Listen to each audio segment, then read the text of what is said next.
Hello, welcome everybody. Hold on, that's the wrong thing. Try that again. Yeah, welcome everyone. I'm here with Isidafo. Hopefully you can hear us. Can you hear? Hello, hello.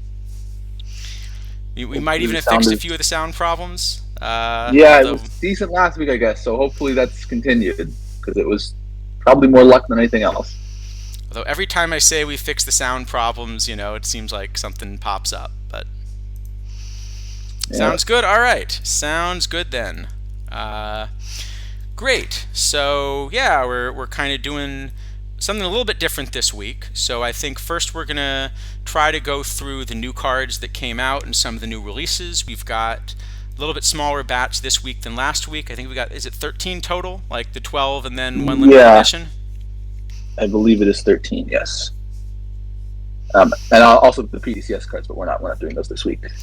Yeah, I think the PTCS let's hold off because once they're in the card database, it'll be a little bit easier to try to evaluate them. Yeah.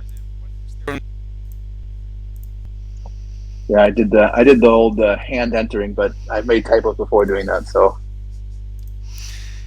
Yeah. uh, it's always questionable. Okay, so we'll look at those, but we also thought that, I think one of the things that we always like doing, as much as we like talking about the new cards, we also just kind of like playing tournaments. And so we thought what we might do this time around is do a little bit of an experiment and see if we could take a tournament format. So Isidafo and I, as much as we play a lot of tournaments, as much as we both have models, there are actually a lot of things we disagree on as well, as you've probably heard on the stream. So we thought we would, kind of take, I've got an alt that we haven't really set up that I'm thinking about making into a theme team or something, and we thought we would just, try and take an account that has a few resources but hasn't really built anything, and maybe pick a tournament format and see what we might build for it. So, and this kind of gives us a chance to talk about some of the cards that might be, in the meta and how we would decide. What we need your help doing from chat here is deciding which would be a good format to go through. So I was thinking maybe we can just put up a poll, and then what we'll do is we'll start talking about a few of these cards, and then afterward we'll kind of see what the results of the poll are and decide what to go with. Assuming I can figure out how to put up a poll. Here we go. So are there any recommendations you want us to maybe put in the poll for sure? We were thinking maybe a couple of the quick formats, maybe the OOTP era cap, one of the dailies that's actually going to run in a couple hours, so that if people try building lineups while we're on stream, we can just go right over and play it. Yeah, I think you're thinking, I guess, bronze and silver, potentially, or probably. It's one that, yeah, Mr. Odd, I think that's OTVR cap was kind of when we were looking at for that reason. It seems to struggle to fill almost every day. So, all right, let's do a poll. So let's put the bronze quick that a lot of people are playing. Let's do a silver quick. Let's do an OTP era cap. Do you remember what the cap number is for that? It is 1650, and it's 40 floor, so it's kind of medium, I guess. Okay. All right, OTP cap, 1650 cap. Just those three, or is there a fourth that we should throw in as well? Let's see, the other one that is going to fire. Well, I guess they have trouble filling. The one that has trouble filling that. There's trouble filling that's going to be in a bit longer is this daily open high cap, but that one is you need a bit more cards for that, so that's probably not the best option. Is there something maybe with a historical era that we could try that would be fun to build for? I wonder. Here, why don't I actually look at the list of tournaments? How about that? Let me actually pull up a list of some of these tournaments, and we can see if there's something that's about to fill soon. And then we'll put a poll up. It doesn't look like there's anything too soon that has an era. I guess the bronze floor cap is an hour and a half, but that one is also a little bit expensive. Could be expensive because there's some big cards in there. Yeah. Yeah. That one's a pretty tight cap, and you need a lot of the top cards. Yeah, I'm just looking here. I think I've got a list up. You can see. I guess okay. A tournament lab, I guess, would be the last one we could do. Maybe could do the weekly tournament lab. So you got we could do tournament lab 1908 format. Unfortunately, you can't submit your build to tournament lab because it doesn't need enough starting pitchers. Well, so that's fine. So that means we get to tell people how you handle that, and then you go back and check. All right, let's put those 4 up. How about? And we'll see which we prefer from chat. Sure. Trying to see if there's a way to. Okay, 10 minutes looks like the longest we can let a poll go up for. I wanted to kind of let it run for a little bit while we were going through a few of these cards, but maybe we'll just put the poll up and see how it goes. Yeah, we can put it up for 10 minutes and try to get a couple people were asking about a live tournament also. Sure, we could throw that one in the poll also. All right. Yeah, is there a live cap you want to add? Which live cap right would be the most fun?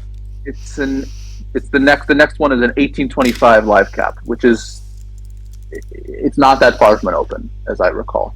1825 should be pretty close to open, I guess. Yeah. Yeah. And the lives are not exactly line up with their overalls. Okay, good. I'm going to put this. Let's put this poll up. Hopefully, this will actually work. So I think we got a poll going. Let's see what everyone picks, and if there's no consensus, then we'll ask people about the last 2. But we'll kind of start by just sort of seeing what chat wants us to do.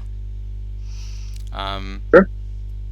Yeah, OTP era cap's great. That's the one I get to tell everyone that Jose Lima is actually a good card again, and get kidneys to convince me I'm completely wrong. Yeah, we're gonna bring him out of retirement to bash on Jose Lima. We got to get kidneys to do one of these again if we can convince him to come back. All right. Yeah, just send out the Lima signal. Yes, send out the Lima signal. All right. Good. Well, while we let that poll run, and we'll kind of see what everyone's most interested in, and we're doing this as a bit of an experiment. So if this goes well, maybe we'll try to do another one next week. If we have a week where like 75 cards are released, we might not do it just because we don't have the time. But I think it's a good thing to do when we've got a smaller card set. Yeah, I agree. And speaking of the card set, while we've got the poll up, let's actually take a look at some cards. Let's see, maybe should we do it? Yeah, I'll do it from this way so we can pull up the thing. This is not an account that has a lot of those cards. I haven't really gone shopping yet for most of them, but we can pull them up in the card shop. So, all right, 13 cards this week. And then we can talk about a couple missions and some of the setup there. We also got the PTCS formats, but maybe it makes more sense to talk about that next week when we've also got the cards out and we can kind of look at the rewards. Or is there something, or did you want to actually mention anything about the PTCS kind of first? I guess the only thing I would say is it seems like we've kind of gotten a number of non-cap caps again. Okay, yeah. So I think the cap numbers are a little bit lower this time than last time. But they're still on the high side, but they're still pretty high. So they're going to play closer to opens. They're going to play pretty close to opens. I think you might have to make a couple of minor cuts on the end, I guess. But especially with Jeff Mathis being eligible, it might not be the case. Yeah, I think actually, because even though the cap number's lower, last time the cap was kind of format only, which meant that you really need a completely different build for each one. And here, some of the cards like Mathis are probably going to play in, essentially every format. Yeah.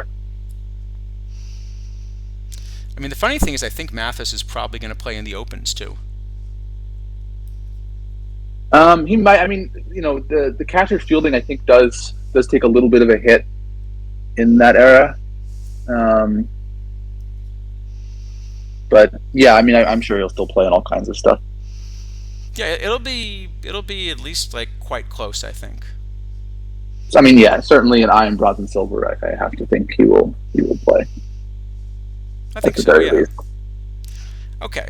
Well, let's take a look at some cards, shall we? Yeah, let's do it.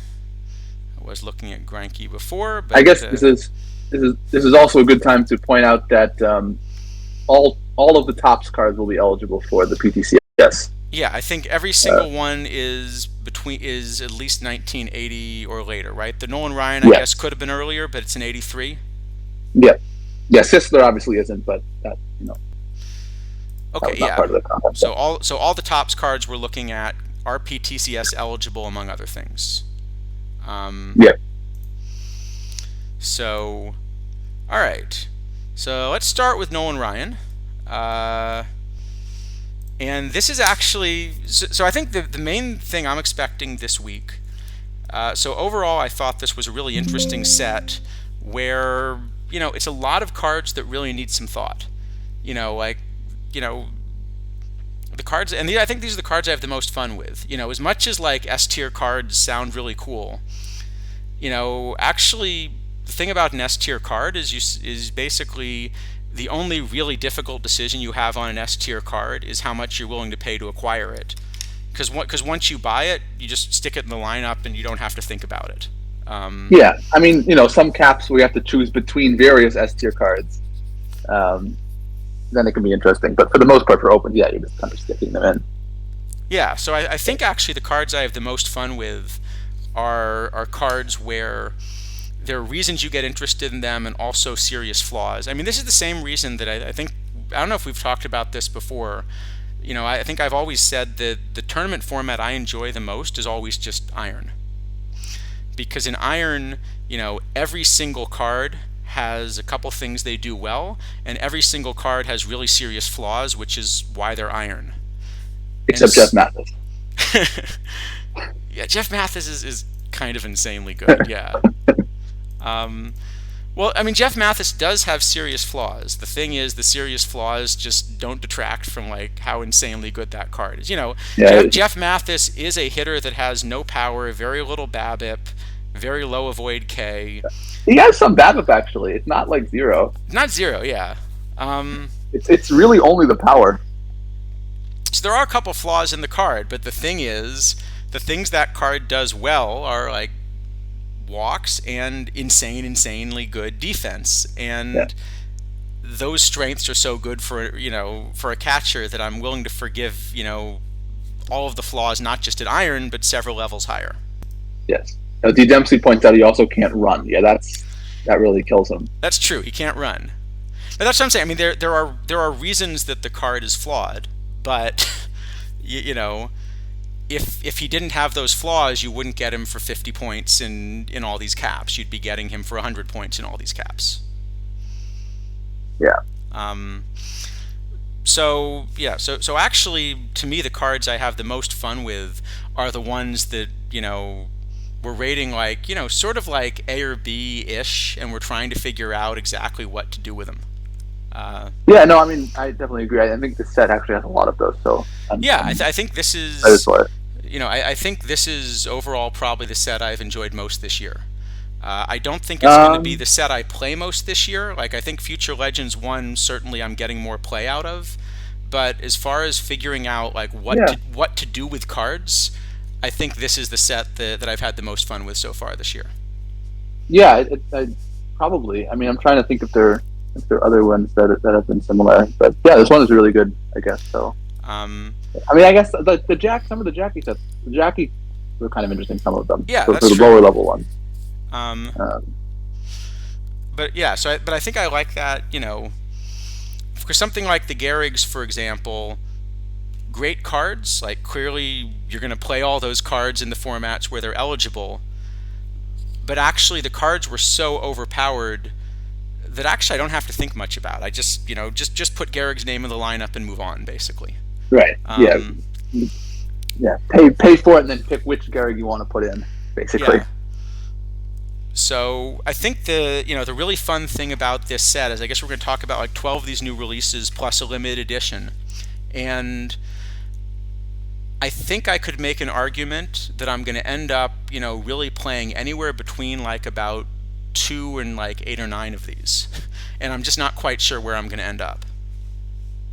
Yeah, I mean, there's really a very small number of cards that I think we're just not going to have any interest in. But yeah, it's great. There's a lot of stuff that either has some flaws or doesn't fit the meta quite right, or other things like that. All right, so and apparently I do have a Zach Greinke now, so we can 236K. I don't know if I over or underpaid. We can discuss that when we do it, but as everyone can see, I have a Zach Greinke. Hooray! Okay, so let's I probably should actually adjust my lineup accordingly, but let's look at a couple of these cards first, and then we'll do it. So Nolan Ryan. So speaking of cards that have some really good things and also have some serious flaws, here's one of them, right? That 32 control is on the really, really low side. He's going to walk a heck of a lot of hitters. But this is also a card with good stuff, good home run prevention, really good pitcher BABIP. If you compare him with the cards available in the low silver meta, this is probably the best pitcher BABIP of the cards that you're going to be playing there, right? I mean, a card like McNally's, has higher pitcher BABIP, but you're probably not quite playing him in low silver. I mean, I think you can probably play McNally in low silver. But yeah, I mean, this card is good at everything except control. Yeah. So the question is, and also the 83 stamina is okay, but maybe not ideal for a card with sort of low control, because he's going to throw a lot of pitches. Yeah. And with that stuff, he's also throwing a lot of pitches because he's going to miss bats both directions, basically. Yes, I mean it's really interesting card, right? Because in a cap, you're getting a lot of ratings for this 72, but also he's just not going to pitch a lot of innings because he's going to throw a ton of pitches, and the stamina is kind of somewhat medium, I guess. Yeah. And then, I mean, I think like kind of for even for open silver, the ratings are pretty good, but it's not clear to me what the right way to use him is. Yeah, so I have him. Well, one of the other problems right now is that a lot of the best low silver starters have low stamina. So, are you going to play Reese Olson or Bryce Miller at 50 and 56 stamina as a starter? You can, but if you're going to run a bunch of those, then you're probably running 13 arms. Lucas Giolito still grades out for me as the top low silver pitcher. But with that stamina, I'm not quite sure I'm willing to run him as a starter. Yeah, I mean, I guess for kind of low silver, you have Force, who has pretty good stamina. And then who else? Yeah, so I think of the players that have more than 75 stamina, let's say, or I'll say more than 68, because that's where Danny Hultzen is. Okay. Of the players who have at least 69 stamina, I've got Nolan Ryan as the second best starter. But if I include all of the ones that have lower stamina, then I've only got him 7th. Okay, I guess, yeah, I have him actually still grading out above a bunch of the lower stamina guys. I thought you might actually, because this seems to be one of the places that I've noticed our models disagree a little bit. Yeah, I don't seem to mind walking people as much for whatever reason. Yeah, Warbot definitely just thinks walks are really good for the offense. Yeah, which they are for sure. Um, so I mean, I think certainly in low silver, I'm going to be playing Ryan as a starter. And in fact, I did earlier today. Um, but in Yeah, open silver, I think it's very interesting because I kind of have him good enough to start in open silver, but I don't know that I will do it because I think there are a lot of other cards that are very similar and have more stamina and not 30 control. yeah. Open silver has a lot of cards that have huge eye, but actually low silver, has some of the same cards. You'll see a lot of people running Julian at DH. You'll see, Yeah, you'll see probably Lou has 115 eye or something, and he's eligible for low silver.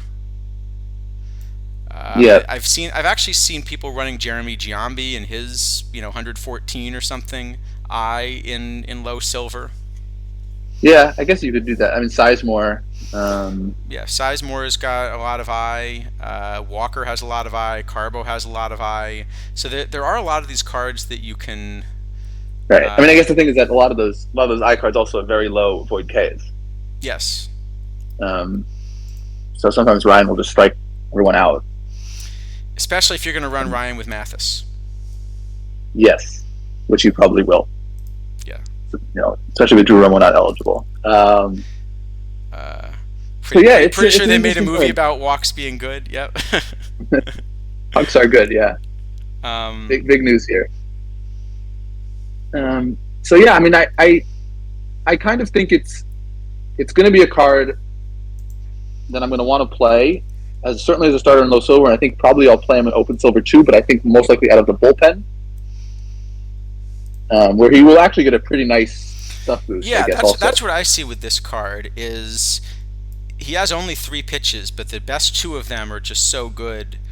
I love this card out of the bullpen, but also, anytime you give me a card with those kinds of reverse splits, I start thinking about the card either as, a really high leverage bullpen guy because he can deal with the pinch hitters that you bring in, or an opener.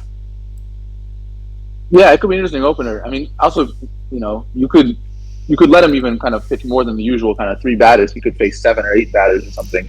Yeah, I think this is a card you could run as a stopper, for example, and you're perfectly happy if he has to handle pinch hitters. Yes, absolutely.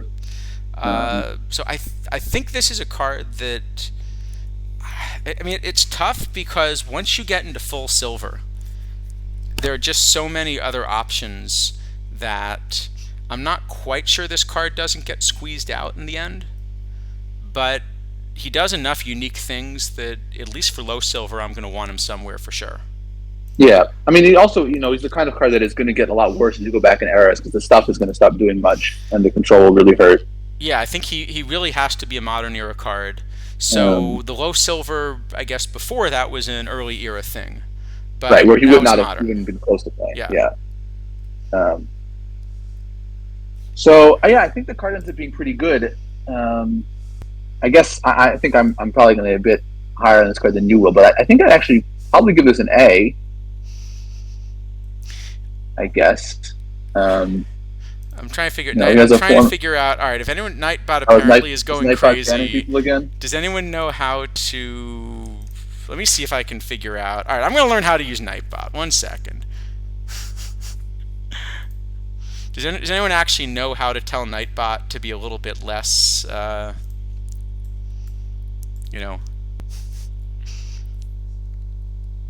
he's very aggressive. He is. All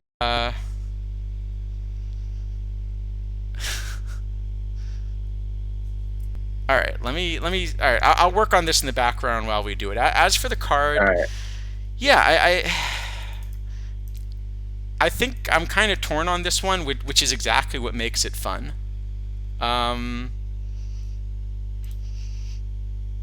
I think I could see it being anywhere from like an A to a C, probably. Which is kind of right in the range that it makes it interesting. Yeah.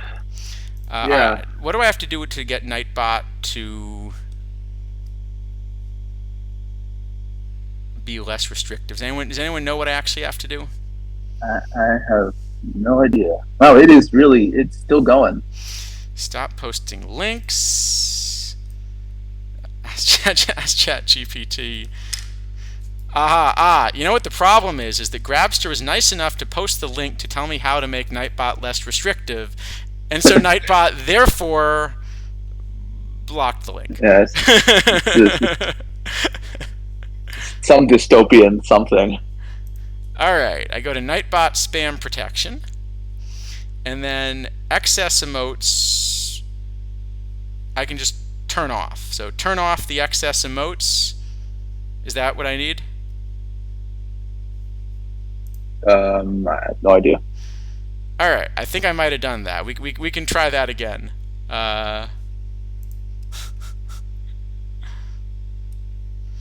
Hopefully that ends up being more successful. Aha! All right, Mr. Auto, we got it working. Good. Nice.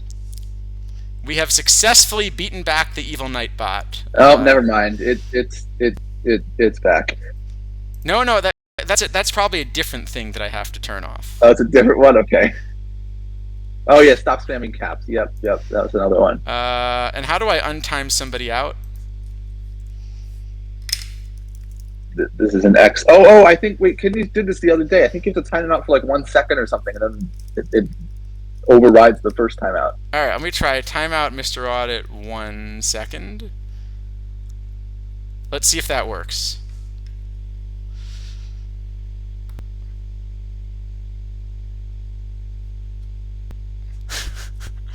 All right. Well, we'll play with Nightbot later. Hopefully, this ends up working. All right. What do you think we want to give it?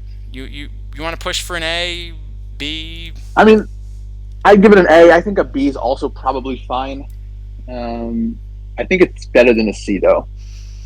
How about we give it an A minus? How about that? Sure. Yeah, I'm probably with an A minus. Give it an A minus. All right.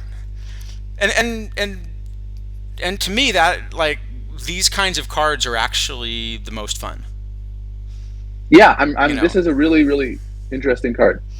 Yeah, you're kind of giving us a good puzzle to solve, and I actually really like that the two of us are coming out to different answers. So yeah, it's great. All right. And, it didn't help me much. You had a 7 ERA this morning, but yeah, I would tell you how I did in the low silver, but I actually got knocked out so quickly I didn't even get a chance to look. Well, that's. I guess. Well, you don't have one, I guess, but he wouldn't have done much better. Don't have a Nolan Ryan, so maybe that's what I was missing. But yeah. Well, if mine was anything to go by, it was not. All right, so that sounds pretty good. What do we got next? How about? Oh, should I put Granky in my build before this fires? Probably a good idea. Just see if we're, you know what? I'll do it after the stream. All right, limited edition George Sisler. So this George Sisler is a pitcher, which is interesting because I just had not at all known that George Sisler was a pitcher. I don't know if you were aware of this. I think I had vaguely read something about it at some point. And I knew he pitched a couple of innings, kind of once he was established, but I didn't know the extent that he did, I guess, when he was younger. Yeah. But I think he made the right choice in his. Yeah, I'd say looking at the pitching ratings, I think there's a fun story with the card, but I don't think we're really going to be happy with him as a pitcher. He's kind of splitty, and the pitcher BABIP and control are both really low. So if you compare this with the Ryan we just saw, like clearly as a pitcher, we'd rather have Ryan. Yeah, absolutely. Yep. I mean, Sisler has some batting ratings, but they're not particularly good batting ratings because he has no eye. So, he could be a two-way player, except he can't do either way. Yeah. So it's just not a useful card, fortunately.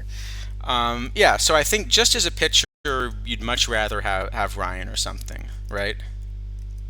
Yeah, I mean, lots of other cards, probably many irons and bronzes too.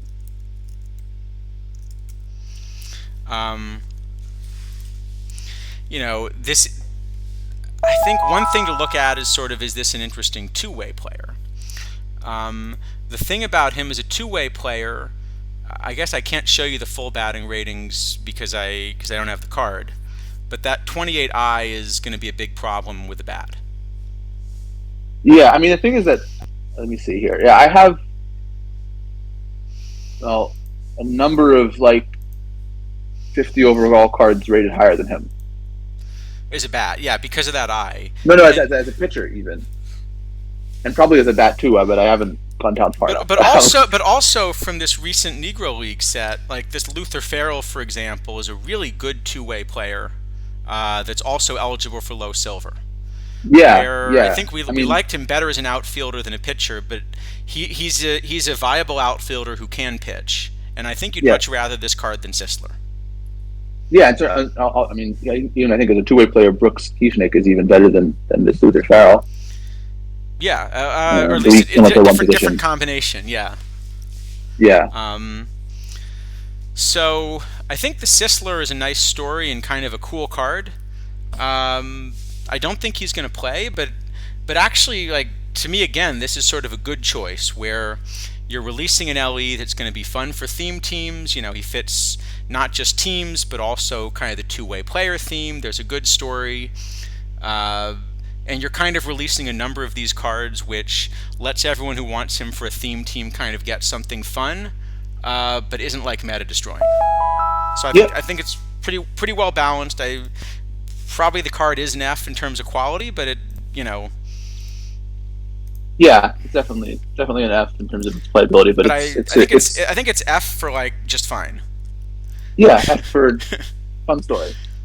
Yeah, F for a fun story. Okay, thanks. Thanks, Jelly. So, yeah, you know, kind of flat across the board except for the eye, but the problem is, you know, the eye is kind of the really important part of that. You know, if he had those same ratings, but you switch eye and power, it becomes a little more viable. Yeah, I mean, the rest of the bat is probably kind of fine. You know, you're not going to play him in silver with that, but at least you can think about it. The eye is just shows it. Right. So, speaking of not playing in low silver at least, Eric Davis will not play in low silver, but the question is, are you going to play him in silver? So this is a mission reward. I'm a little intrigued by the title, actually, because it's listed as Eric Davis Collection. Yeah, so you have to, in order to get this Davis, you have to complete a mission that has a whole bunch of red silvers in it. And also a mission with all of the Topps silvers. Yeah, so I wonder if the collection implies that we're also going to get like more Eric Davises or something like that. I don't think so. Okay, so you think this is just a one-off? Yeah, I mean he's in the mission for the Scherzer. That's true. He's in the Scherzer mission. So all right. So as for the card, I have this card now as being the top left fielder, I think, as far as a bat. Also center, but I think I like him better in left. Yeah, I mean, I guess it sort of depends how much righty lefties you think you're going to get. Because obviously this card's better against lefties. But yeah, I have him as the best left fielder, and only behind Mark Kotsay as a right fielder. But again, that's probably just dependent on what the lefty-righty split is. Yeah, I have his bat a little bit behind Kotsay, but I think I like the glove better enough that I'd put him a little bit ahead of Kotsay in right if I had to pick him there also. Yeah, it's quite possible. I mean, like Elijah Green is obviously very similar to this card, and now you can run two Elijah Greens, which is great because Elijah Green was a good card. But also, see this if you look at the defense here. So here you've got 82 range. 88 error, 86 arm, and Elijah Green, does have less range. So I think this is a better card defensively than Green as well. Yes, it does a better card defensively. I mean, you get a little, you're sort of trading some eye for some BABIP, so the bats probably come out relatively similar, I guess. And he's 3 points cheaper. So there's also there's a little bit of power creep also here. because it's now been what, a month or so since, a little more than a month even since Yeah, Green I think came even out. more. So you're now just seeing a little bit of power creep where now kind of your top center fielder with this shape for 3 points cheaper, you're getting a little bit more than you did a month and a half ago, Yeah. which makes a lot of sense. Yeah, I mean, I guess the other thing that's interesting about this card, and actually all these cards, probably should have mentioned it for Ryan too, is that they're eligible for this special edition cap. Oh, that's a Um, good point. That all of the tops. So I don't think I'm ever going to play these in the SE cap because usually I'm just trying to figure out how to squeeze players in, but I'm still going with like the stars and scrubs kind of model. And so all these players, even if this is a really good mid silver, I think my build for that just ends up not having any mid silvers. I just don't know that there are enough scrubs. Is the problem? Yeah. That like, If you were something like this but a bronze, I think upgrading my bronzes, I would definitely play the SE cap. Because I'm also trying to run 26 cards in the SE cap, which oh, maybe is a okay. mistake. But I've at least Yeah, been I'm trying. not. It might be good though, but you probably need one of the 40 Ellie's. Yeah, so my thinking behind running 26 cards is enough people aren't that I feel like it gives me a chance to just win long series and back-to-back series almost for free if I can extend it. And so that's just like an extra win condition. So if I Yeah, that's fair enough. I'm gonna lose in the first round more than I would otherwise by not doing that. But what I'm hoping is my chances of actually winning the whole thing go up a bit. Yeah, yeah, that's fair enough. Um, Um, it yeah. also helps that I got like Lenny Randall, and that card's been really valuable for Yeah, the SE I cap. mean Lenny Randall and Jeff Matthews, I think, are kind of required to play SE Cup at a decent level. Yeah, Um, I also have gotten more out of Lozinski than I thought. oh, just as a ZH. Yeah, Yeah, maybe. I mean, I guess yeah, you save 8 points on Ducey, and it's probably a relatively similar hitter. I can see it. um, anyway, Yeah, yeah. and So as for Dave, some sorry, people go are ahead. saying also very good in high silver floor. Very good high silver floor card. That's true because People are saying, high silver Flurry comes for free. yeah, so he's going to be in those for sure. So is this? I mean, in terms of where there'll be more Eric Davises, I remember him from '90 just because of the World Series, but is that actually his best season? I'm just looking. I No, don't no, know. he's got a few other better seasons. Looks like 1987 might have been his best season. So he's got a couple that Okay, were a little better. yeah, so we could certainly get a better one at some point. Um, Like I think if they wanted to release a perfect based on the 1987 season, maybe you could get there. yeah, he's definitely had perfects in previous versions. I don't remember them being particularly good ever, but he's had them.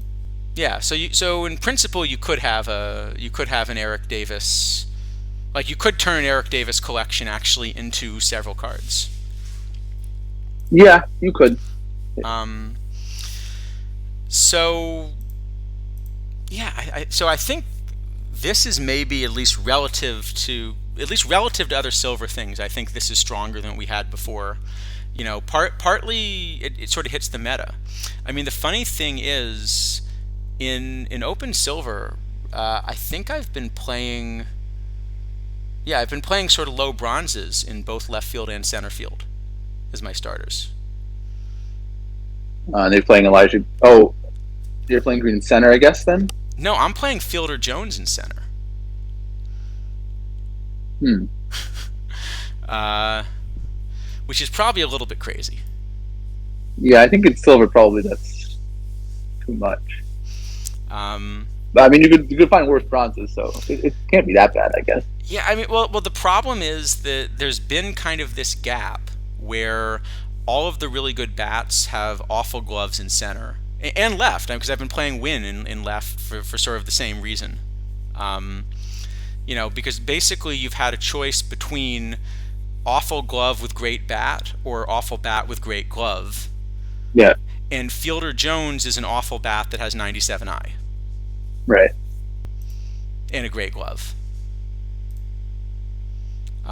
Yeah, I mean, it's certainly someplace not a million miles away, but I feel like you're better off running the bats in silver. Well, I think right now, but the nice thing about Eric Davis is it means at least for one of those positions, I actually no longer have to choose because I can get a solid defensive outfielder with the bat. Yeah. And I think I'd probably rather replace Fielder Jones. I think I want to run Wynn in left and Davis in center. But the nice thing about this card is the moment a center fielder comes out that has like a Fielder Jones profile but is a high silver, I just slide Eric Davis over to left and I'm happy there as well. Yeah. Yeah, it plays all three positions. And so. Yeah, you could run him in right also. It's just I feel like there are more right field options.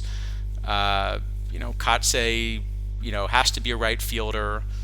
Sizemore is probably right field is the best place to play him. I guess he's eligible at all three. Dink even, kind of somehow still seems to end up in builds.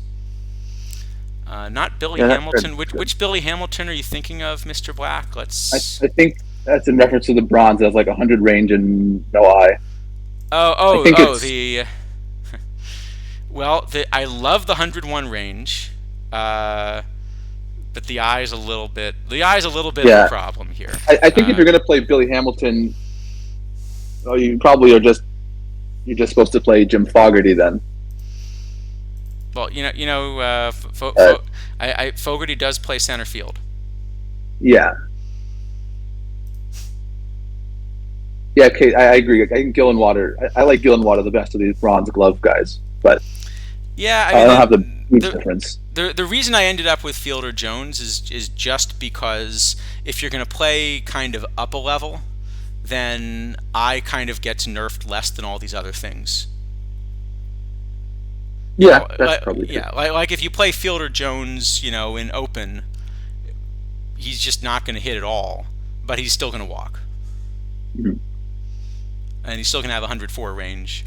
That would actually be really funny to try the experiment of playing a card like this in League, because he has so much range than.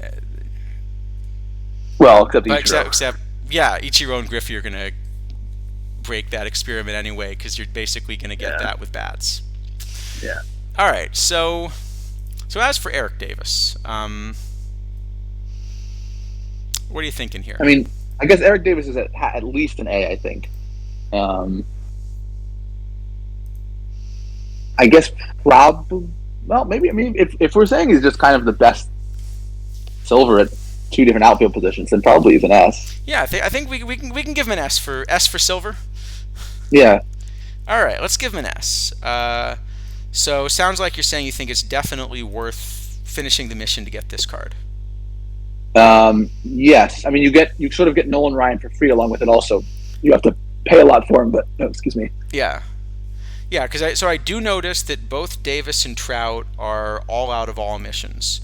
So Eric Davis is 5 out of 5 here. Trout, which we'll get to in a moment, 7 out of 7.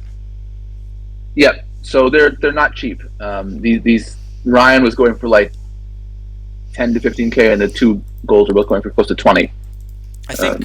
But Ryan, you also need them for the just shirt looked. mission. Where was he? Yeah, Ryan. It looks like you can currently get him almost exactly 15K. Yeah. Yeah. So it then looks like there's a lot more buy pressure than sell pressure right now for that. Probably that price will go up now that he's got a spotlight mission. We'll see. Yeah, I mean, historical silvers, the pack rate is at least high enough that I don't think it's hard for any historical silver to stay 15K for a week. But if you're buying him today or tomorrow, maybe it's better to buy him today. If you're buying him, today or a week if you're buying him just before PTCS, I think you'll probably do better to wait. Yeah, I mean, like the Hal Smith and the Bobby Wallace from last week have actually held their price pretty well. Have they? Let me pull up Hal Smith. Huh. In fact, I think they're even more expensive than they were when the spotlights. But the spotlights have really warped a lot of the stuff. That's true. I keep forgetting that with the spotlights, kind of if it's not exactly in a spotlight pack, then because the thing is that people ripping spotlight packs, I'm guessing also means that they're ripping fewer non-spotlight packs, like significantly fewer. Yes. because like a spotlight pack, not only is it quicker to get the new cards, so you might think you have to do less ripping, but I think in the past you would have taken, say, 16K for a spotlight and just ripped 16 standard packs. Right, and now you don't have to do all the kind of slow work of trying to sell all the cards that you pulled and don't want, to wait for them to buy more packs, and you can just get them right so now. And actually, it's more efficient, but it also means then that the cards that are not in spotlight packs don't get ripped as often. Right. And I mean, actually, I think the spotlight packs yesterday are probably the best we've had so far in terms of value. They definitely got ripped a lot. Yeah, it's funny because I always would have figured that, whatever a spotlight pack's value is initially, it should very quickly basically go to the value that it's set at, because people will keep ripping when they're making points out of it and stop ripping when it's no longer. Yes, that certainly is logical, but I don't know that it actually ends up working that way in practice. Yeah. Yeah, I don't know. I think it's also tough to figure out because you don't really know what the prices are going to settle out at until a little while later, and then they may just not settle. Yeah, that's also true. And Mr. Black, it is work to sell cards, and also that's especially because the price will go down. Right. As more get ripped. A lot of the time, the way to go is if you're going to buy spotlights, is to buy spotlights and sell nothing until a couple days later. Once kind of the supply glut dries up, but then you have to also be patient and be willing to sort of be without points for some days. So is that the best strategy, or is it a better strategy to just buy cards from spotlight packs and then wait the 2 days and resell? Yeah, I think the right strategy is just not to buy spotlight packs, but if you're going to buy spotlight packs, that's probably the way to do it. Okay. And the spotlight packs, Chess Safari mentioned, have been replaced by perfect packs now. Yes. So if I go to player card packs, yeah. So now, because I think Dish mentioned that there was going to be some rotation of special packs throughout the week. I think that's what he said on the That's Twitch what it stream. sounded like. We had 10K diamonds, I guess, for most of last week, and it didn't seem like those impacted the market a lot. The last time we had perfect packs, they did make a pretty big difference, but maybe people have ripped what they want by now, and these won't. So we'll see. Yeah, I can run a quick thing. The last time I looked, a perfect pack was still not a great deal at 50K. Yeah, that would be my ex. So I guess that means then, if you're thinking about the cards that are in spotlight packs, what it says is, so I guess what that says is, if you're trying to buy one of the perfects from this last set, maybe you can still be patient. But if you're trying to buy one of the diamonds or below, then maybe you wanna go for it now. Let's see. Actually, before I say something that's not true. But yeah, I think it is kind of too late. You should have bought them already, basically. Like the spotlight deals are done now. Well, I wish I could have bought them already, but as you may have noticed, my account is rather out of points. Yeah, it's not the biggest number. One of the you've seen me on more points in the past, but one of the things about trying to compete in League this week has meant that I'm kind of tapped out. Oh, hey, Dr. Dynastic, thanks for the raid. How was the stream? Did the A's win? I saw you had an A's Reds thing going, but then I had to cut out partway through. I think there was a Ricky walk-off homer, I think, last week, right? Or am I misremembering? Yeah, I think that's right. So we'll find out from someone in chat. But yeah, thanks for the raid. So we're doing two things here. So what we can do is we can put up the poll one more time now that we got more people, because it was close between the two winners I saw. I didn't even notice it, so good thing you did. Yep, it was close. I think it was one vote apart, but now that we got a few more people. No game 7 yet. All right, so I guess we can just put up those two then and see if people want. Yeah, so what we're going to do is we're going to go through the cards, but then we thought we would actually try building a roster, and kind of getting to talk through just what are the cards and the metas for one of these. And so we did a quick poll, and it looked like there were two very close. There were two that were very close for which people preferred. So I think we'll put up one more poll between the last two options. Let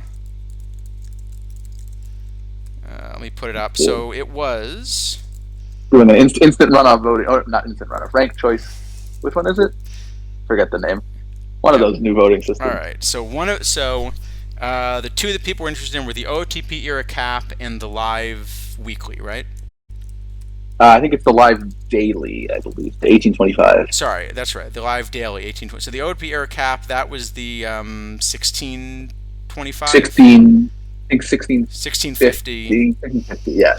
And the live cap 1825. Yeah. Those were the two. Is that right? Yes, I think probably the OOTP era cap is slightly more expensive, but I don't think they're that far apart in terms of getting a reasonably competitive team. Yeah, I think it's just kind of getting a chance to talk through some of the cards that were, in these metas. So, I'm trying to broadcast from all of the MLB ballparks this weekend. So is this like a collective thing, or are you actually doing this? Because if you're doing this, that's going to be fun, but that's a lot of games. Yeah, I thought our streams were long. No, we got nothing on a couple of the streamers. Is it Tranquil Hill? I think that has done a couple of just like 24-hour streams. Those are crazy. I don't know how people do that. You could do though if you're doing a historical, because I saw you had the nice historical mod going with one of the older parks. You could maybe do it from all of the parks that existed in one of the early eras or something. Yeah, sure. I guess in 1930 you only have 16 games to do, so yeah, it's a bit better. All right, let me put this poll up. So we're going to put a poll up, and what we're going to do is when we finish going through these cards, we're going to try to build a roster and see what people want to do. See what people want to do. Yeah, the earlier you go, do like 1880 baseball or something, and then you can just have a small number of parks. Also, I think the Browns and the Cardinals shared for a bit, didn't they? Yeah, I think there were a couple. There were a couple teams that shared. All right, so I think we got a poll up, so we can decide, which of the two we're going to do, because it was close. I think we had like 8 votes for one and 7 for the other last time. So we'll build a roster for whichever everyone prefers. So.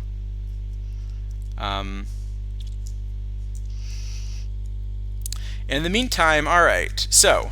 What do we got? Joey Votto. Let's take a look at Joey Votto.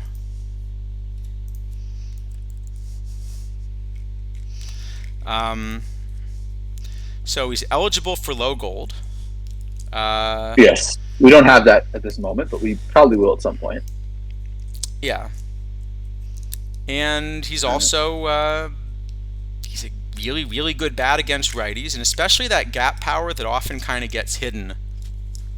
It's the same thing we were talking about Curtis Mead. Just how much that gap power actually ends up getting you. Yeah, it really actually helps, especially with the high BABIP. It helps quite a lot. Yeah. He's also, of course, got 125 I against righties, 94 BABIP against righties. Against lefties, not a great card, and there's certainly a lot of better hitters against lefties that you can get, even in low gold and certainly in gold. Yeah, I mean, so it's interesting. We've said this about a couple of cards, but this card I think is actually more interesting than low diamond than gold. Yeah. Although the problem with low diamond, it would have to be a cap, because the problem is we had this Chris Davis that just got released, which is a similar kind of profile, but is 94 overall and just a little better against righties. Yeah, I think Chris Davis is a little bit. I don't actually think Chris Davis is a ton better than this card as a bat versus righties. Yeah, I think the power here. I'll put up Davis for comparison. Power definitely hurts, but I mean, you get a lot of extra doubles. and many fewer strikeouts, which is kind of nice. It's actually not so many because, I mean, remember, Davis does have 99 gap power against righties. Well, but he's going to strike out a ton. He'll strike out a ton. You have an extra, 100 strikeouts a season. It's something. True. But 133 power is a lot. I mean, that's it's a lot of power. I mean, I do have Davis a little better, but it's not like a gulp. No, but I think so. I don't think you're playing Votto in low diamond because of Chris Davis. But I think if you didn't have Chris Davis, I think he's probably close. Yes. No, I mean, like I have this as the best gold bat versus righties by like a pretty decent margin. Yeah. It's just that there aren't righties. Yeah. So this is really the weird thing about this card is I think even as such a splitty bat, I think this would have been absolutely an S tier card for me if there were right-handed pitchers in gold. But right now, there aren't, and so that means you're stuck trying to figure out: are you willing to run a card that mashes righties, but primarily as a pinch hitter? There are right-handed relief pitching. There's right-handed relief pitching in gold, but you're almost entirely running him kind of as a pinch hitter because he's so bad against lefties. I have noticed recently there have been, it seems like, a few more gold starters than there were, let's say, 3 weeks ago. And I've seen Mark Appel show up a bit, I think. Yeah, there's been some Appels. I've seen some Bobby Matthews, Robin Roberts. Occasionally you get the silver Robin Roberts, of course. Although the funny thing is this card specifically against Roberts isn't great. Because the way you want to attack Roberts is power, and power is kind of, even against righties, that's the one thing this card doesn't do. Yeah, Mr. Black, I've seen a few Hideo Nomos, and a few Bobby Matthews, I guess, also. It seems like people are experimenting with righties, and there is this PTCS Schoolboy Row that I'm actually pretty interested in trying if I win one, which is a right-handed starting pitcher in gold. The big thing, actually, the reason I managed to fit Votto on my roster is because of another card, which we're going to get to in a second, which saved me saved a roster spot that I filled with Votto.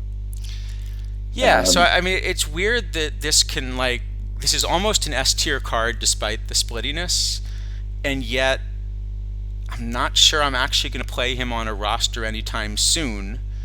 Well, okay.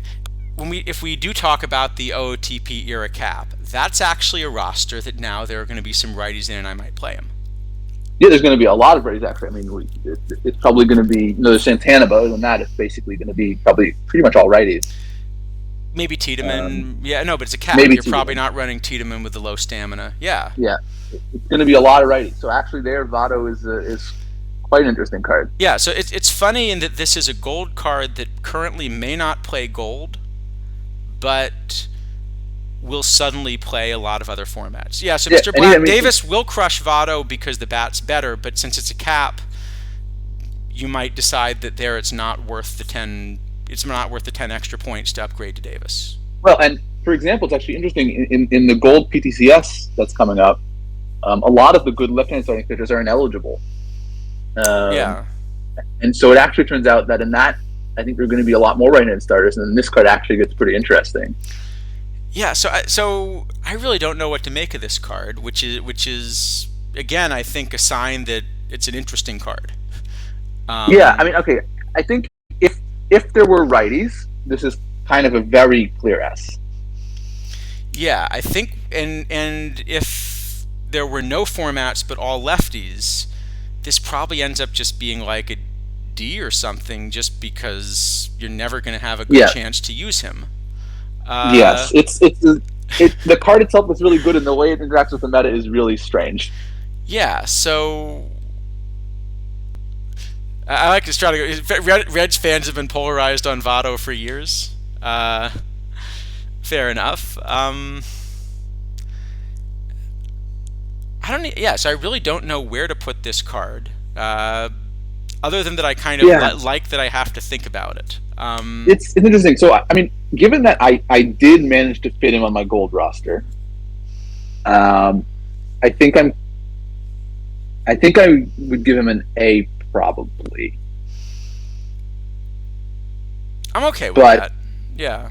I could see arguments for anything C through S, I guess. I think there's enough stuff that he plays in that he's more than this D. Yeah, I think because of all of the daily and weekly formats, that alone makes him better. But the other thing is, this is the kind of card that gets better because when just a few more righties come into the meta, even if you're playing this card like 2 games out of 5, if it's 2 games out of 5 plus a pinch hitter, right, then it's a really useful card. Yeah. I wish he had a little bit more range, and if it were, because if he also say were an excellent defender, there was a really nice Votto card at the end of last cycle that was also a good defender, and so that gave you like another reason to stick him on a roster for the late game.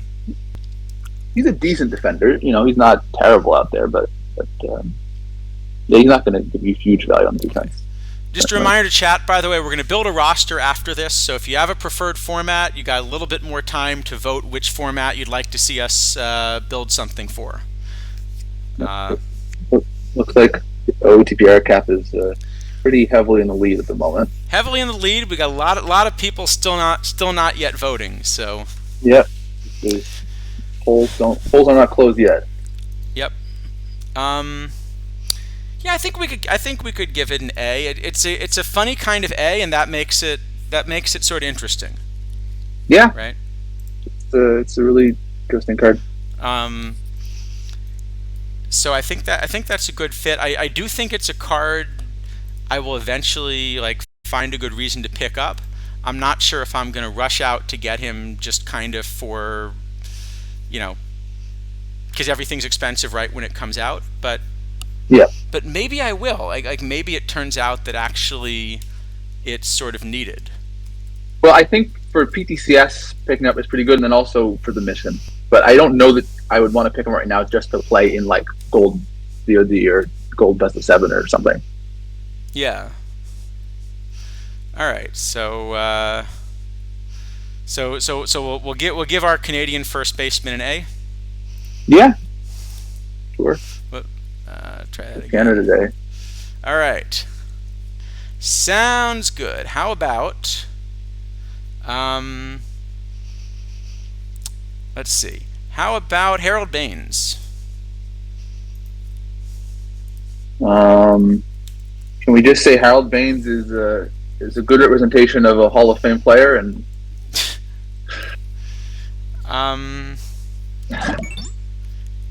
Yeah, okay, so Harold Baines, moderate splits, is a lefty. I think you're really looking at him as a DH, which makes sense given that that's what he was for a lot of his career. Yep. So I think unfortunately the bat just isn't as good. No, I think this one probably just isn't going to play. Yeah, it's behind certainly Votto and a whole bunch of the other first base cards too. Casas or Gehrig or Berkman or I don't know. There's a pretty big list, I guess. Okay, so maybe this one's actually one we can kind of quickly decide. Probably we're not so interested in. We can pretty quickly say we're not going to play this. All right, let's go on to Mike Trout.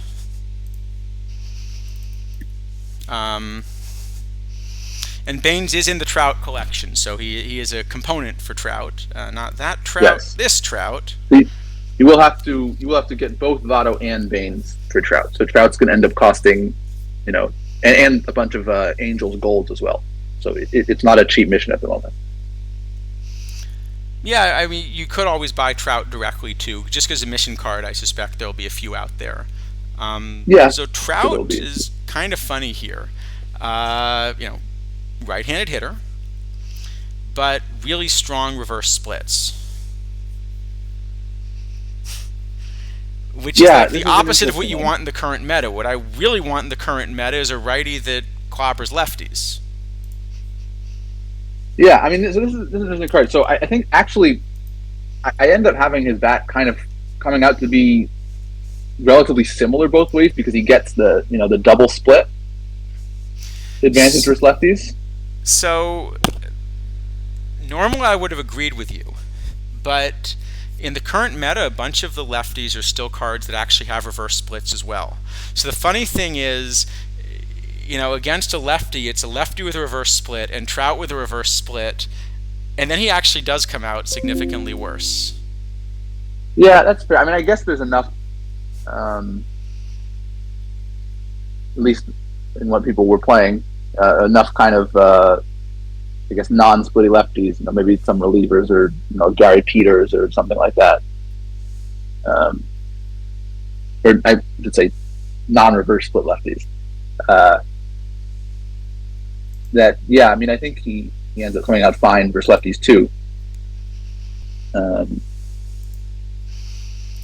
So yeah, I mean, I sort of just have Trout as the best left fielder for gold. So it's definitely a card that I'd be interested in. I think it plays in the meta really well and can play both ways. So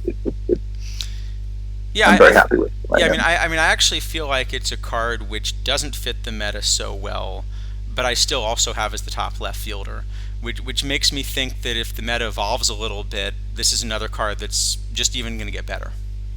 Well, yeah, I mean, the thing is that this card, certainly does not need a platoon. You can play this both ways. You'll be very happy with it. And this is the card that sort of saved me the roster space to play Votto on my roster, because I no longer have to try to. I've always sort of been building my gold rosters to try to hedge against righties a little bit. And so I was trying to keep some players that could hit righties, but now I don't have to worry about that in left field. I can just stick Trout my roster. He plays both ways. It's perfect. Do you consider him at all in center? So my model does say he's the top center fielder, but by a small margin, and I certainly like him better in left. I don't have him as a top center fielder. I guess I have him as a top two-way center fielder. I don't have him as the top versus left center fielder. I have Joey Weimer. Two-way, yeah. I mean two-way center fielder here. Yeah. Yes, two-way center fielder. I have him first, but I have Weimer above him just versus lefties. So I think playing him maybe in center versus righties you can do that, I guess. Granderson obviously is going to be the best versus right only center fielder, but he can't hit lefties at all, so you can't play him right now. So maybe the right way to play this card is sort of a split platoon. So yeah, you play him in center versus righties, you play him in left versus lefties, and then you can kind of platoon him with maybe Paskert or something. Could run in center the other way, and then something like that. Yeah.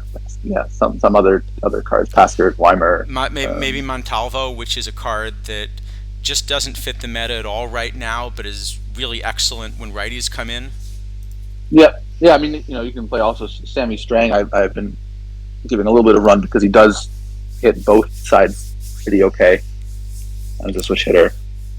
But he's really a we're looking at the OOTP era cap firing. I think that's part of why we're looking at this was, we wanted to kind of pick a format that, maybe hadn't gotten as much attention and see if we can,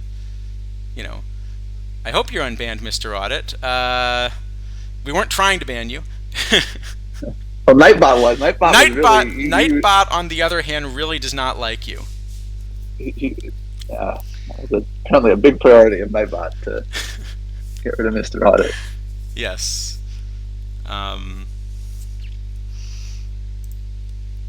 Okay. Yeah. So where do we want to rate him? I think I would give Trout an S. I think that's reasonable. Yeah. He's also going to be good for early eras. So like if we were to talk about the Tournament Lab or something, this is a pretty darn good 1908 card as well. Yeah, you're certainly not playing him in center in 1908, but and left definitely you could do that. Yeah, I think he's still a left fielder. All right, we'll get to give him an S. Yeah. And let us move on to some low diamonds. So what do we got? We got Paul Molitor. Yeah, good.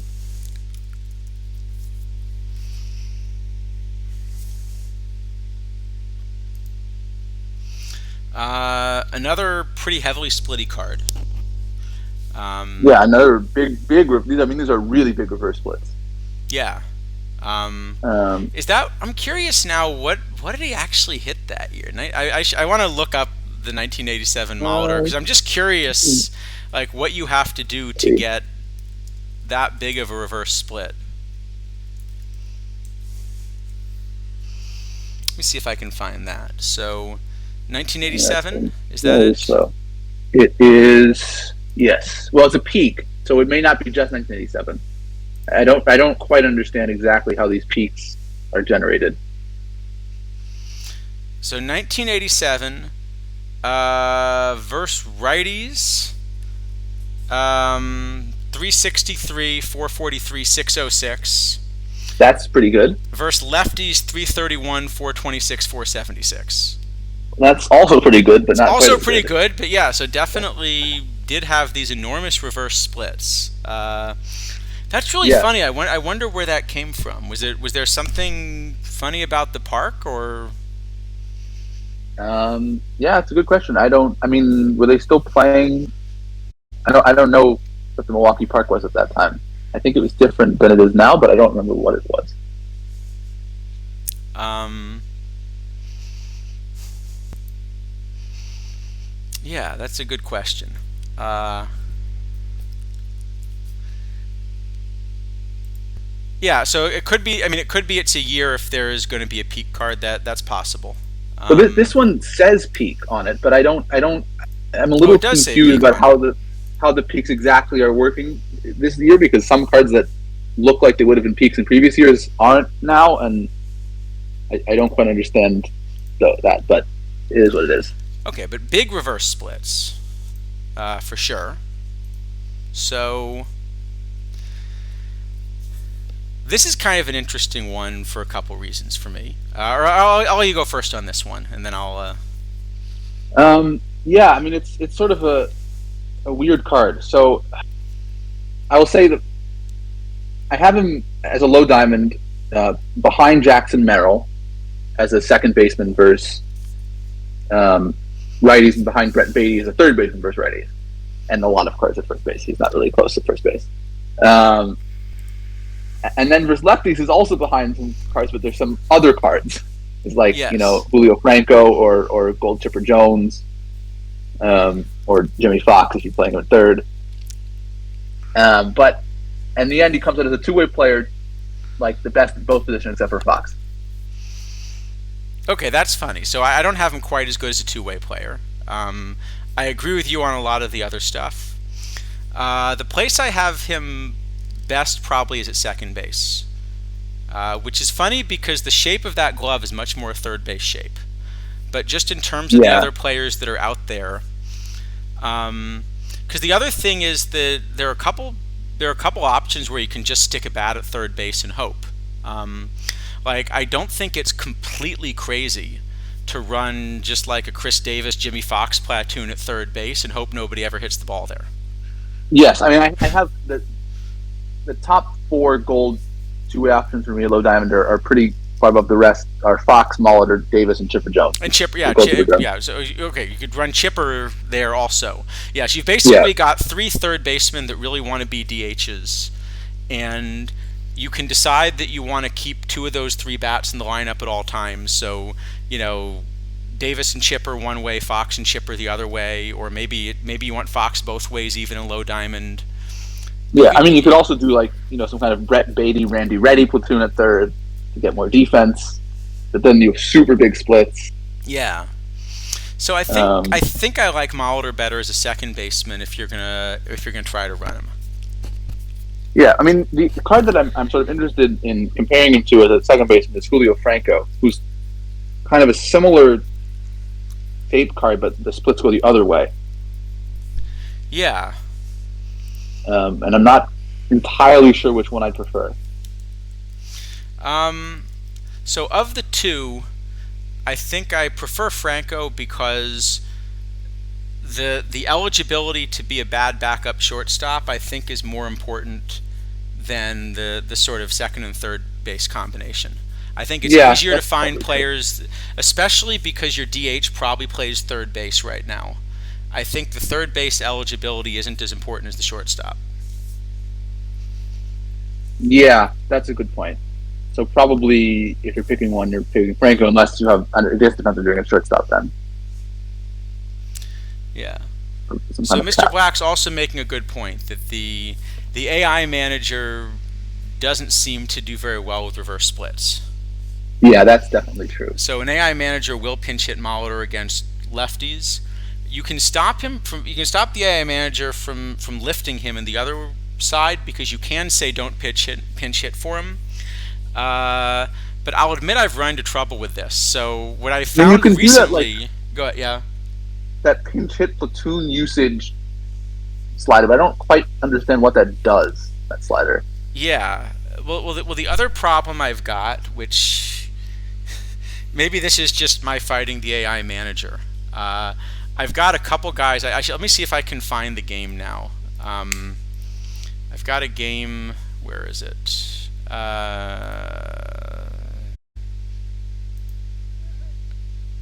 Is it this one? I've got one of these extra inning games. Yeah, that's a wild game. Yeah, I think this might be the one where. No, there's the wrong one. There's one where like I didn't want to pinch hit for Dwight Evans, so I had that slider set, and then my manager said, "All right, you're not allowed to pinch hit for him. I understand." And then he sent Donaldson to pinch run for him.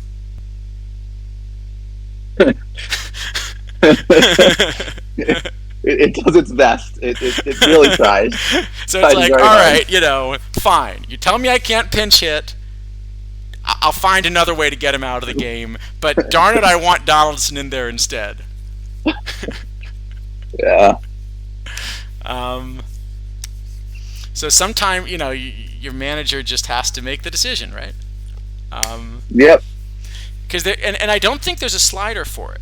I mean, I can pull up like sliders. Well, I guess what people are saying is just that that individual, that pinch hit platoon usage slider is not super valuable because the AI still doesn't know what to do with it. But also, there's which direction is that?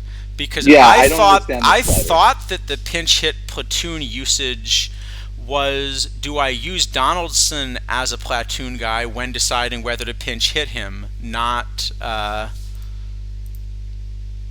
Well, you could want it either way, I guess. I mean, I guess maybe. Well, no, I guess you can't do that. You could stop him from. You could obviously stop. You could stop the AI from pinch hitting for Molitor at all, but then. But you actually want to pinch hit for him in some situations, right? But the AI manager knows the bigger problem is that what the AI manager is likely to do is to bring him off the bench to face lefties instead of righties. Right. Yeah. Now you can set some of that also in the depth chart. So I can go to the depth charts and you see I've got a list of pinch hitters that can be separate. Actually, I probably should set this if I. Yeah, but I look at it. But it doesn't always seem to obey this either. It sometimes picks people that aren't on there in a different order. Or it tries to get the right leverage. Or I don't understand. Yeah. Like. There's that like only uses a high leverage pinch hitter, but I don't know what that does exactly either. Pinch hitting is a bit mysterious to me, in case that wasn't clear. Okay, right now. So it looks like from what Jelly Bay is saying, it looks like from the devs, it will override. Okay, so it's applied to when you use him. So if you use that setting for Donaldson, it applies to bringing Donaldson into the game, not taking Donaldson out. Right. Of the game. Yeah. That makes sense to me. But then, how is it picking which pinch hitter to use? Right, but the problem is what I would really like to do with Molitor is I would like to somehow set that slider to have a significantly negative value. I actually want it to use the platoon information, but I want it to use it in the opposite direction. It seems like that slider would be easier to understand if it was just, instead of don't care frequently, a hit versus lefties, hit versus righties. Yeah, but I guess you can't. But I guess the idea is you can do it sort of here, right? You can do it from. Well, but then it doesn't. I mean, maybe I'm just like I don't understand how the manager works, but it doesn't seem like it always picks the guys in the order you list them there, right? Sometimes it'll pick the third one to pinch it first for whatever reason. Yeah, I think there's Like it's some. trying to. I think there's some leverage thing because so there's a global setting I think where you can. There's something about saving pinch hitters for high leverage situations. Yes, yes. It's a checkbox in the player settings. Yes, save for high leverage pinch hit chance. But I mean, what is considered a high leverage pinch hit chance? Right. So I assume it's doing some check where it's calculating like what's the leverage index right now. Yeah, no, but it doesn't. That slider, that checkbox, it doesn't tell me like, okay, is it a really high leverage? Like, is it just waiting for anyone to be on base? Is that high leverage enough? Does it need like second and third no outs? That's obviously very high leverage. Like, what is it looking for exactly? Yeah, I assumed it was just doing something like calculate the current leverage index, and if it's if it's above a certain value, consider it high leverage. Probably. But I mean, that's also probably not the way you'd want it to do it. You want it to like, is this what is the chance I get a higher leverage pinch hit chance later in the year? Yeah. Or later in the game rather. Okay, and Mr. Black's saying, yeah, it definitely only works on forward splits. I always figure the way to do this is just assume that, like, the manager's trying to keep all of his players happy, and so the guy buried at the end of the bench needs some pinch hitting chances too. Sure. Uh, Our AA manager is very considerate of the card's feelings. I mean, it could be worse. I mean, the one that I would have been most frustrated with was in the playoffs last week. The opposing manager decided to bring in Gary Lavelle to face my Jimmy Fox. That doesn't seem ideal. I thought it was ideal. Well, ideal for him.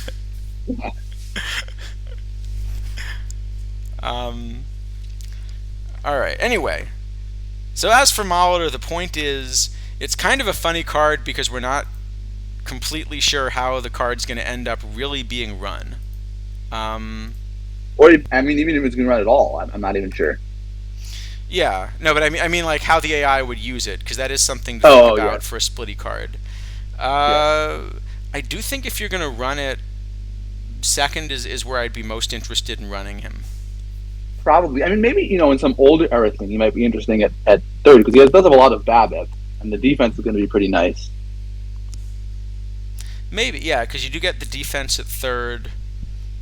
And he doesn't have a ton of I, but it's not, it's what, 70 or something. It's not terrible. Well, if you're comparing him with Beatty, that's fine, because Beatty also doesn't have a lot of I. But yeah, and David, Beatty even plays a better defense than Molitor, right? I think he does. But he's only one way then. No, I think Beatty's a little worse at third. Let me double check, but I believe I remember Beatty. I think I remember Beatty being a little bit worse at third. Yeah, he's a little worse. They're pretty similar. It's a few points of range for a few points of arm. Which at third is probably kind of a wash, I guess.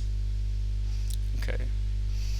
Yeah, and thanks to Jelly Bay for kind of putting in. So that's at least what the documentation is giving us. Player would not be involved. Yeah, I will say Molitor, as much as he's splitty, Molitor is actually less splitty than Beatty. I'm more willing to run Molitor versus lefties by yeah, because you get the double splits though. Yeah, like Beatty gets So actually, if this is what Jaley Bay posted is kind of interesting. It seems like you should just check this box for every player. Then, like, what is the reason not to check this box?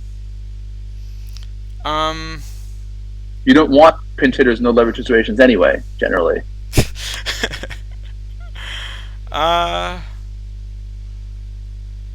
If you think that the manager is successfully recognizing, but I don't know what happens if you check it on everybody, whether that means you get no pinch hitters or if checking it for everybody is like checking it for nobody. Well, I think I want no pinch hitters in low leverage situations. If it's preventing them from coming into the game with like 2 outs, nobody on base, I'm pretty happy with that. That's true, yeah.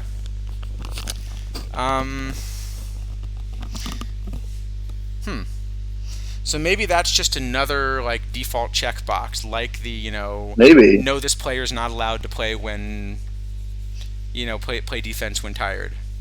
Yeah, I guess we'll try to experiment with that one. That's an interesting one. Might help with fatigue too, even. Yeah, actually, especially in caps, you just don't want pinch hitters. Yeah. All right, so for Molitor, where does this leave him? I guess it's like a B or a C. Probably. Yeah, maybe like a C. Yeah, I think probably a C is fine. I think so. It's kind of a funny C to discuss, though. Yeah, it is a weird one. I mean, I don't think I wouldn't play him in an open because I'd rather platoon Merrill and someone else the other way, Franco maybe. So, yeah, I guess that's probably right. Roy Oswalt. So this is one that at least the market seems to like more than some of the other diamonds. Yeah, they were all about the same yesterday, and then they sort of started yesterday. But the Scherzer mission basically either needs one perfect and one diamond, or any three perfects, or any three diamonds. I'm sorry. Yeah. So, yeah. So at least the market seems to like Oswalt. Obviously, the issue with this card is the pitcher BABIP. Everything else is great. Yep. So this is also one where I think our models may disagree a little bit. I do have him as a viable starter in low diamond, like a top 5. Well, it depends. What are you doing with the future legends? I'm including them. So even if you're running like Brown and Tiedemann, if you're including Brown and Tiedemann, I have him. Let's see, say 50 stamina. Let's say. Then I have him like 10. But if you take them out, I think he's pretty close to being like probably. Yeah, I figured that's about where we'd come out. So, for example, do you have this card behind Ben McDonald then, I guess? Yes, I have Ben McDonald much higher than this. I have Ben McDonald second as a low diamond starter. Okay. Yeah, no, I figured because I mean, we've sort of seen that this is one of the differences between our models, where, I kind of always am willing to play cards that kind of have a good enough combination of control and pitcher BABIP, and it's less critical to me, kind of what the distribution is. And I think what your model is saying is if he's not going to strike guys out, then if he also doesn't have pitcher BABIP, he just gives up way too many hits. Yes, it's generally fairly happy to run low PBAB if there's stuff, but if there's not stuff, it doesn't like it. It really thinks PBAB is kind of very important. Yeah, that makes sense. So I could sort of see this is the kind of thing our models will disagree on a bit. Yeah, but I mean, I don't think he's an unplayable low diamond starter, especially if you sort of decide that the low diamonds just don't have enough stamina. The future legends just don't have enough stamina for you. The other thing I really love about this card is that 109 hold runners is just crazy. Especially for a righty. That's really, really great. Is there? What are the stats on that? Actually, I'm just wondering. Let me see.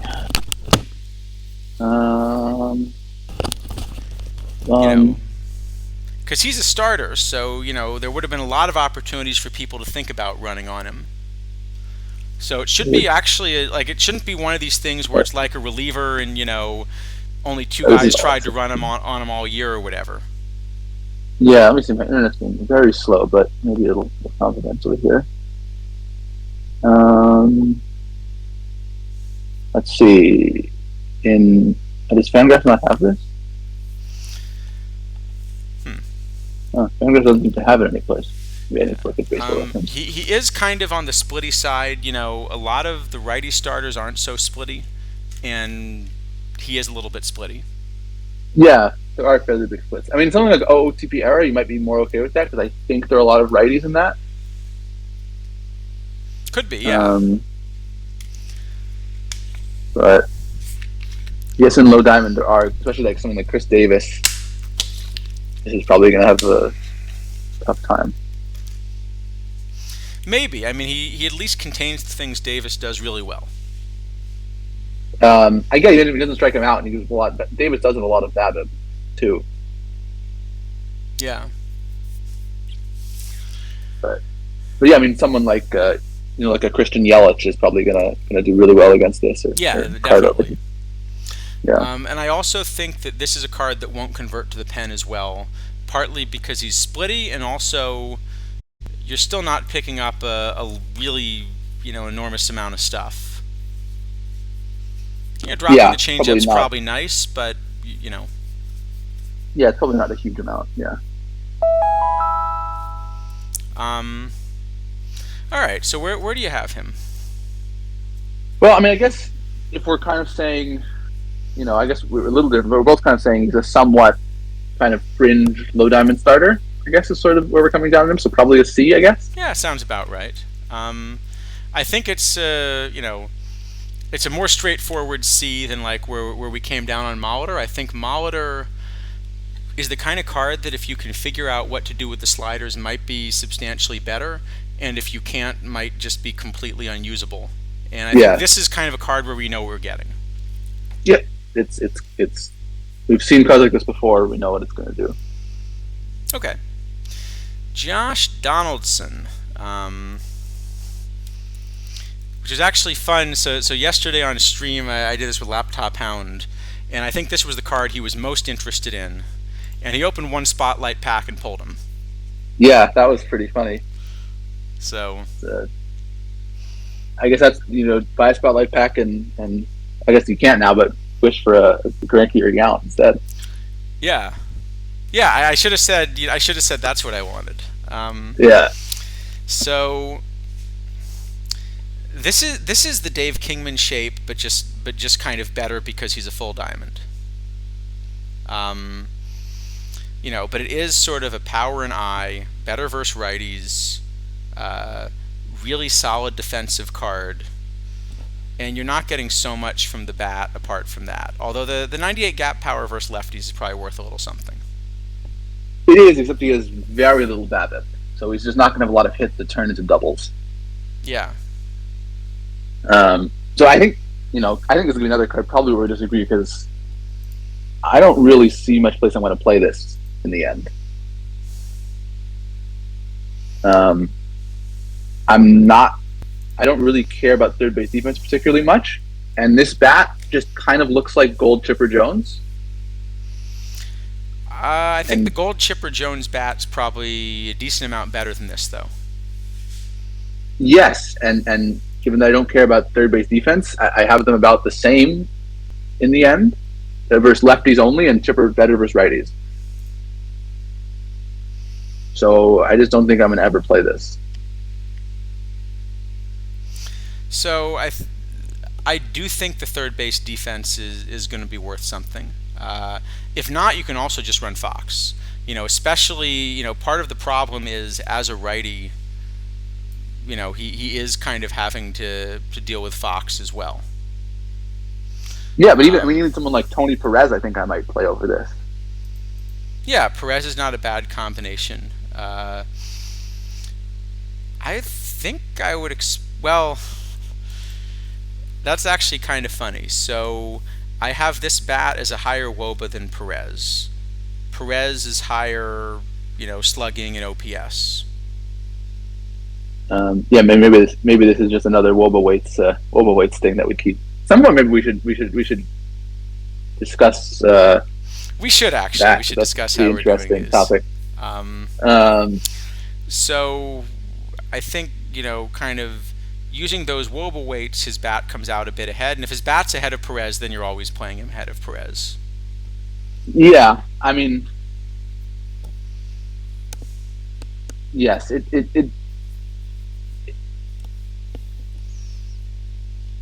I guess it's really sort of in some. I mean, okay, so like I said, I think we're both probably agreeing we don't really want to play him versus righties. Yeah. So he's kind of a platoon only, and then it's either if you don't want defense, you're probably playing Gold Chipper, and if you do want defense, you might play this, but you might also play other guys depending on how you're valuing particular offensive results. So I see also FTP here is asking if you play him versus left, like where he bats. That's an interesting question. Do you put a lot of effort into adjusting batting orders? I put basically almost no effort into adjusting batting orders.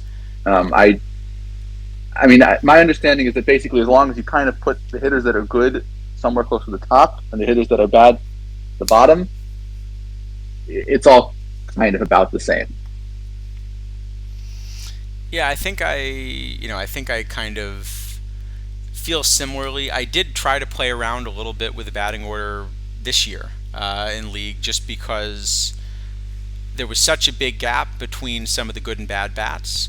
But what I ended up finding I wanted to try is I'm actually running. I'm basically just like running my best hitters at the very top of the order.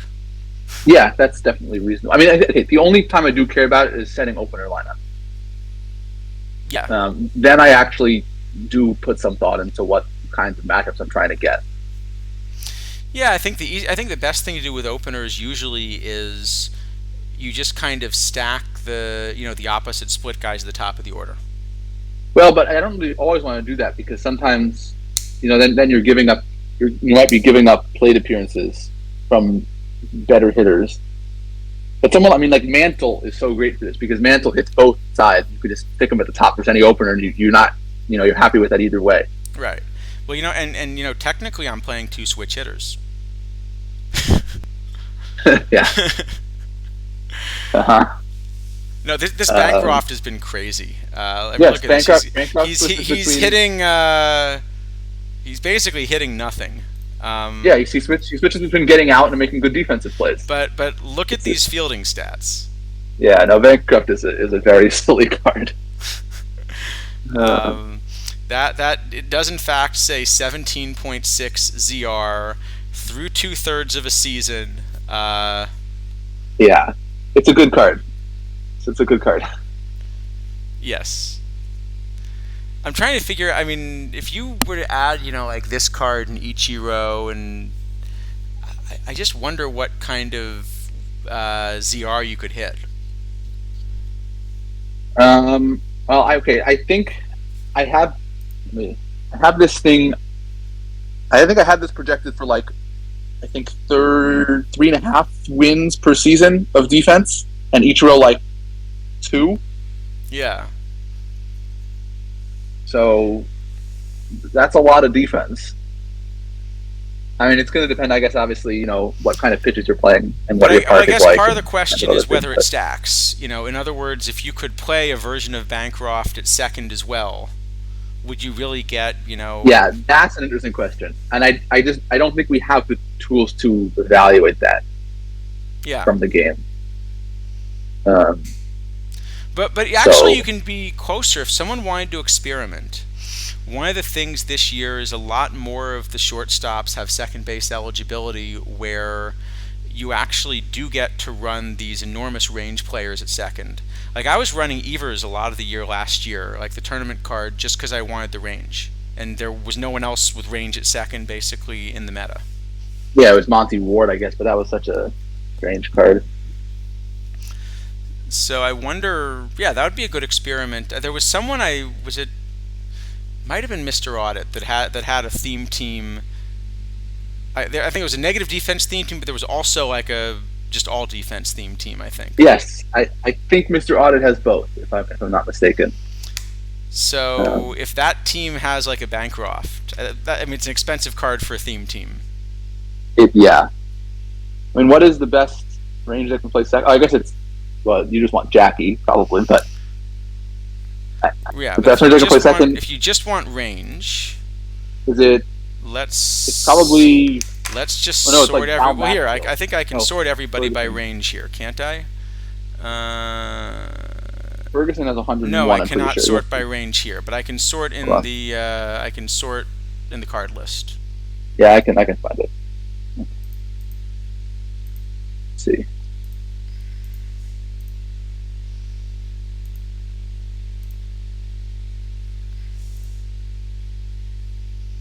Let's see what we got here.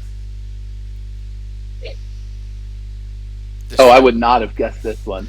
I'm looking. Does Fletcher play second? Fletcher doesn't play second. No, I did play Fletcher in my playoffs last week. So it looks like the one for me who's eligible might be Dal Maxville. You actually don't own the card that is the highest. Really? Okay. Yeah. Or actually, you have duplicate on. Maybe that's the problem. Oh, okay. Let's get rid of that. I still might not own the card. We'll find out. You probably do. It would be very surprising if you don't. Yeah, you have it. Is it this? It's that one. Huh. It is the most zero bat of all time, but it is 103 range at second base. But he can sack bunt. Yes, he's a very good second base bunter. See, this is the question. I guess we now spoiled it. This is the question I should have asked, for the laptop hound thing next week. I would not have gotten this one. I would have said Bob Ferguson, who's second, but I would not have gotten this. Yeah, Ferguson should be up there. Ollie Beard, does he play? No, he doesn't play second. He only plays short. But that's a heck of a range at third base too. Yeah, this is a really interesting card for Iron, whether you want to play this or not.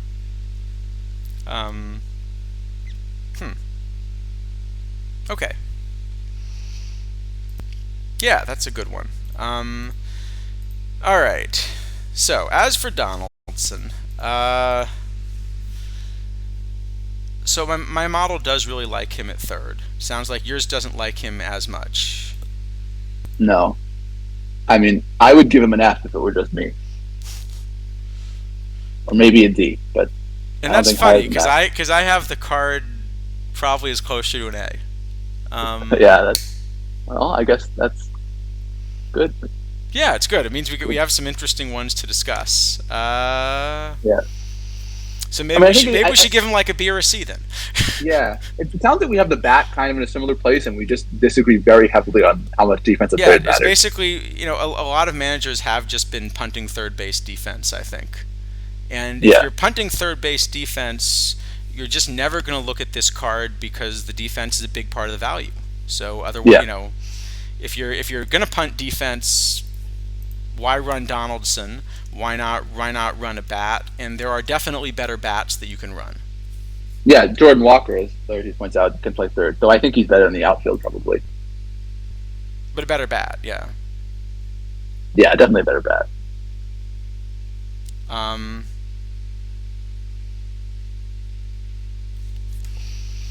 All right, maybe a B? I think this is good that we've disagreed on so much. I think this is good because we've disagreed on so many of these, which is I think that means we're getting cards that kind of challenge our models, which makes it a lot. I mean, I'm never going to play this. I cannot think of a scenario I want. Chipper plays in every single format where this plays. He's 9 points lower in overall. And I think they're the same card in terms of value, basically. So, yeah. Whereas I think I do want to try to put a real glove at third, and if you want to put a real glove at third, then I think this is a card you're really interested in. Maybe. Even then, I don't know. But I'm certainly a lot more interested. Well, because if you're running a glove at third, who's your next option? I mean, I guess it probably is the best real glove at third. I guess it's Bregman is probably your next option if you want some kind of glove. Even George Scales, maybe. You're still only playing him one way, though. I mean, you're not playing him the other way, are you? I wouldn't think. Well, but who's your verse right third baseman? That's a good question. My model wants Chris Davis. Yeah, my model's telling me that too, but I want somebody with a glove. You could play Volpe and Morgan at second. Okay, but if you're playing Morgan Morgan is really a DH. He's a really good DH. Or But he's a DH. Yeah. You could play. Actually, my model says you should just play Diamond Lou Gehrig at third, even though he's a zero.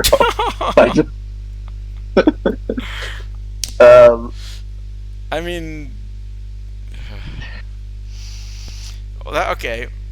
So my model versus right says just give up and play Volpe. Then you're playing a second. You're playing Morgan at second or Merrill, I guess. Okay. But actually, then it says Jackie.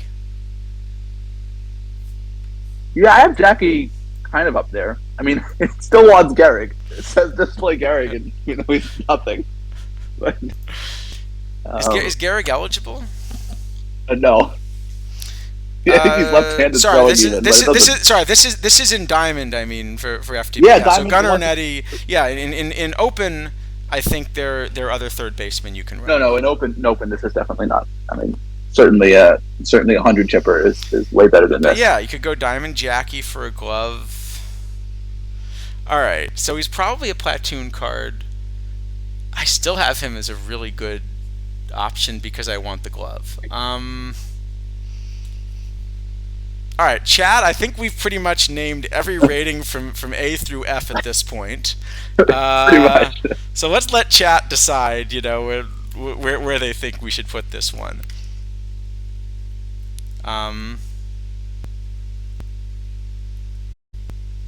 Good question.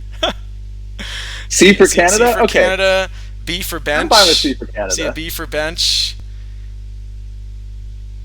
It's somewhere. I guess somewhere between a C and a B is probably where it should go if we are very unsure. Looking. I'm seeing a few B's in the chat. Got some B's. B minus, C plus. B minus. Yeah, I think that's still way too high, but all right. All right. How about a B/C? How about that? B/C. Yeah, that's We'll give him a B/C. All right, that's kind of a fun one. All right, how about Gonzo?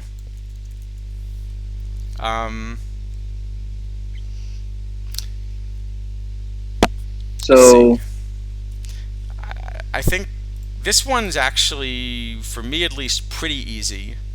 Because it kind of just comes down to this is a good card, but not as good as James Wood. Yeah, but James Wood also plays right field. Yeah, so I guess maybe what I should have said is it's also not as good as my wanting to get like the tournament Aaron Judge in the lineup. Yeah, so I have that kind of close. Whether you should play Wood in left and Judge in right, or you actually like Jason Hayward too, the LA Jason Hayward, and Snyder, or this Gonzalez in left. Yeah. And Wood in right. I could see that. So Wood does technically play first base as well. Laertes points out. Yeah, I think in OTP era you still just want Chris Davis at first.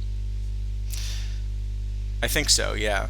Especially in a cap, because there's just a lot of righties, and yeah, people don't want to go to the bullpen for a lefty as much, even in the late innings, because the bullpen may just be too weak. Yeah. I mean, you could also, I guess, play Wood in center, but that's probably wrong. You probably should play Bradley in center. So it's I think I'm now playing Jackie in center. Yeah.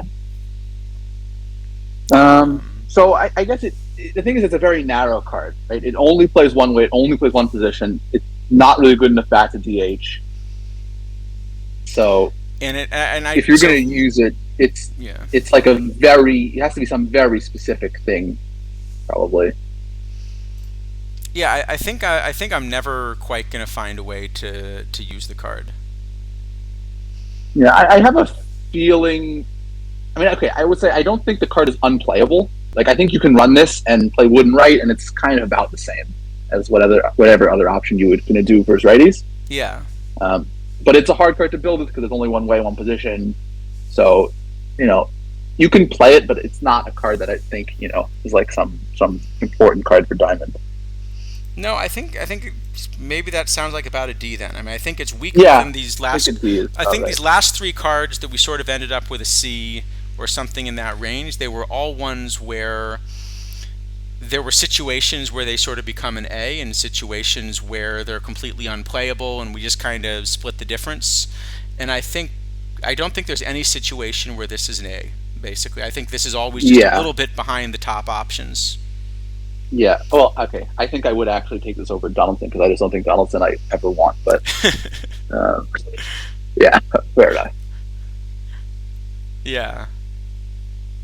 So I think it's just a question of what else is in the meta.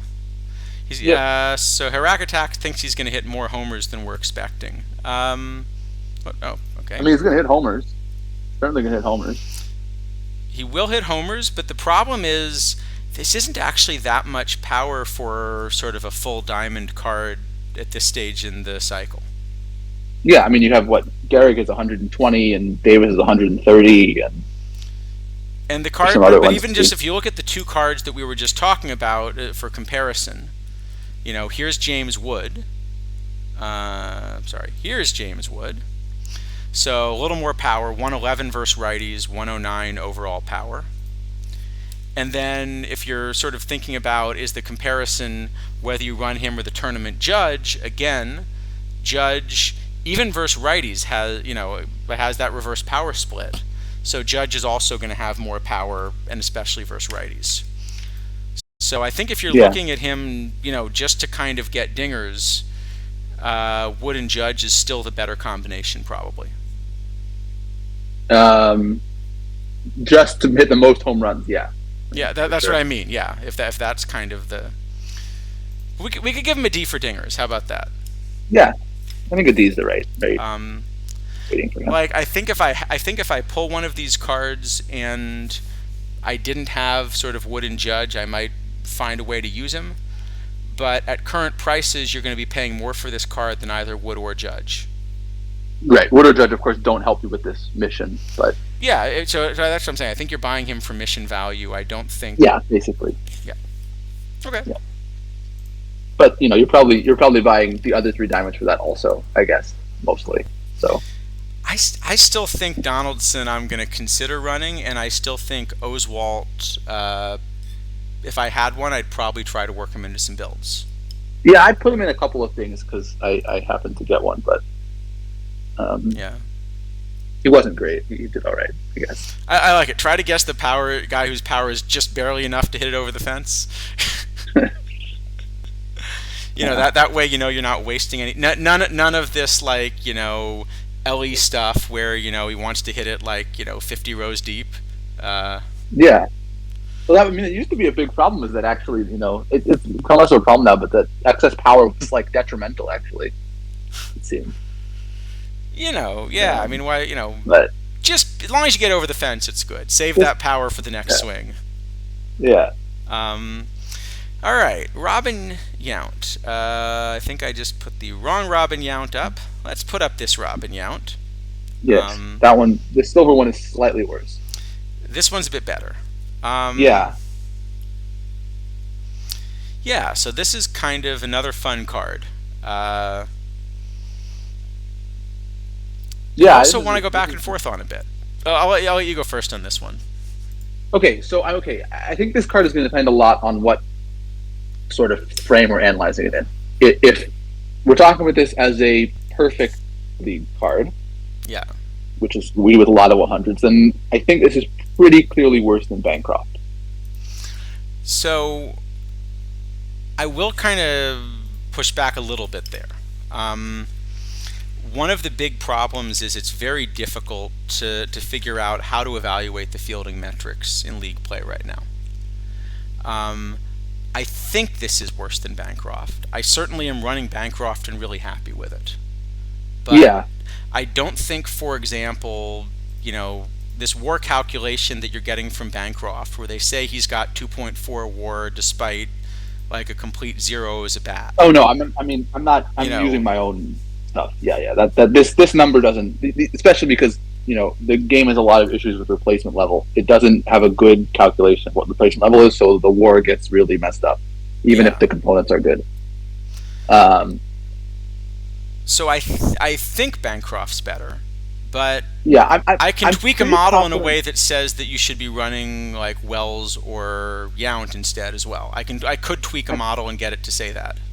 Yeah, probably. I mean, you always could find a part maybe. I'm pretty confident in perfect, at least, that Bancroft's better. In Diamond, I'm much less confident that Bancroft's better. And in tournaments, I think Yount is probably better. I think it depends on the tournament. In an open tournament, tournament, I think I'd run Bancroft. In other eras, I think, yeah. Yeah. So maybe the first question is if you're just looking at offensive shortstops. So you're thinking about a Willie Wells.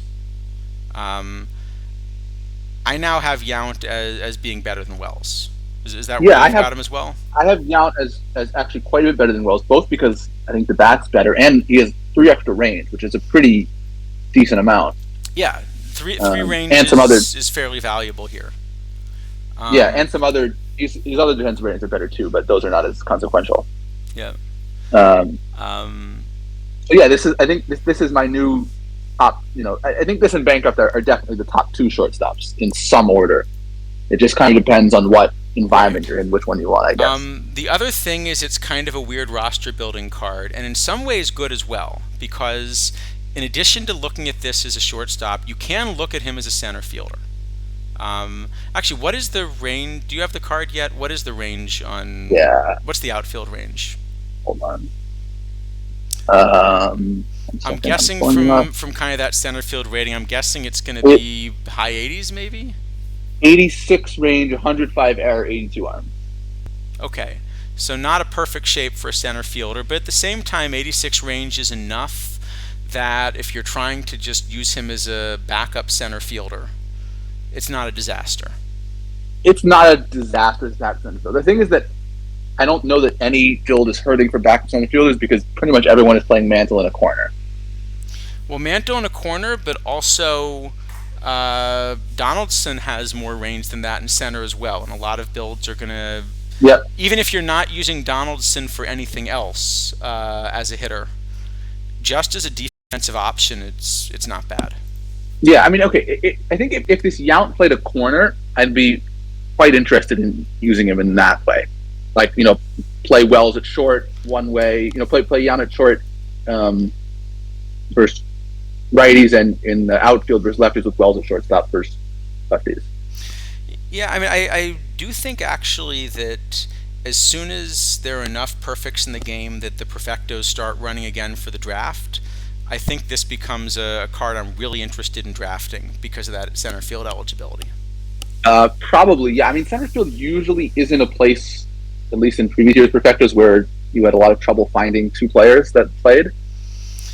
No, it's the combination, though. It's that you can kind of decide later how to... Yeah, that's true. Especially if you have an early round. I mean, also the card is really good right now, so... Yeah, and that gap power, again, kind of, it's a little bit hidden, but is worth a lot. Yeah, it certainly is. And, the eye split the other way, so at least you have some offensive value for righties, which isn't bad. What I don't know is, because it's so easy to find center fielders, if you're running Bancroft, is this the second shortstop you run, or would you still rather run Wells or something like that because it makes just building your roster easier? That's an interesting question. Or I'm actually doing the opposite. What I'm doing at the moment is I'm running Phillips. So I'm just running Wells. I'm just running Wells purely as a third baseman, and then I'm running Phillips as the backup. Yeah, I think this does depend a lot on what... Because Phillips gives me 96 range. Yeah, on what the solution is at second base. Because second base right now, I mean, obviously, Jackie is the top card at second base. But then it's not so clear who the backup second baseman should be. I mean, you can play Tony Phillips, who plays both, backs at both second and short, which is what I think a lot of people have been doing. You could think about Ricky Weeks, who's probably the next best pure second baseman. Yeah. Yeah, I mean, the problem is, well, okay, I can tell you what I really think the solution should be. The solution I really would have liked is I wish this Mookie Betts could play second. Yeah. That would have made roster building a lot easier, and you can justify it. So 2018, I'm trying to remember what the year that Betts stopped playing second was. Yeah, I don't remember exactly. I think he's played a couple of innings at second base in a number of seasons in his career while he was with the Red Sox. And then the Dodgers have played him there a bit more, I guess. The card that can play second, which I'm guessing not a lot of people have trained, is Gunnar Henderson. I haven't even looked at playing him at second. That's true. I think I saw 1 or 2 teams maybe trying to train him at second. Yeah, I mean, it takes ages because he starts at 0. And he's clearly better at third. So you have to, it's a big hit for 4 weeks to train him up there. So 2018, Mookie played 6 innings at second base. But early in his career, he played second a fair bit more. And as you say, the Dodgers have also tried it a bit. Yeah, well, the Dodgers have also so many injuries, I guess they've been sort of forced to. We played shortstop a bit this year, right? Yeah, okay, yeah, you get shortstop eligibility out of him maybe too. So I mean, if you're trying to think, okay, can you fit both Bancroft and Yount on the roster? Maybe you want to platoon them, play Bancroft versus lefties, or everybody then Yount versus lefties or something. I think it gets a little tricky to find enough roster space to back up second base, unless you have a trained Henderson. Yeah, so maybe the answer then is that really, if you're not going to start him, he doesn't end up on a roster. But if you're looking at him as a starter, he's a better option than Wells. Yes, I agree. The Wells also has sort of the same problem. I guess you can play him at third is the difference. Yeah, I've somehow ended up playing Wells at third because I can't find another third baseman. Yeah. Mr. Black, 11 pitchers helps, but I think 11 pitchers at perfect is really difficult to get away with. Okay, okay, that is true. Technically, I'm looking at chat. Technically, Bullet Joe does play second, but I think that the words sort of are doing a lot of work there. Yeah, so, okay, I mean, something I thought about doing last year, and maybe you could do it again this year. So it's the reason it worked last year a lot was Ed Delahanty. Is to not roster a backup second baseman at all, which sounds a bit strange, and then you rotate one spot of the bullpen with a variety of different second base options whenever Jackie Robinson gets tired. So, like, you play no one, then Jackie Robinson plays 5 games in a row, he gets tired, you take out your bullpen. Your last bullpen arm just pitched a lot, you put in Tony Phillips for 1 game, you play him, you take him off your roster again, you put a new pitcher in. The problem is you live in a time zone where you're awake for most of the Sims. Yes, you have to micro every game. No, Mr. Black. So the problem with the 15-day rule would kill it, but you have to have 3 players willing to do that with. So you have you do it with Phillips and Weeks and Volpe or something. So the problem for me is the last time I was trying to micro in that meta, I instead wanted to run a 6-man rotation. Yeah, then you can't do it probably. Now I'm running 4 actually, which is I just want to run an even number of starters. It's just Right. The thing is that one of the reasons that idea worked last year was because you had Ed Delahanty, who could play second in a pinch, and now if you're sort of wanting to rely on Bullet Joe Rogan to fill that hole, it's a lot more difficult, I guess. Right. But I actually would rather not have a second baseman on the roster at all if I'm microing. So one of the things that is worth experimenting with is just running certain players in positions they're not supposed to play. Yeah. So, for example, the perfect Jackie is a surprisingly good catcher. I have not experienced that myself, but he's good at everything else, so why not? Yeah. But you will not be able to play him at catcher unless you don't have any other catchers on the roster. Yes, that is true.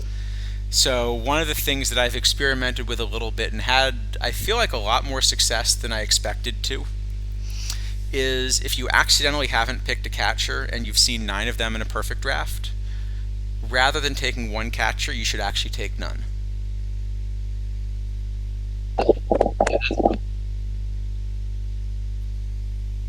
Get lucky and get some catcher eligible other position player, but right. Well, if you get 2 catchers, fine.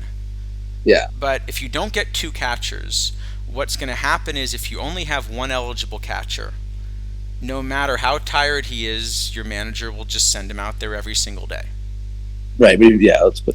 If you have no eligible catchers, well, someone's got to go put on the tools of ignorance. But whoever it is, the manager, if they're tired, will ask somebody else to do it the next day. I mean, I think this is true. I believe there was one of the PDCS draft winners last year played an untrained Trey Turner at second, which I guess worked pretty well. So it's interesting to do that. I mean, when the game lets you, that is. Yeah, well, so the problem is that I haven't found... I've found a few tricks for trying it, but I haven't experimented enough to find a really good way to control exactly who gets swapped in. So, like, I know someone's going to play catcher. I know it's not going to be somebody that's, starting in certain other spots. But right. Of the remaining people, maybe I don't know exactly who's going to be the catcher. Yeah, I mean, I guess you can try to force bench a lot of people to make sure there's only one player the AI can put in or something. You can try. And this also doesn't work. This also doesn't work if you kind of accidentally forget that you picked somebody who has catcher eligibility that you don't think. Then the game will put them at catcher and will run them at catcher even when tired. Right, and even if you try to put them at a different spot in the field. Then it explodes. Yeah.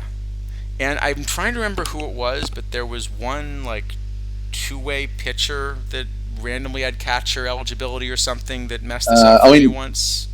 Double Duty Radcliffe certainly did last. No, but year. He at least was a real catcher. But there was, another two-way player. There was a two-way player that I think was an outfielder, but had Rudy York level of catcher ability. Oh, I don't remember that. That was last year? I think so. But just enough that it would break this, if you got stuck. Right. Right. So the problem is that daily lineups, it depends what you're trying to do with them, but daily lineups will not work to force the person you want at catcher because the person I want at catcher isn't allowed to play catcher. So what I'm talking about here is what happens if you're if you're playing a tournament and you have 0 catchers on the roster.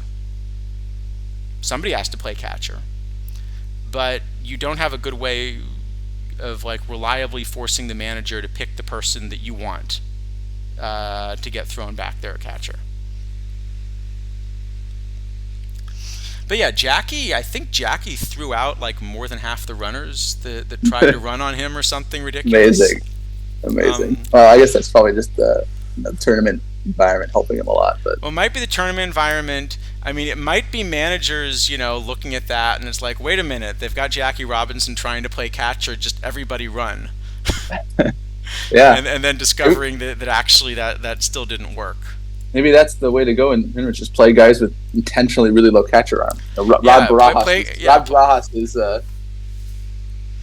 here. We're ready to play him now. Or what you do is you play the Rod Barajas at catcher, but then you pair him with with Oswalt's 109 hold runner. Right. Well, I guess that will stop him from stealing though. You want them to somehow steal but get there and out still. Anyway, Robin Yount. Where do we want to put Yount? I mean, I think it's probably an A because Bancroft is around. Yeah, if Bancroft were not around, then I think this is an automatic starter if you get him. Yep. But I do think Bancroft is better, and the center field thing is interesting, but I'm not quite sure what to do with it. Yes. If it were some other position, a corner outfielder, second base, then this is probably a really good card. Second base, this just immediately replaces Phillips, and the second base is just an amazing card. Yeah. Okay, I think A is about fair. Yeah, that seems right to me. How about Zach Greinke? So we've had already a really good Greinke as a low diamond. Yep. I mean, I guess maybe we can do Greinke and Scherzer at the same time because I think it's going to be the same discussion. They're going to be really similar, yeah. So Greinke, the low diamond Greinke, we know is absolutely a low diamond sort of meta card and has been for a while. Yeah, I mean, I think he's falling out a little bit now. Yeah, just as more cards get released. But the perfect Greinke is actually quite a different shape. Yeah, very different. I mean, it is probably representative of the different ways he pitched in Kansas City and Los Angeles, which is sort of interesting. Yeah. But yeah, I mean, I guess we could say it's. I think we discussed last week that we kind of thought there were, sort of 7 let's say, top level perfect league starters, right? Yeah. Which at the time were Koufax, Page, Polet, Maddox, Joss, Alexander, and Rogan. Sounds about right. And now we've sort of gotten two more that are in the same. And Randy, I guess, if you got a Randy. Yeah, I have Randy actually not in that group. I have him a bit lower, but that's a very, very model dependent card probably. Yeah. He's doing a lot better than my model thinks he should. So maybe it's wrong. But I mean, I think Greinke and Scherzer are both kind of in that same cluster with the other, other perfect I think level so, starters. and in a couple slightly different ways. Where, Greinke is a card where when you mouse over him, you're not going to see the pitcher BABIP, and he looks basically like the best pitcher in the game, but the pitcher BABIP is the big weakness. Yeah. Scherzer, on the other hand, again, it's a little bit lower pitcher BABIP, but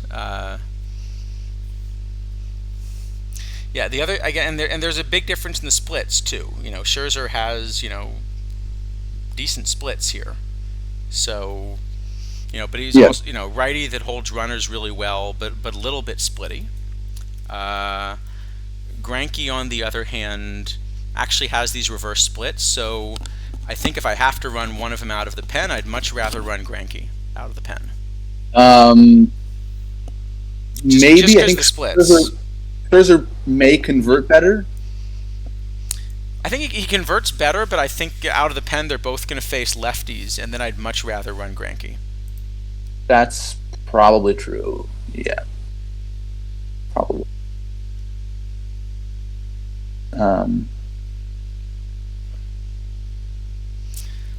Yeah. So I think, and they both have the hold runners, which is really nice. So one other thing to think about in terms of the price.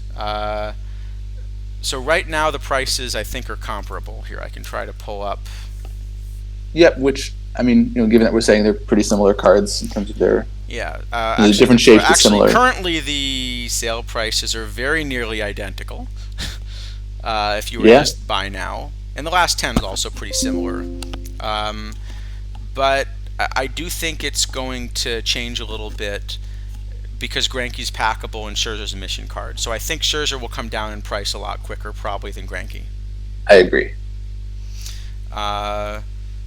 Which of the two would you say is the better card if you had to pick one? I'm guessing we're going to pick differently here. I don't know. I think it depends on what your build is, maybe. But I think in just kind of a neutral environment where you're not doing any kind of building around particular players or anything like that, I think I would take Scherzer. Okay, yeah, I've got Greinke very slightly ahead, but if I get both, and I'm hoping I'll have both once we get off stream and I can finish a couple of these missions, I would run Scherzer as the starter and Greinke as the reliever. Partly because of the reverse splits, but also that I'm doing the stupid thing of running a 4-man rotation, and that 102 stamina just helps me a lot more than 89. Yeah, stamina is definitely pretty useful, especially if you're running 4. Yep. Even if you're not really, because I mean, I think if you kind of have 5 of these top starters in Diamond, you can get away with 11 pitchers. If you have enough stamina, to kind of let your starters eat lots of innings. Yeah, I could see that. Okay. Imperfect though, I don't think that's possible. And yeah, in terms of where they slot in with the others, I have both of these, ahead of Joss. I have them a little bit ahead of Bullet Joe and Pollitt, but behind like Koufax, Page, Maddox. All in the same, in the same ballpark as Maddox. Yeah, mine is basically Koufax, pretty decent sized gap. Page, another pretty decent sized gap, and then the other 7 are all kind of, other 7 are all kind of very similar. I'm not. I think they probably just build depending on which ones you want or which ones you happen to get. Yeah, I think that's fair. And also, because like in my park, for example, Pollitt never should be in my build the way I've set it up, but of course, I Well, you also could be in your bullpen, I guess. But. yeah, but I also set up the build knowing that I didn't have Pollitt. So Right. if I were coming into the season with a couple of these lefties, I might have picked a different structure. Yeah, very possibly. So maybe they're just both about an A. Yeah, probably. I mean, it's interesting to see because now we sort of have this big cluster of starters, and now there are actually 5 that are relatively easily acquirable. Right? They're not limited editions. They're not new tournament cards. They're just in packs or missions, and there's a good number of them running around. Yeah, I think so.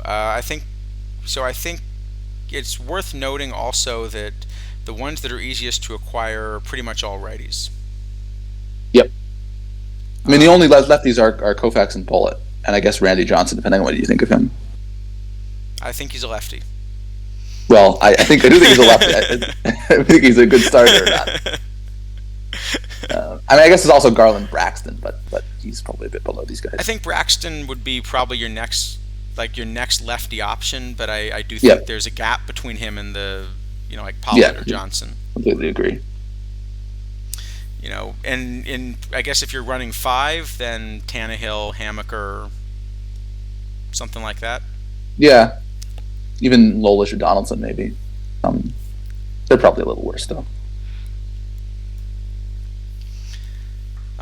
Okay, I think that sounds pretty good. So yeah, overall, I think this is a set that we're a lot happier with. Yeah, I would say we're a lot happier with it, not just because the cards are all really good. We're happy with it because the cards are all really interesting. Yeah, I think I would also have been unhappy if we were just given like 12 S tier cards. Yeah, this is. I mean, I think this is really it's a great set. The missions are. They're not the most adventurous, let's say, but they're not super easy, which is I think generally a pretty good thing. And there's a lot of cards that are interesting to get and try to think of what you're going to do with them and play around with. And yeah, it's pretty good. Yeah, I think it moves the meta forward. Harak Attack has Granky as S+. Could be. We'll see where he comes out. S+ for Royals theme teams, that's for sure. Definitely. Are you a Royals fan? That's a good question. Yeah, so you're right that so many people use switch hitters, and that's part of what my model's looking at and why I like these reverse splits. I think the problem is just that the pitcher BABIP is still low enough that Greinke's going to give up a lot more hits than some of the ones that we're comparing with. Yeah. I mean, also the switch hitters from below the lineup are sort of starting, especially in the perfect league meta, sort of starting to fall out a bit. I mean, you still have Mantle, of course, but Chipper Jones plays probably, but then yeah, I guess that's not right. a lot so besides if I let's say I look at who I'm running, lineups. I'm running 2 switch hitters right now. And there's Tony Phillips as a backup, and Tony Phillips is a backup, but also one of those hitters maybe should go in quotes because Bancroft is really a switch glove. Yes. So yeah, Mantle.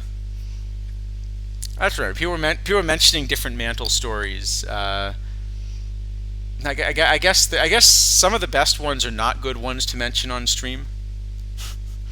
Yeah. Did you ever see? I'll let people look this one up for themselves, maybe.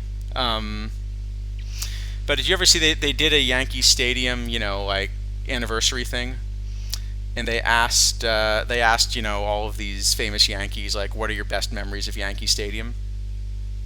Have you ever seen that one? I maybe it sounds familiar somehow. Okay, so if anyone's interested, Mickey Mantle had a memorable one, but maybe not a good one for the stream. Yeah, I've definitely heard some of them at least. All right, so yeah, this is I think one of my favorite sets of the season so far. Yeah, I think this set's been really good, and I'm excited to play a lot of these cards.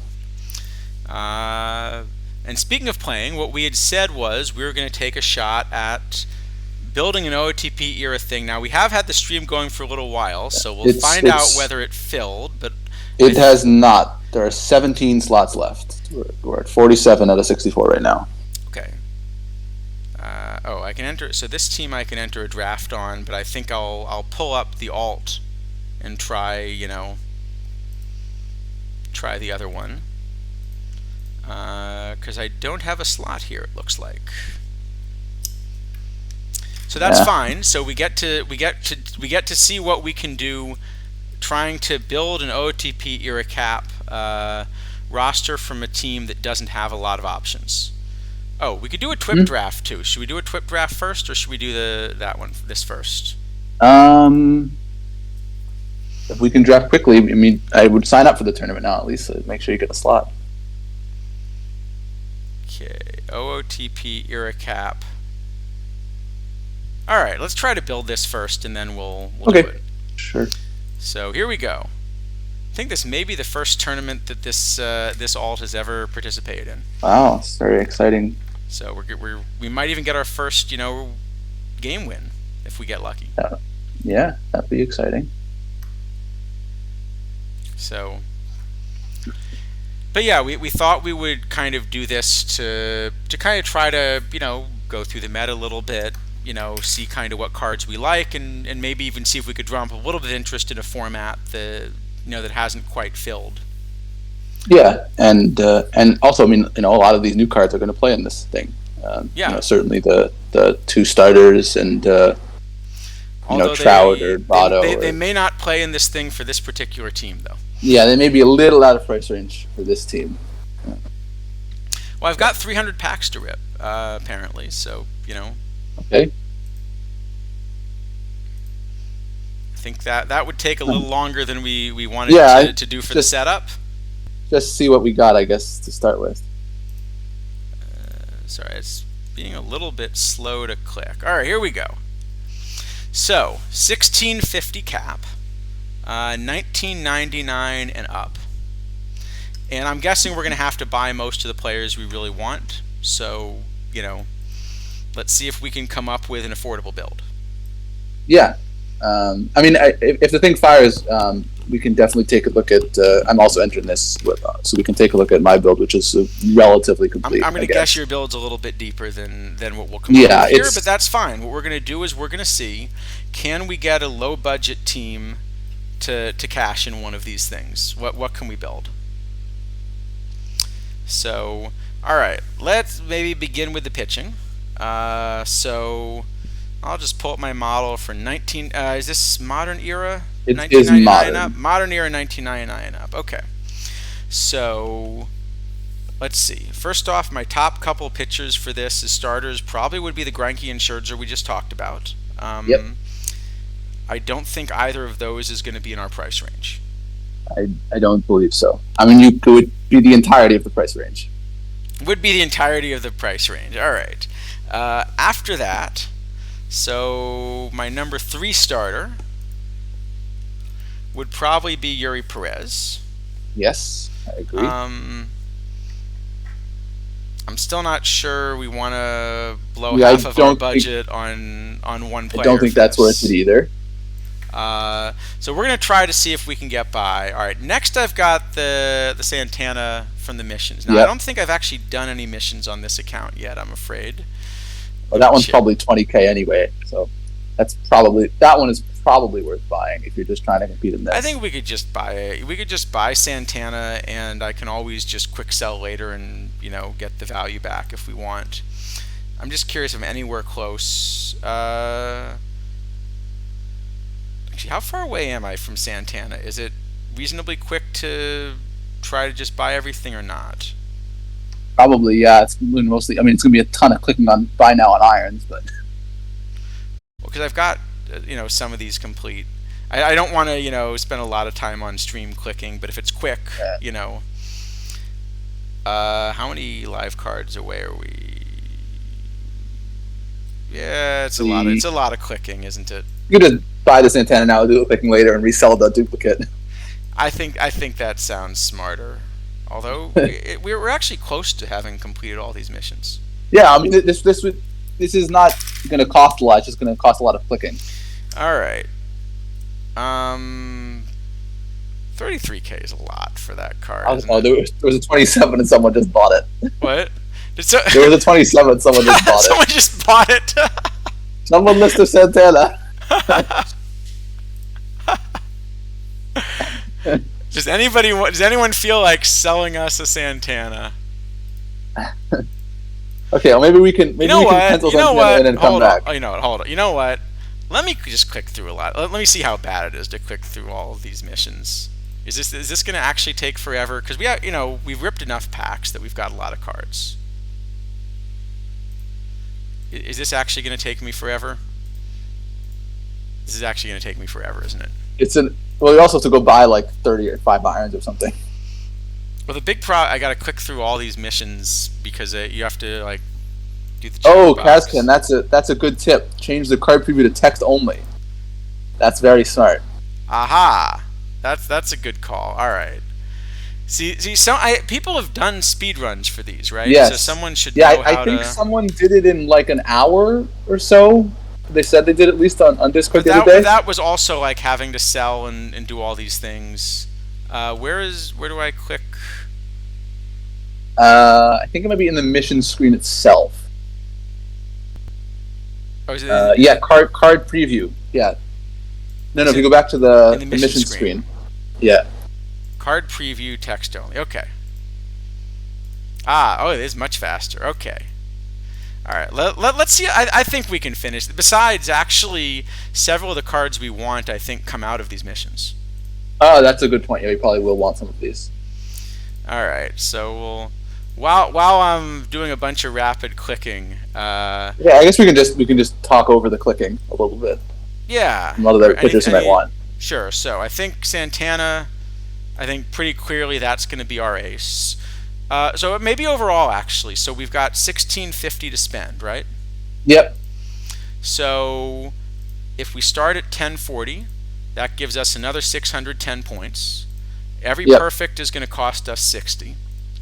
So this is essentially a 10-player, plus a little bit built, right? Yes. Yeah, basically. I mean, the thing is that, Jeff Mathis is eligible for this. So it is a. So that's actually the other 10 points. So it's 10 players plus. So it's basically 11 player build. 10 perfects plus Mathis. Yeah. Though I don't think you actually want 10 perfects because there are some timers that are better than the perfects you could run. And when this account probably doesn't have 10 perfects unless you want to play Ken Caminiti. Is he eligible? Is that which year is that Caminiti? It's 1996. Nope, he's not eligible. I was going to say I don't think his eligibility has actually ever come up. I will say we almost, very close, if Yao had not been released, almost managed to get a PTCS where you could play Ripken. I don't think. No. It's a very restricted card pool. Okay, hold on. But what's the PTCS where you're imagining Ripken plays? So it's 1985.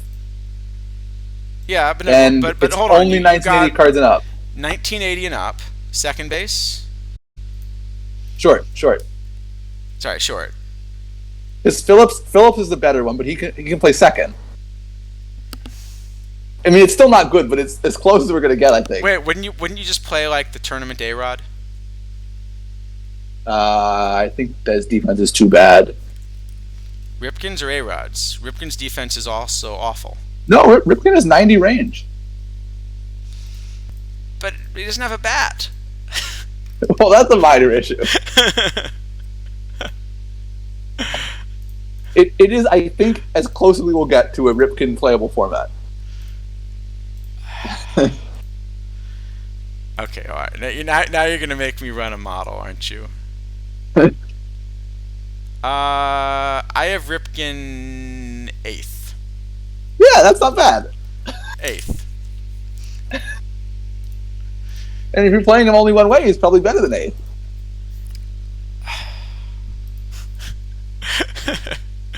All right, but so for example, you can play Gunner. You can play Volpe. You can play Phillip. Valentin's better.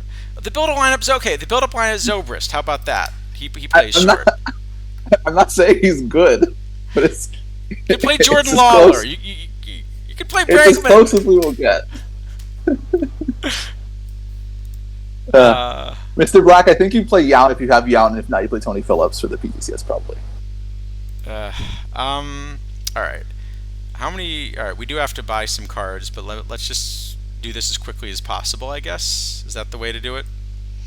Unless someone feels like selling us a. Yeah, I mean this is you can sort by buy now price ascending. That's the way to do this one. Yeah, sort by buy now ascending. Hide cards out. Yep. This is the way. Buy price ascending. No, sell price ascending. Sell price ascending. Yeah. And then I can use this to just go through everything that we still need. All right. It's just so much clicking. I clearly need all the speed running tips. Oh, you're done. You got it. No, but I need more than 20. I need. Oh, right. You need 28 probably for Boston. I need 28. 24. 24. Okay. Oh, yeah, that was one with all the silvers at the start of the year. I remember this. So what I should be doing is I should be going from the level 2. All right. I'm afraid this is not the most entertaining moment we've had on stream, but hopefully, Yeah, I think I may actually go take a break to get some water while you while we do some clicking. All right. Yeah. I think we'll take a question from chat maybe or something while we're clicking. If anyone's got a good,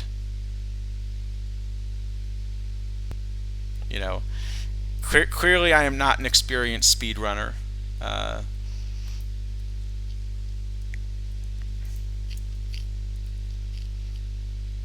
Anyone got a question they want to throw at us in chat? I'm just looking. This is the content Grabster came for. It's content of a sort. I do notice the price at least has come way down on these, so that's good.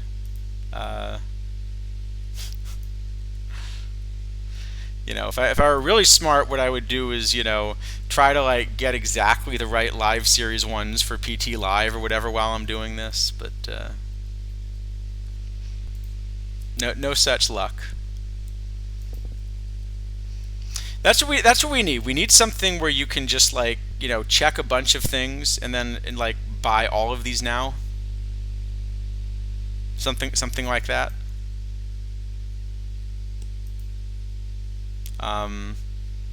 Maybe that would be the way to do it.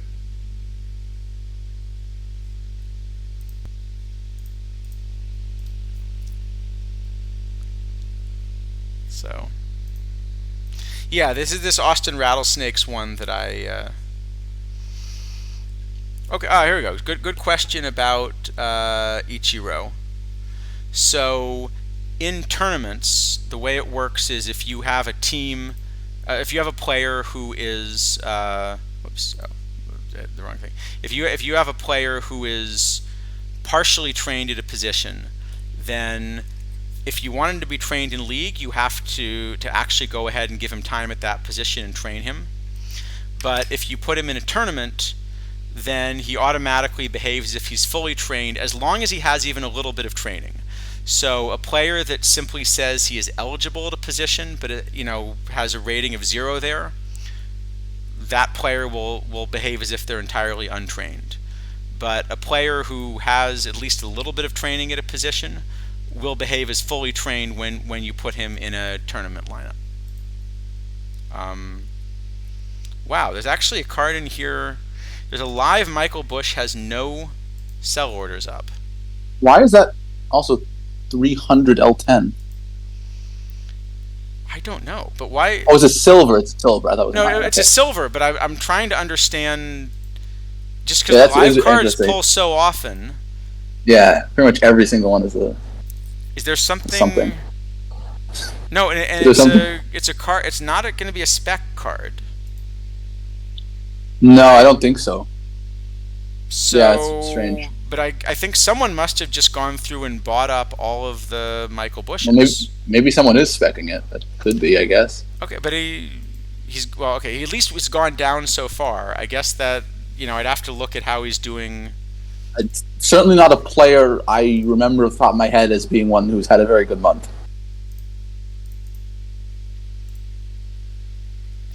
Okay, yeah. So Curtis Mead at second. What is Curtis Mead at second? Is he partly trained? He is not partly trained at second. He can play third and first. Okay. Yeah, I didn't remember him there, but okay. Here's another. Here's another one actually. So there actually are a couple cards that, for whatever reason. Yeah, well, that one's definitely not specking because he just had Tommy John surgery. So. No, here's another one. Okay, no, okay, Rodon. At least the perfects I could understand. Maybe they just don't pull enough that someone's selling. Yes, the perfects sometimes have no. So that's within the realm of possibility. All right. So after all this, I assume we do want Santana on the roster because otherwise, yes, we definitely want Santana. Otherwise, we're making a mistake here. I don't know how people did this in an hour. Because it's a lot of clicking, but also I imagine you have to like quick sell some things back in order to get enough value. If you're doing this from a fresh account. Well, you also get to rip all the packs too. So you might just buy the quick sell stuff that comes out of the packs and. Yeah, but it's just so much click. Yeah, no, I believe you have enough points to do it, but it's so much clicking. A lot of clicking. Clearly, we need some tips from the speedrunners or something to tell us how to do this. Yeah, some inefficiency we got here going on. Yep. Yeah. Don't go to us for your speedrunning tips. That's I think pretty clear.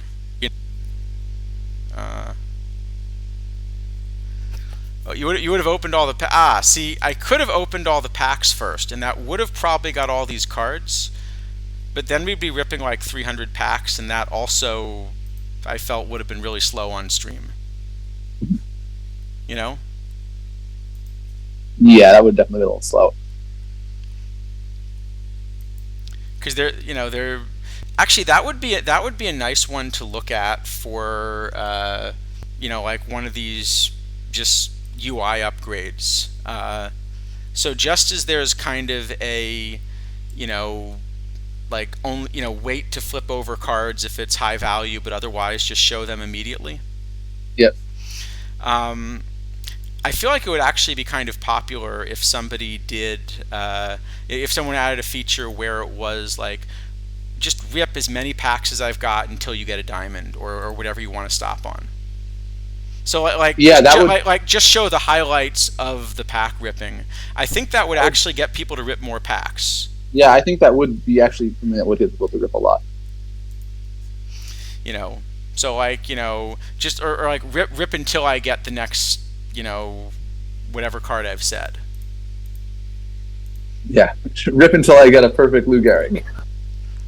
Whatever it is, yeah. Make sure you have 10 million points first. Or run out of packs, but just like okay, this account has 300 packs on it. Like, just show me like the highlights of my pack ripping. Yeah, that could be interesting. Like open all the packs, but just show me the highlights, kind of thing. Mm-hmm. That's true. There are people that are watching me quick buy live irons. I really should have set this up before doing the stream. The problem is that we didn't know which format people would pick. Yeah, we also didn't think that far ahead. So no, we really didn't. All right, I think the answer is if we're gonna do this next week, we should. Well, I think we were talking about this before the stream. We predicted that what chat would tell us was that they wanted to do something like bronze best of 7. Yeah. And so for that, we figured, okay, if we're buying each card actually as we talk about it, no problem. I didn't realize I was going to have to like try to quick buy, a larger number of cards on stream. Well, at least it's we're getting there. I think we got all the cards.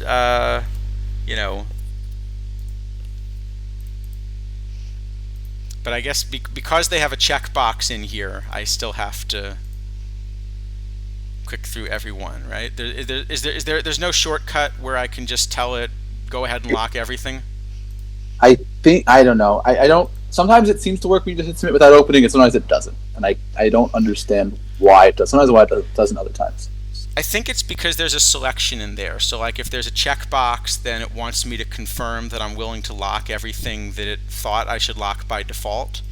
But I think if it's like a 7 out of 7 mission, so there's no selection, then it's trying to do some kind of smart recognition of like, well, clearly you're okay locking everything because you have no choice. Right. Yeah, that makes sense, I guess. I think that's the idea, but no, that seems reasonable. Yeah. So for example, I'm not looking that closely. I'm probably not locking like the cheapest version of things I can lock, but Oh well. We're just trying to click through. That's not the goal here. No, at this point the goal is just to manage to click through all of the missions and get our Santana at the end.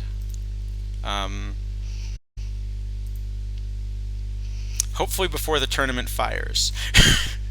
Oh, Laertes says 1 spot left. Okay, we got to build pretty fast, I guess. All right, we're gonna be doing a quick build then. No problem.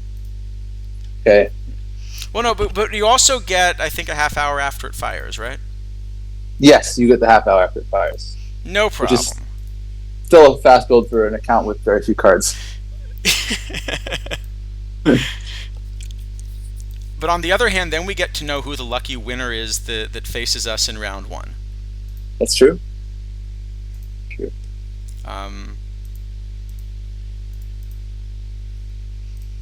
So we're almost done with the missions. Yeah, next time I really should set this up a little in advance, or we should think about just how far behind you start, in all of this. I guess so. But we are going to get there. Eventually, maybe. Yeah, so Mr. Black, good. I'm glad that this is kind of getting the tournament to fire, because I think that was part of the point, was to kind of like highlight what would be an interesting format. Or actually, these I think I can just click submit now, because it's this one I think I'll be able to just click submit. Oh yeah, I guess that's true. If you All right. And we got a Caminiti. Very nice. All right. I think we are going to make it. And after all this, I think I just broke the whole roster because these players all got dumped onto the roster. You can do the, deactivate. No. Fortunately, I have a solution. Deactivate. I have a very important solution. Oh, you have for a this. blank one? That's clever. Yeah. Actually, I have 2 because this is a cap. I'm going to take my blank cap roster. or not. What is error code 141? Oh, probably because it's a different account. Yeah, but it's a blank roster. It should be able to submit a blank roster because there's no... Blank is not blank.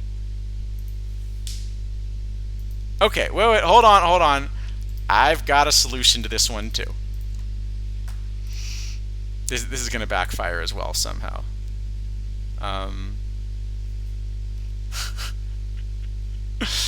So, I will say, by the way, this I really strongly recommend to everybody having a blank roster that you can load for, if not exactly this reason. But here's what we're going to do. What we're going to do is we're going to go to another tournament that we also will have absolutely no roster for.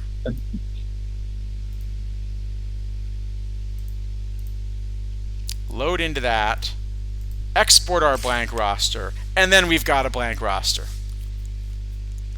Totally a solution.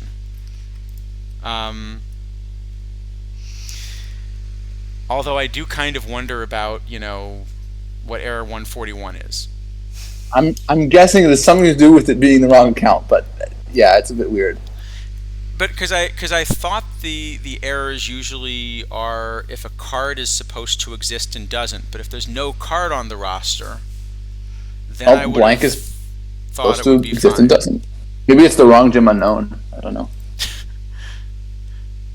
That would be great if it turned out that just some accounts, like every account, got their own personal gym unknowns. Now you're going to be just re-rolling accounts through the best gym unknown. That would be the best like tinfoil hat theory, that like it turns out that each account has a gym unknown, and so what you need to do is keep re-rolling until you get the right one. That would be a great theory. All right, we are now going to have under 30 minutes to do this, so we're going to have to speed run it. We've already seen what my speed running skills look like, so this may be tight. Yeah. Okay, so this account has no cards, right? We don't have any build alliance or anything. No, but we do now. But we do now have all of the mission rewards for the live missions. Right. Okay. Well, I think it's time to start buying feature legends. Yes. Oh, we're facing Hamlet. Oh. That's gonna be a rough one. That's gonna be a little bit rough. Let's look at what we're up against. Oh, it put in some interesting cards. It picked some stuff. Let's look at who we are going to face. What my speedrunning skill. Have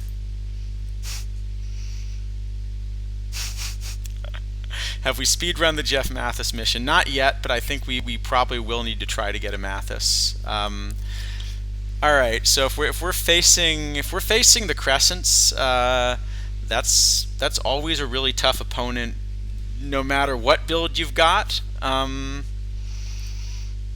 Thinking we're in a little bit of trouble here. Yeah, it's not the matchup that we would have wanted. That's for sure. But as soon as this loads, I think everything loads a little slower when you're on stream. So let's load in this blank roster. That does not look like a roster that would likely win. Probably not. We've got a blank roster. Okay, we got a blank roster. Our job, your mission, should you choose to accept it, is to take down this. Yeah, that's good. That looks good. I'm satisfied with that roster. I would be quite satisfied if we had that roster, but unfortunately, we are going to run other cards. We're going to try to take down this roster with some different cards. Okay, I think there might be one card that's the same, which is Cliff Pennington. That's about it. All right, here we go. We actually have 1,400 cards on this because I have ripped a few packs. Okay, so maybe there's some good stuff. All right, let's see. So I guess we're starting with pitching. We said. Yeah, I feel like pitching is the best chance to keep us in the game, maybe. Okay, so I mean, have the Future Legend starters gotten expensive yet? That's the real question. No, not really. So that's probably where we should go. All right, let's begin with our starters. And why is this being very slow to do anything now, which is a bit of a problem. I think it's having problems rendering just with the streaming, and like the computer being a bit of a potato. Let me see if I can do something to free up memory, because otherwise this speed run is going to be a very unspeedy run. And we do have 23 minutes to make this all work. Okay. Well, first off, Santana. We're definitely running Santana. That's Because if we weren't doing that, then really, like, what was the point of all of that clicking? Yeah, there was 40 minutes of clicking that didn't get us anywhere. So we're definitely running Santana. What else do we got here that we wanna run? So other good starting pitcher options. Like Scott could be up there. There's the Oswalt we just looked at. There's another limited edition. There's Burley we don't have. I'm thinking. I think we just if I mean, it depends on how much we're spending here, but probably the way to go is to buy some of the low diamond future legends, Taj Bradley or whatnot. Yeah, and I guess for a cap like this, we care a lot about stamina. That is true, but I don't know that it's going to matter. But yeah. Kazkan OOTP definitely has memory leak problems. For sure, they're memory leak problems.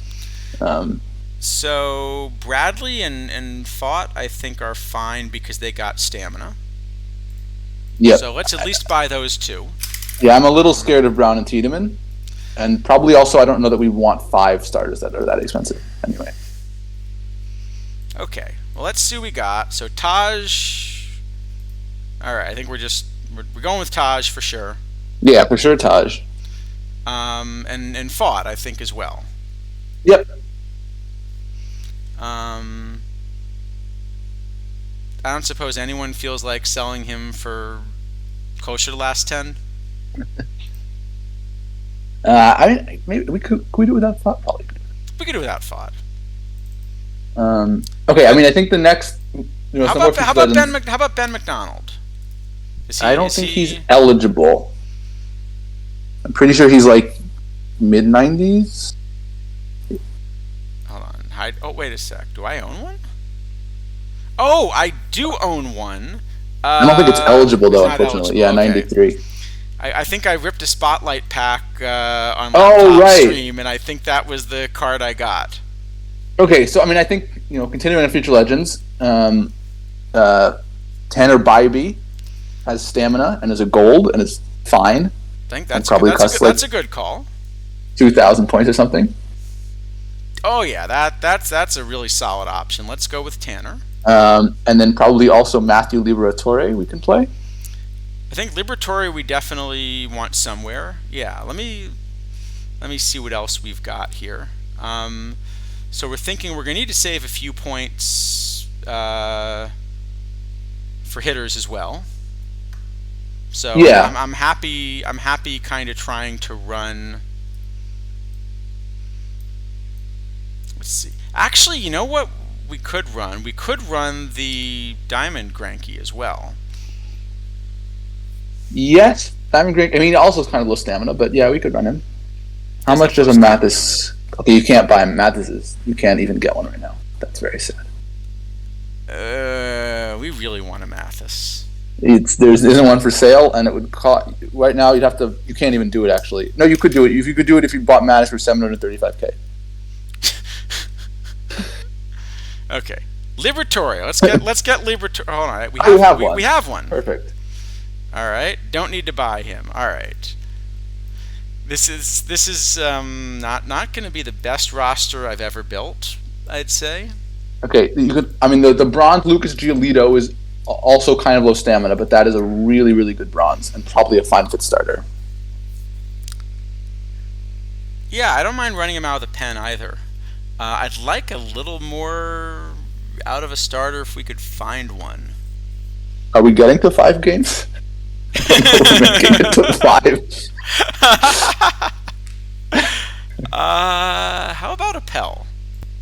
Sure, I don't mind Appel. He's probably a little expensive, but I think Appel is decent. Let's see what he's going to cost us. Yeah, 5K. That's not bad. Sure, for 5K, we'll splurge. We'll go with Appel. Why not? All right, so here we go. We're throwing at least 5 pitchers that vaguely look like starting pitchers at Laertes. Very vaguely. You know what we should do? If I want to maximize my chances of getting to Game 5, should we move Santana down a little bit? I mean, you shouldn't move him down lower than second, just in case we do make it to 7. But. All right, hold on. published baseball. Let me just see, what would it take to get us Mathis? Is this at all? And the cards aren't even for sale at the moment. We literally cannot. You could do it if you bought everything, but it would cost like $800K. But I can't afford the Maddox. Yes. And there's no Mathis actually for sale, I guess. No. The fact that any of them sold for $50K is astounding to me, actually. But. All right. So we are going without the best card in the format. Yep. So I think we're just playing Zunino and Perez as catchers then? Yeah, sure, that works. All right, well, let's come back to the bullpen later. Let's see what we've got left. I think Zunino, Perez are probably just fine at catcher, right? Yeah, I think those are fine. And I think we'll even probably platoon them. Yep. That's what I usually do when I run those. All right. First base. Do we have... let's start with, Okay, we've got this Chris Shelton. Well, let's... Because we're trying to help people with the meta. More future legends. We're trying to help people with the meta also. So let's talk a little bit about, what we would actually do in this meta. Okay, so the cards you want, I think, are Chris Davis, Lance Berkman, or the new Votto. You know what? I think the new Votto is the right cap card here. We were just talking about this on stream. Yeah, I don't think there's one. It's very expensive. I don't know if there's one for sale. You know what? There is, $25K. 25K. We're just going for it. We are going to do everything we can to get to Game 5. We're getting to Game 5. That's the plan. Sure. We're probably not getting to Game 5. I would not bet on that outcome.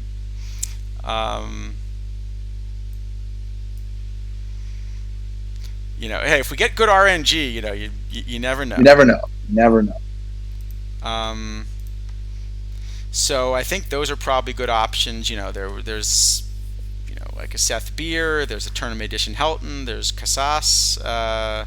Second base. All right, second base. So second base, the top options are Volpe and Ricky Weeks. Did we just buy a Volpe? How much is? All right. So let's think about the cards we definitely want here. I think we could just buy a Volpe. Well, there's no Volpes for sale. Let's not buy a Volpe. How about a James Wood? Can we buy a James Wood? Let's buy a James Wood. I think that's clearly needed. Yeah, that's a really actually. I'd probably buy a Betts too, as long as you're at it.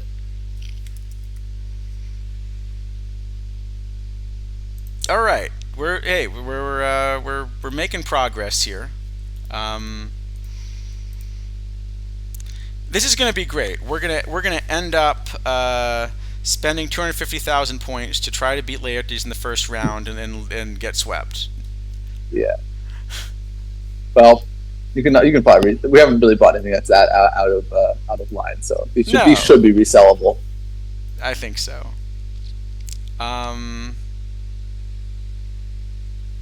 Actually, Tony Phillips is not that expensive. Okay, there are a couple more cards I want to buy. If you're all right, I think let's not spend it all on Phillips then. I think Jackie Bradley is a pretty good one. That's a solid option. Yeah, so we'd actually have a pretty solid outfield here too, and he's not super expensive. And if we're not buying that on cap, by the way, we should be way under, I think. Way under? Yeah. Well, we're not way under because we have room for like 2.5 more players, and right now we still need an infield. Oh, you've got the wrong Perez there. No, I have the right Perez. He's just not DH. No, I do have the wrong Perez.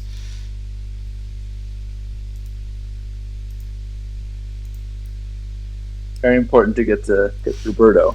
Yeah, I want the... Wait. I don't have Roberto. Okay, that's the problem. I know you figured that wouldn't be the problem we run into. Yeah, I didn't think that one was going to be the one. But on the list of cards that we're buying, apparently we actually have to buy Roberto Perez. All right.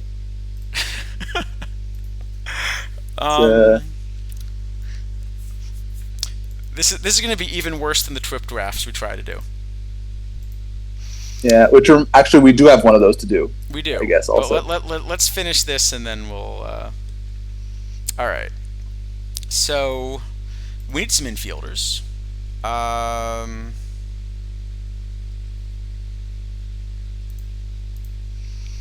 So second base, if we're not running Volpe and we don't have any of the Zobrists. The next option is probably Jackson Merrill, I guess.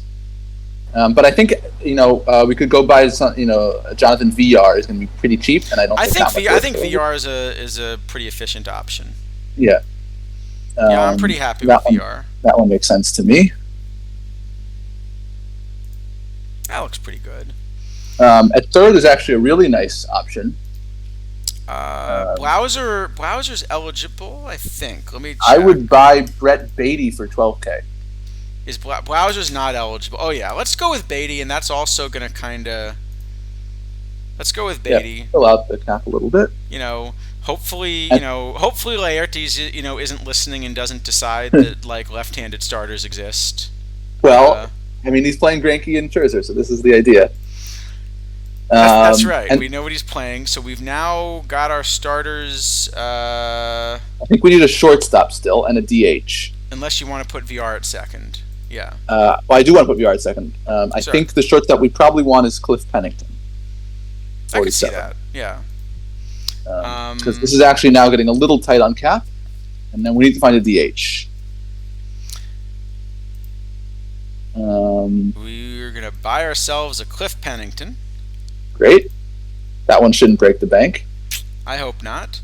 Do we have Phillips actually? Because I definitely want to run Phillips as a 3-position. Oh, Brett Phillips. Yeah, that's a good idea. Then DH is interesting. Yeah. I think maybe we know that we're getting a lot of right-handed starters, so I think Tristan Casas is probably the way to go. We don't have the cap space anymore. Oh, we can't fit him. How much we have? 30? We have 30, and we still need a bullpen. Okay, so we want someone kind of cheap, I guess. Let's see. So we'll probably have some kind of bronze or something. Or an iron. Well, the question is, are you really going to zero out the bullpen? So I think for a cap like this, I think I would like at least one bullpen arm that I'm willing to bring into. We could, play 44 Derek Dietrich. Yeah, because you could run Giolito out of the pen. Well, okay. Actually, I think the answer is Cal Eldred, but we don't have one because he's 61. He eligible for this? He is, isn't he? I think so. Let me check. No, 93. 93. Okay. So then it would be Giolito, except that's going to take 29 of our 30 points. Right.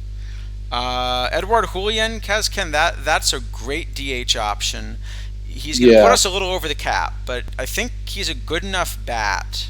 Can we cut down somewhere else? Probably. I think let's get Julian in there. I think I actually saw that we have the card too. Oh, fantastic.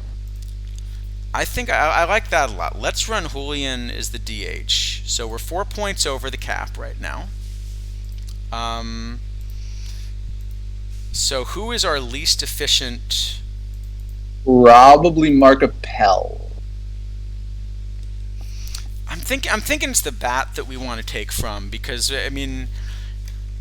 Oh well, the AI is going crazy and playing Phillips at DH and Julian at second. Yeah, that we're not going to do that. But I'm just trying to get a sense of who is our least efficient option right now. It's probably VR. Okay, let's run a cheap second baseman, or at least a cheaper second baseman. Everett Cabrera. Oh, I really like that idea. Let's run Cabrera and let's run Dietrich. Everett is great. So we could play Schimpf also. Actually, we could play Schimpf. That's another option, but he's a little more expensive. Well, I think Everett is a good call because that gives us some room to have a legit bullpen arm. Yeah. Do we have Dietrich as well on this? I think Dietrich is a good backup. Yeah. Yeah. No, I just meant, do we have him on the account? We don't have him on the account. Well, let's do that. All right. So we'll take VR off the roster.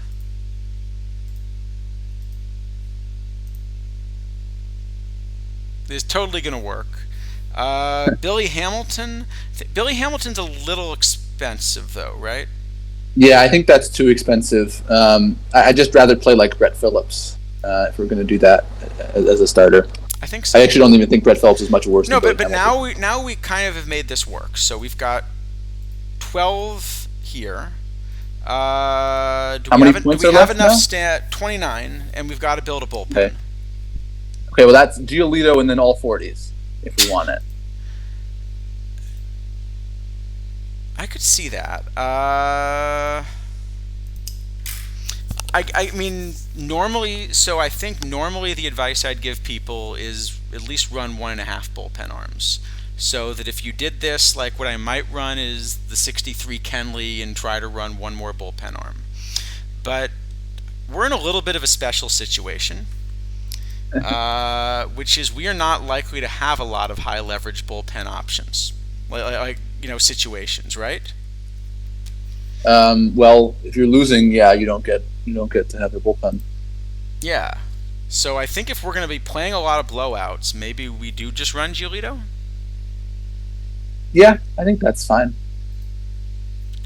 All right.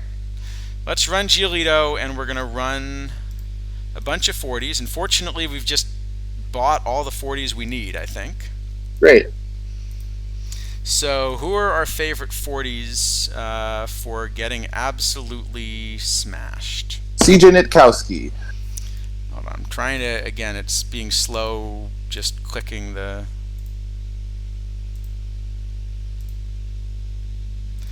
Yeah, I don't think this is an OOTP problem. I think this is like it's a streaming combination computer, of streaming and OOTP.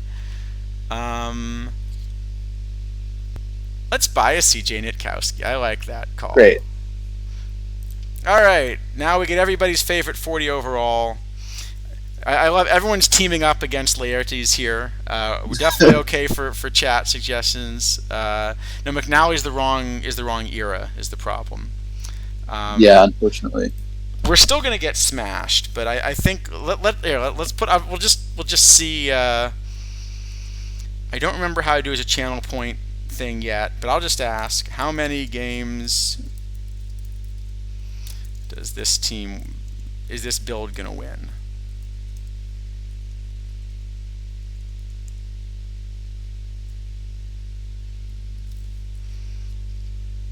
We'll see what we think here. So all right, I think Nitkowski is a good call. Will it be a number of games greater than 0? I think 4 plus. Leo just thought about adding Yuri Perez as the number 3. Well, we thought about adding Yuri Perez, and then we realized we actually wasn't going to happen. Yeah. All right. Now I'm just pulling up my model real quick. So Nitkowski, I guess Bernardino, Williamson, Thornton, Siebold, something like that. Yeah, that sounds about right. Thornton, Siebold, Thornton, Bernardino. Still need a couple more, right? Are we gonna get smacked around enough that we need a 13th pitcher? We have stamina. We have some stamina, right? We have some stamina, but at some point when they keep scoring runs, the manager just does seem to insist on going to the bullpen. Yeah, that's true. Let's get a Brandon Williamson. How would you need a 13th pitcher when you play 4 games? That's a good point.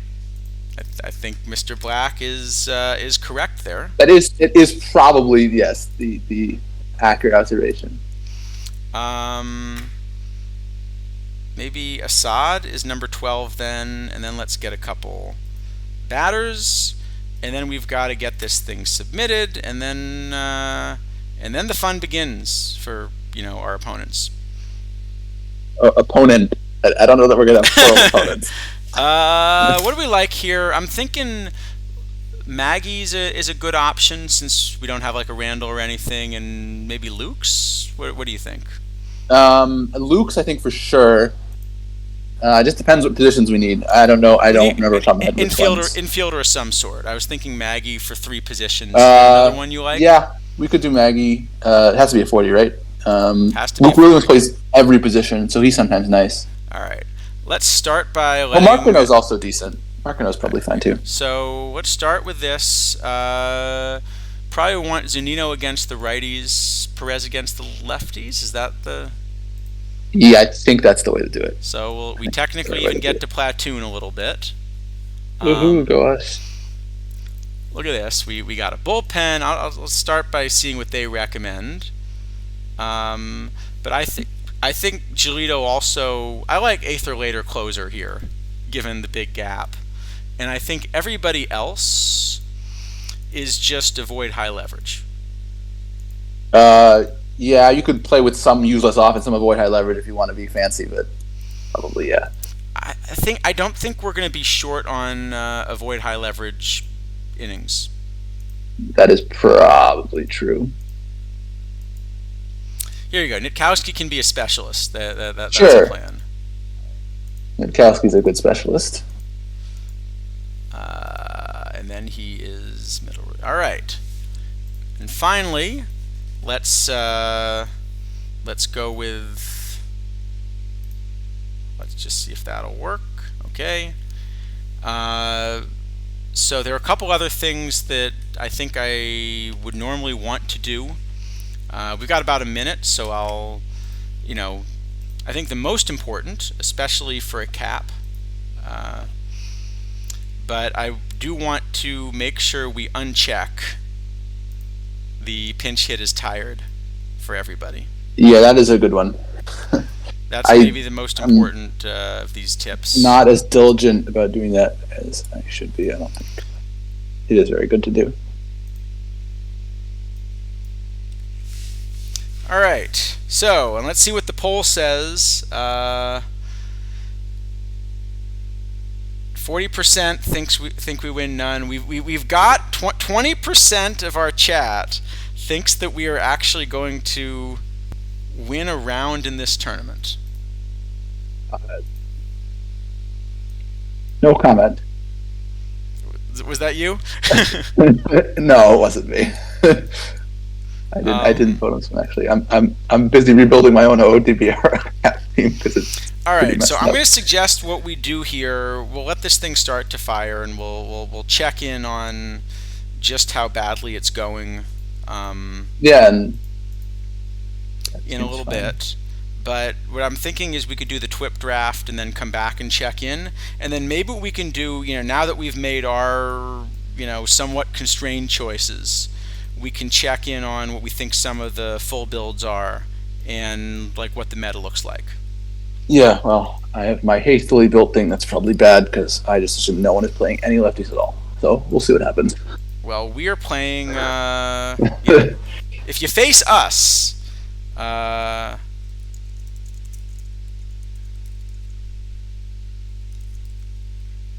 right. Now I've got my build, so we can come back and do it. We made it. We made it just under the wire. Good luck to our opponents who may not need it. Yeah, I'm not wishing Laertes any luck. I don't think Laertes needs a lot of luck. No. In this. No. I see Jelly Bay drew you, it looks like. So. Yes. Well, I don't know that what I'm doing is any good, so let's do a TWIP draft then once you're good. No, I'm done. I'm all done. Let's do a TWIP draft. We'll see if we can do a little better in the TWIP draft than this, and then we'll come back and check in and see how we did. But hold on, the first time just fired. I can give a quick update. All right. So I just want to know: did we hold Laertes to single digits? All right, hold on. Yes. We But he did. did not hold us. He did not hold us to single digits. Wait. We actually won game one. Yeah, 10-1. 10-1. Yo had to pitch the complete game, 11 strikeouts. I'm telling you, he was worth 20 minutes of clicking.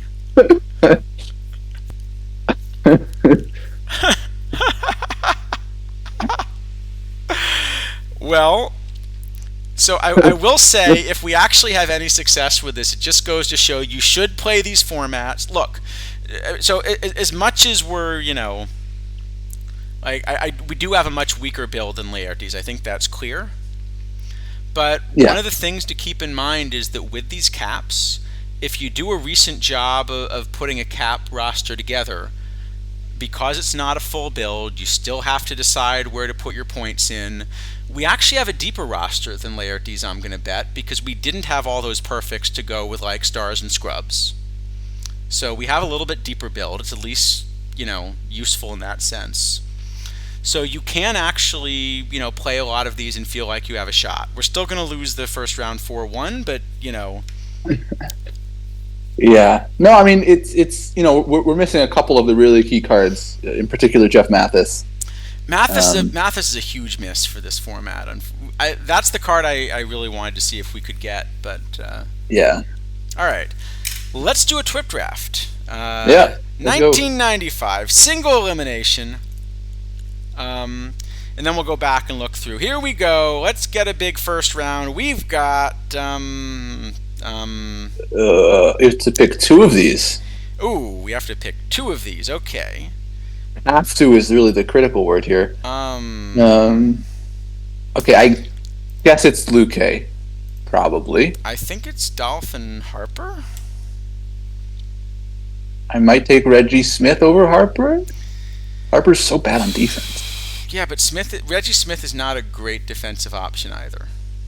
That's a lot better. I don't know. I don't think it's okay. It's definitely not the relievers. Do you consider Gary Lavelle? No. Then I think it's Dolphin Harper. Then it's got to be Dolphin Harper, right? It's not Simmons because we don't want catches. It's not Diaz. It's not. Yeah, I think Harper or Smith is probably fine. I don't think there's actually that big of a difference. We could start Lavelle. Lavelle does have 35 Harper's bat's stamina. a lot better. You could start Lavelle. All right. He has 35 stamina and more than 2 pitches, so it is theoretically This is good. doable. Everyone gets to see us, build some of the worst rosters possible, and in case you're wondering, like, do we have any clue what we're doing? The answer is probably not. As you can see, from all the rosters we're building. Yeah. Okay, this round. This is actually better. All right. Pretty decent. Like Lonnie Smith is quite solid. Julio Franco is great. Those look like a pretty clear top 2 options to me. I don't think I would have loved a third card from the set, but two. I mean, actually, diamond rounds are hard because there are a lot of difficult cards to play. There are a lot of lives. Speaking of cards that are difficult to play, there's this Greg Nettles. Let's not pick Greg Nettles. Can we move Greg Nettles to the iron round and still not take him? Okay, but I think there are 3 solid options here. Manny is definitely a DH, but a good bat. I think we're absolutely taking him for sure. Pete Hill is a really good option. Yeah, and Randy Reddy could be interesting because of the splits, but I think it's Hill. I think it's just you put Hill in center, you put Manny at DH, and we're pretty happy with the outfield. Yeah, I think that's pretty good. I mean, we are sort of locked into an outfield now that's very inflexible. Is the only problem. But Twanix is saying he didn't see a starting pitcher until Gold in the TWIP draft. Yeah, that's not great. All right. Well, so okay. First off, of the various 86 overall Ted Klazuskis, this is the good one. Yep. It's true. Now, I'm a big Roy Thomas fan. We do have no. I don't think we can take him though. Yeah. These are all very, very locked-in players. So could be Gentry Jessup and just kind of get a starter in there. I like Gentry Jessup. He is kind of low stamina, but I think the card is pretty good. I don't hate Ricky, but again, there's not a great place to put him. Yeah, I think probably we take Jessup and Ted and play Franco at second. The other Probably. question is, would you rather take Jessup or Jameson? So I think Jameson's even this. lower on stamina. I think Jessup's just a better I'll show you pitcher. the comparison. Because the pitcher BABIP, I think I'm a much bigger fan of Jessup. Yeah, I think Jessup's, especially in 1995, the strikeouts are going to be a little down, and But Jameson does have a little more stamina. yeah, I'm not so concerned about that. That's like a couple of points. All right, let's do Yeah, I it. think that looks right to me.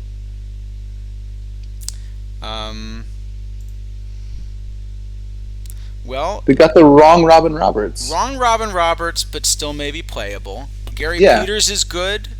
I love this Max Bishop. The problem with taking Max Bishop, and I do like Max Bishop, is that we are playing Julio Franco shortstop. If we take Max Bishop. Yeah, but I do love that Max Bishop. So I'm sort of tempted to just take the two starters. I don't hate Dode. Yeah, here. we can't play him though. We can't because we're out of outfield spots already. So I'm very tempted to just take the two starters. Yeah, I think you're probably right. I mean, Bishop. I will say I like both Bishop and Paskert more than Roberts as cards, but How bad is it to just play Franco at short? It's awful. it's not the worst, but it's pretty bad. Looper no good. Looper is good. So the argument for Looper here would be maybe we don't need a fourth starter before we need kind of a good bullpen arm. I would say Billy Wagner's also probably a better reliever than Looper, and I guess actually Frank Baker isn't even a horrible option here instead of one of the two starters. Yeah. I think I like the two starters, though. I think you're right. Yeah, it seems the way to go to me. Let's do it. I mean, we've never made it out of the second round if it whipped, so you know. This draft so far looks a good deal better than our usual drafts. Yeah, but that may be more of a statement about our usual drafts. Yeah. Genuinely shocked. I'm pretty sure Bishop is the pick I would have wanted to make just because he fits so well, but you're right about the problem is Franco then plays first. No, Franco can't play first because we have Ted and your DH is already filled. Yeah. Like, what we did in the diamond round, we got a bunch of good diamonds, but we gave ourselves almost no flexibility. Yeah.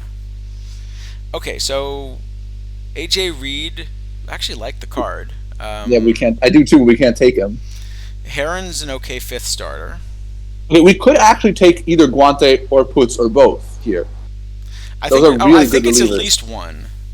I think it's Cartaya actually isn't even. Cartaya is not horrible either. I think it might be both relievers, but I could see one of them in Heron. Yeah, Cleveland actually also is sort of okay, as I recall. I don't know. Cleveland, I think the BABIP's not quite as. Is this BABIP low? I don't. Oh, it's a little low. Yeah, that's true. Okay. And he's sort of splitty. Yeah. Yeah, and low stamina. Yeah, Heron's probably better. I think it's the two relievers then. In this TWIP, probably it is.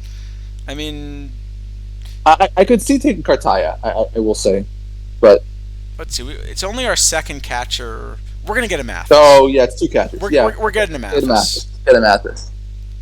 Mathis or bust. Okay, this is a less obvious round, but we could go with Garrity then, since we need catchers. Yeah, I think we definitely take Garrity. I don't think we're thrilled, but okay. So Garrity's a fine.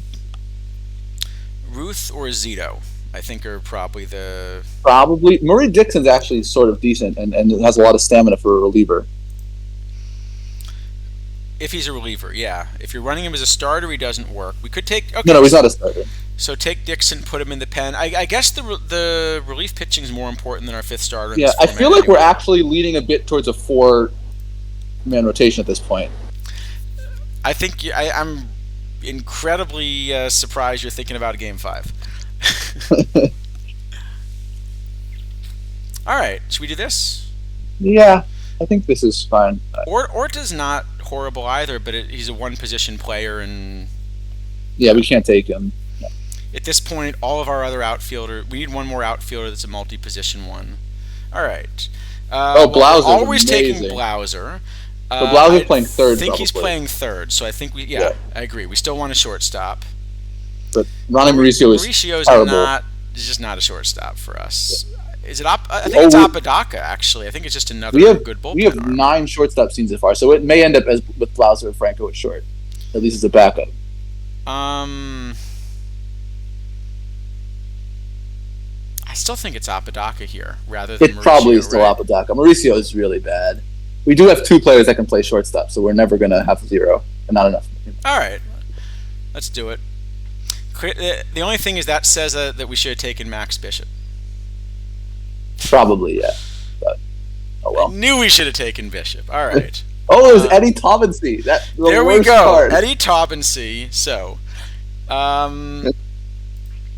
it's actually in the Eric Davis mission now, so it's gotten some value. That's right. It has some mission value. I think we can still avoid taking this as our other catcher, though. Yep. So, Odom's not a horrible option. Yeah, I like Odom. Marmol is interesting card. Marmol or Hoshivar is also interesting. So Marmol, might give up some home runs in 1995. Yeah, but he's not going to give up a lot of hits. It's home runs and walks and no hits. But probably in 1995 it's bad. I'm okay with Marmol if you want to try it. I think Hoshivar... Okay, how bad is taking Bryson Stott? Let's take a look. Because we're really short on infielders and we don't have a lot left. I just think we're going to find infielders later. Like, a lot of second basemen will play multiple positions. I guess. Yeah. All right, so probably Hoshivar then? Hoshivar? All right. I don't know. Marmol might be more fun. Marmol's definitely more fun, but I think he's worse. All right. Yeah, all right. That sounds fair. All right, next round. Well, here we go. Okay, here we go. Easy. So, Dink is clear. Yep. And he also fixes some of the outfield backup problems if need be. He fixes everything because he's. And I think Hundley, as much as we know we're going to get Mathis, and we're still going to take Mathis if we get him, I think we just take Hundley, right? Yep. I mean, I think Danny Cox actually, I think, is a sort of decent pitcher, but it's definitely Hundley. Yeah, this Kid Lowe is a card I've ended up really liking too, actually. Just because you get the eye and you get defense at 5 positions. Yeah, that's true. That's not a bad card either. So but I think we could go with Lowe instead and just keep going for Mathis. The thing is, Hundley's probably our starter over Garrity. I don't think so. I think Garrity's better. Oh, it's 95, isn't it? Yeah. Actually, Dink might be our best catcher, but we're not going to play him there. So Kid Lowe does fix a lot of the backup problems if we take him. That's true. Yeah, Kid Lowe is decent. I'm kind of tempted to do that, actually. Yeah. I'm sort of coming around. All right, let's do that. We could still get a Petway or a Mathis or something, and then we're going to be really happy we didn't take Hundley. Well, actually, the nice thing about Dink is Dink lets you basically just go for Mathis, and then if you don't get Mathis, you play Dink. Okay, all right. Let's take Petway. That worked out. That was a good decision. I think the decision to just draft Petway was a good one. Yeah, we could take Pretty. Pretty's, yeah. Although, I like Pretty. I'm also tempted by this Joey Gallo. Oh, I didn't even see him there first. Yeah, because it's live. I always just skip over the lives. But yeah, the Gallo's interesting too. This is a good round. Our bronze rounds so far have been really good. And actually, Treadwell's nice too. I would have been very happy to pick. Yeah, Treadwell. Treadwell's fine. I mean, we have 10 pitchers already, so we probably don't need to pick pitchers. And actually, this Justin Thompson isn't bad either. No. And Parrish is a fine catcher. This is a really good round. So Gallo, the live Gallo doesn't play third. It's first and corner outfield and stands in center. Okay, so what are we playing versus left right now in the infield? We're playing. Who's playing first? Still probably Ted, even though he's bad. And Gallo's not going to fix that. And Gallo's not going to fix that. I guess we could play Franco at first, Blauser at short, Mothel at third, and take Pretty to play second. That seems okay. That's actually probably what we would do. Yeah. And then the other way, we're playing Ted, Mothel, Blauser at third, Franco, and one of them, third and short. The other two. Yeah, that's probably right. Yeah. All right, let's do it. I think we actually have ended up coming out of this. Well, these bronze rounds. Yeah. Wow, Wilkerson is really good too. Yeah, well, I think Wilkerson is definitely what we'll do. That'll solve the rest of our outfield problems. Yeah. We need 2 more pitchers and probably nothing else. Probably some kind of infielder would be best. Yep. So we have the iron is only 2 because it's a double perfect. So we should take a pitcher here. Actually, this live Tyler Wells, he's not quite as good as the iron Tyler Wells, but this is a really good Tyler Wells. Yeah, I think that's the pick. Yeah, I think it's the Tyler Wells. I think our first few rounds were not so good, but we've had a pretty good finish. Yeah, these bronze rounds have been we could not. I gotta ask you, if Mathis shows up, are you taking Mathis? Yes.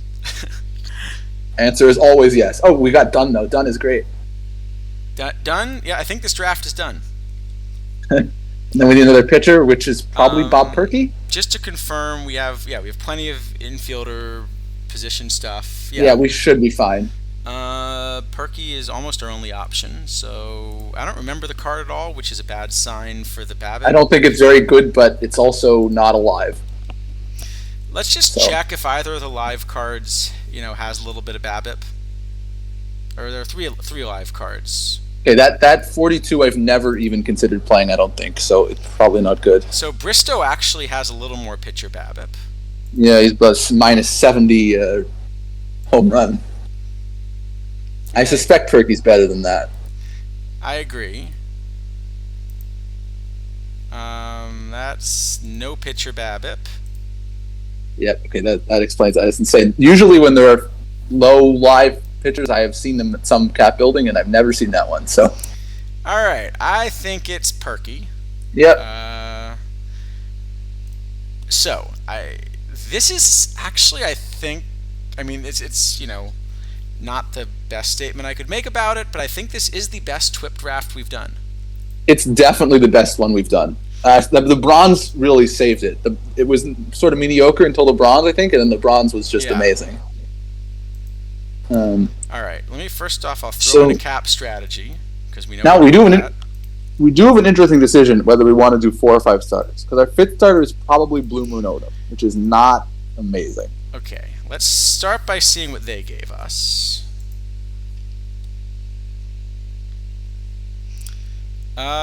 Or Dixon is definitely not a starter. He's definitely not a starter. Not a starter. And I think Blue Moon Odom was actually our only other starter. I guess Perky's a starter. Odom's not horrible. He's not horrible. And I guess it depends. If the goal is to try to win 1 round, it's probably 4. If the goal is actually maybe it's 4 anyway. I think this is just a four starter draft. Yeah, probably. And then if we're gonna do that, I'll set the aggressive tiredness hook. Yep. Actually, yeah, because the 4 we've got also have quite a bit of stamina. Yeah, I think that actually works out really nicely. And then we can set like Dixon and Odom as long relievers or something. Okay, so let's do this, and then start with. I'll see what they want us to do for the bullpen first.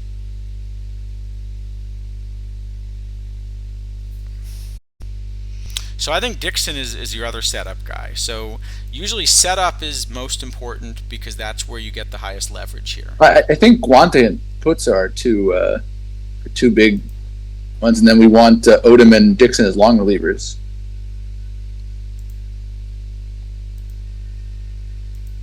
Oh, we're not doing 418. We're just doing 4. Yeah, we're just doing maybe 4. not then. Yeah. Okay. So no, I think it's Odom is, going to be used more often, for sure. So maybe it's something like this. Yeah, that looks fine. Okay, and then. Oh no! Oh wait, Perky shouldn't. Perky should be never pitch ever. Oh, Perky is sorry. Yeah, and probably Apodaca as middle relief then. Or I guess you can make Perky like a mop up or something. Yeah. Non-specified, avoid high leverage. Yes. I mean, what I'm really saying is don't play him. All right, and how about the other lineups here? So I think Pet Boys are starting to catch her both ways. Yeah, it actually agrees. I like that. Or I'll start verse right. Okay, so it's Klazuski both ways. Verse right, it's not going to be pretty though. He's only going to run verse left. No, we should play Mothel verse right at second, I guess. We do seem to have ended up with Julio at short. Wait, which one of those is better at short? Because they can switch. Yeah, Julio's got 77 range. Okay. Blauser has 73 range. So Julio Franco, okay, cool. You are our shortstop. I think that's pretty good. Yeah, there's not too much else to change here because I think all of our outfield just got locked in. So there's one platoon, and then I think I can let Dink be a backup catcher option as well versus left, maybe. Yeah, probably. I mean, I think we should probably play Dink versus left over Klazuski, right? Actually, yeah, I think so. And then we probably have to put Garrity back as the backup catcher. Yeah. All right, I like this. This is this is definitely the least awful draft that we have done on stream. Well, the thing is, we got kind of lucky, I think, because we made some decisions that were very inflexible at the start, and we got rewarded with a bunch of exactly the bronze player that you would have wanted. Yeah. Yeah. All right, let me just. I'll set these available pinch hitter. I'll put a bench fatigue because I don't quite trust it, I guess. And then I think we're in good shape. Oh, and we can check back in. Let's see how the OOTP era cap is doing, and maybe we can also just look at a few of the builds and see kind of what we like and didn't like. Because our build was sort of what can you do, quickly and with a very limited starting point. But yep. There are going to be some builds in there that have a little bit deeper card pool as well. Yeah, absolutely. So let's see what they look like, maybe. And then I guess that's a good place to wrap up. And then Dishnet's back streaming, right, tonight, I think. Yes, I think he said he was going to stream. So I think we'll actually get to see how we do. Yeah, fun. Find us in the finals. It wouldn't go that far, but No, I think this is definitely an above average draft, which means I probably cursed it to get crushed in the first round. But I think this is at least the first draft that we've done that I haven't kind of looked at and said, like no chance we get out of the first round or two. Yeah, definitely a possibility. I think this is one where we need a little bit of luck, because you always need a little bit of luck, but it's not impossible to go a few rounds with this. Yeah, we got a bunch of bronze that play up and some good diamonds, so seems all right. Yeah. No. Good. Then I think this is so let's take one more look at the OOTP era stuff, maybe. Yeah. And then that'll be a good place to wrap up. As we try to see who's streaming, because Because I'm guessing we're not quite going to overlap with Dishnet. Probably not. Well, it looks like Escape V is going at the moment. Okay, that works. So let's check in with the OOTP era cap, where we shockingly took game 1. Yeah, that was the big clicking. All that clicking paid off. All that clicking paid off with a 10-1 blowout win. In game 2 and 3, not so much. No, I will say we have outscored Laertes in 3 games. That's right. So we're outplaying them, everywhere, but in the Yeah.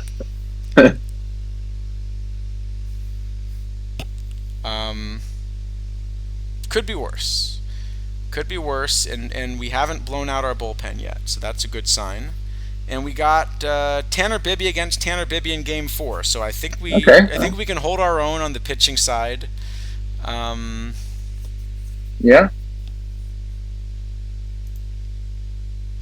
So let's take a look maybe at a couple other builds, just some builds maybe that we think are a more complete, just all the cards are available, what do you want to run kind of thing. Yep. So we can take a look at what you're running. Maybe that's a good starting point. So what are you running here? I will say I kind of built this assuming that I'm going to get basically no left-handed pitchers against me. So my first left lineup looks kind of weak, but I went with the 3 really strong 100 starters. Liberatore is kind of a pretty good budget option, and then I'm trying this Brooks Kieschnick as a 2-way player, actually. So that's interesting, because I think the main problem we had with Kieschnick for this was the stamina. Yeah, I don't know if it's going to be good. Well, the other problem is in this thing is that he's 1 for 14. But yeah, it's kind of, I thought it was kind of worth a try. It's sort of a moderate cap. He's a 5th starter. I have a 1 reliever. I don't think a 2-way player was right for the kind of budget build that we were trying to do, because the reason to do that is so you can afford more hundreds. And we weren't affording any hundreds, so it wasn't that helpful there. But for what I've got, I think it's pretty decent. Sounds good. And then on the lineup side, we talked through a few of the options kind of as we were going, but let's sort of see what you're doing. So first off, you're running Mathis, which we definitely wanted to run. I think Mathis is like one of the most important cards for this format. Yep, Mathis good. Also running Zanino. So you can see I have like all left-handed hitters, because I don't think that there are any lefties that play in this format, really. So I have the new Votto, who I'm giving a try. I went with the 88 Chipper Jones, because I don't think there's a huge difference between the 100 and the 88 in terms of the bat. Yeah, so you might as well save 12 points. And then just some kind of good diamonds and a couple punts here and there. That's actually the live Gallo, not the historical Gallo. Okay, so the live is the one that plays first, left, and right, but not third. Yep. So I don't need the third because I have Chipper Jones and Everett Cabrera, but the right field's pretty useful. And you kind of mentioned you're okay punting third base defense in a lot of these formats, so that's part of why you're fine running Chipper there, where you get a huge bat, but I think we normally would have thought of this card more as a DH. Yeah, especially in something like this that I think is going to be pretty high scoring. Yeah, I'm not too concerned about the defense. And actually, Chipper's defense is not as bad as it looks, because turn double play is kind of a worthless rating for third baseman. That's right, because the turn double play rating is as the pivot. Yes, so you're going to get almost none of those. One a season or something. I don't know. And the bat, this is a really, really good bat for a goal. So it's just a really efficient card. The other thing is I really like I like these high I bats anyway, but I love high I and low avoid K bats in caps, because you're just kind of running a lot of pitches. Yep. It's like you got like the taximeter going, and you're just kind of watching the other guy, like, yeah, he struck you out, but he took 8 pitches to do it, kind of thing. Yeah. No, I mean that's often, especially in something like iron. That can be even in open iron. That can be a really good idea to just run a huge amount of I and just try to sort of stay afloat until you run your opponent's bullpen out of stuff, and then they can't get you out anymore. Yeah, definitely. All right, game 4. What do we think? Do we think we evened the series? No. No. But we did have an even pitching matchup. That's true. All right, we almost did it. Wow, that's not bad. All right, we're sort of holding our own here.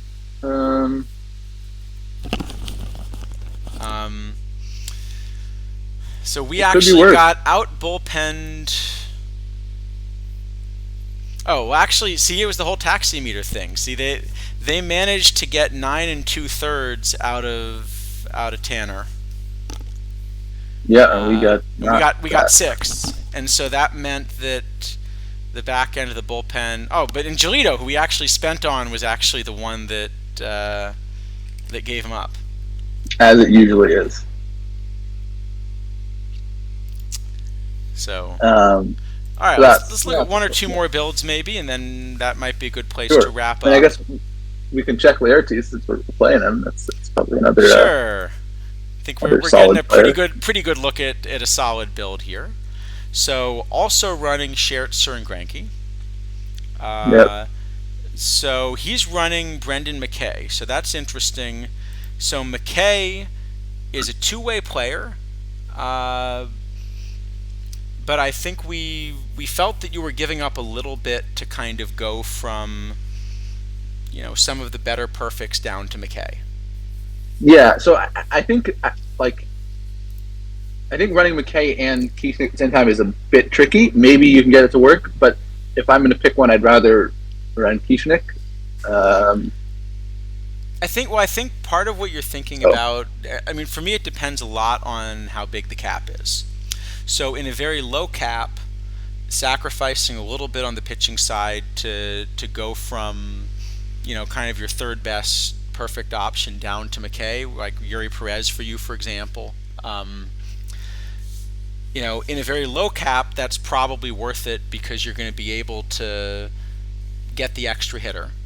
In a very high cap, like some of the PTCS ones, it's barely a cap in terms of how constraining it is. So there, I think you just want to run your best pitchers and your best hitters, and so you wouldn't play this.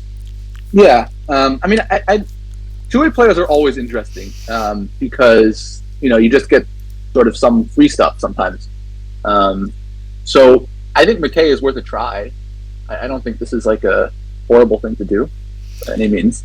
Right, and you see that actually Laertes was mentioning he's running 2 of these two-way cards. So he's running Kieschnick and McKay. Yeah, which, Kieschnick is probably a DH only, which means I guess McKay is at first. Actually, I don't see McKay. Am I just missing him someplace? Here, let's look at where McKay... So McKay is backing up first in DH, but not starting either. Up. And then I guess maybe when he's pitching, he's also the DH or something. Right. Okay, that makes some sense, I guess, because 2 out of the 5 games... Well, yeah, 2 out of the 5 games, one of them is going to be tied, so the other one can DH. Yeah. Okay. I can see that.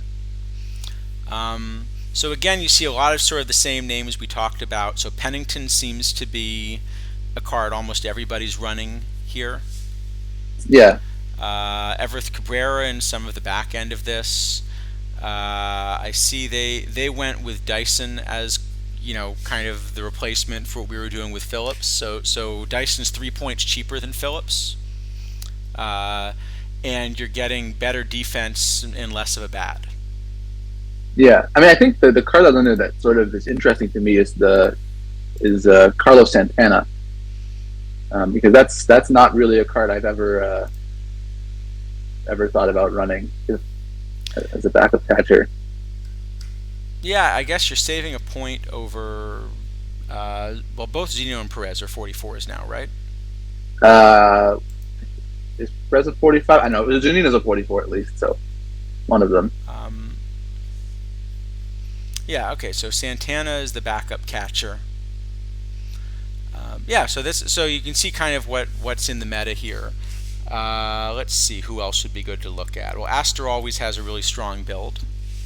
Yeah, that's a good one. So also running Kishnik. So let's see the pitching there. So he's also chosen Owens as another two-way. So he's also running two ways. So only running Yuri. So not running Greinke or Scherzer, but going a little bit cheaper on the rotation. Yeah, my guess is this roster was not updated because I think I saw him with both cards and some other stuff. This is probably a couple days outdated. My guess. That makes sense. So Gunnar Henderson at short is interesting. Remember, we kind of ran into this problem of, how do you find kind of enough shortstop defense? Well, one option is, just go with a bat. Yeah, that can work. And so it looks like he's decided to put more points into hitting and less into pitching, which in a super high run environment is probably reasonable. After saying he thought he could. I actually thought okay. Okay, that makes sense. Could be it didn't take then. Yeah, that's always unfortunate when that happens. But still, I guess it would have been the same build. So you were trying to go with essentially one perfect starter and then kind of save a little bit, I guess. Yeah, it looks like that. Orleans Firebirds, someone said, is an interesting. Yes, Orleans Firebirds and San Diego Reapers both in chat. It's an interesting build. So let's see what they've got. So they're running Scherzer and Santana. Okay. And then a bit more of a gap. So they're running Paddock, for example, as a fifth starter. This Matt Moore's interesting card. That's one I looked at for a bit, but I decided to go for Liberatore instead. Yeah, because you have the huge pitcher BABIP. Where I like Liberatore instead is a lot more stamina. And I want to avoid getting into the back part of my pen here. Yeah, that's pretty much why I decided for him. So also, this looks like a full punt bullpen. Absolutely, full punt bullpen and semi-punt fifth starter. Yeah. And I think if you're going to full punt the bullpen, because you see Matt Moore actually only went 5 1/3. Right. So I think in Modern, if you're going to full punt the bullpen, I think at least I would be scared to do that without going with more stamina. But clearly a lot of other managers, are comfortable at least trying it.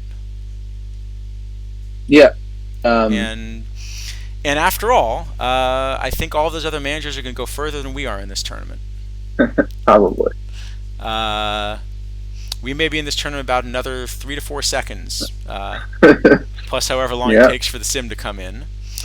Who else said they want us to look at them? We've got the San Diego Reapers and Connecticut Cardinals. Okay, so the Reapers are running a completely opposite sort of strategy. So they're not running any of the high-end starting pitchers. Deeper bullpen, though, by a little bit at least. Yeah. So this Kopech, this is not the historical Kopech. This is actually a live. Yeah. Yeah.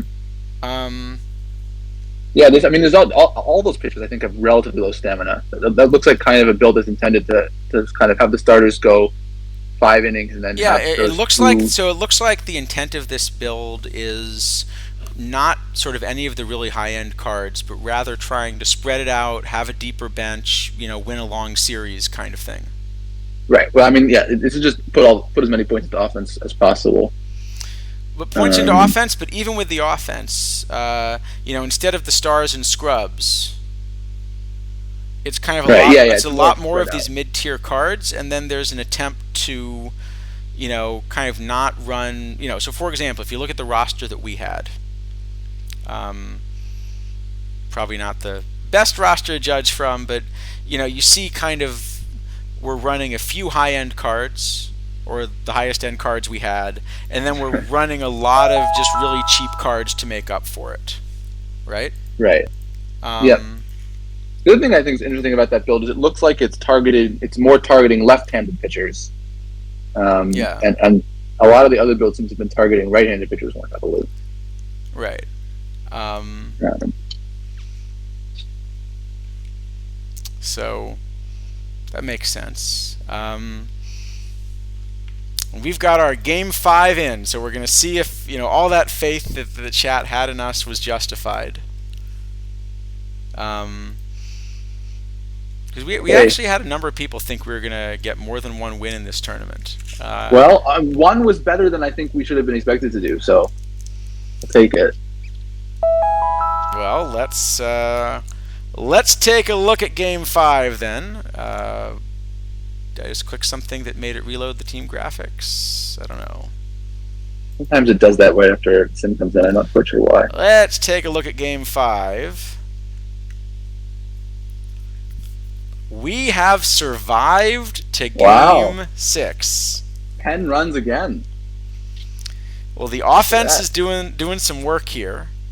Joey Votto 3 for 5, with a homer.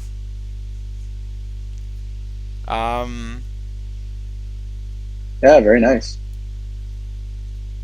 Liberatore, went 7 2/3. So game 6, we've got Santana trying to keep us alive, and actually a reasonably rested bullpen, all things considered. Yeah, we got looks like 4 pitchers at least sort of fully ready to go. Giolito's a bit tired, but.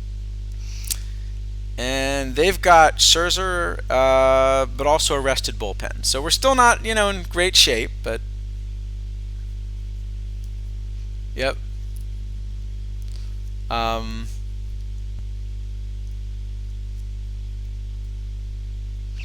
So Mr. Black's saying, try basically defense up the middle, and then just throw all the bats you can get. So yeah, I think the main thing I would change about that build is I don't think that's a horrible strategy, is to get more versus right bats than versus left bats, because I don't think there are a lot of good left-handed starters in this thing. I think there are a couple. I think that this Kopech, I sort of see with this huge pitcher BABIP what the idea is here.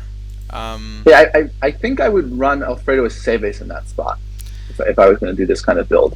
Aceves, or also, I still think that kind of going like 4 deep here probably is more than you're likely to get into high leverage spots. Well, the thing is, that this build is also running a lot of low stamina starters, so it's sort of intending to get these guys in the game a lot. That's true. But I guess then if you're going to run low stamina starters, yeah, I still think I'd probably rather run, like, say, Liberatore or something. Like, I think Liberatore might just work out better than Gavin Stone anyway if you're just replacing 1 for 1. I would think so.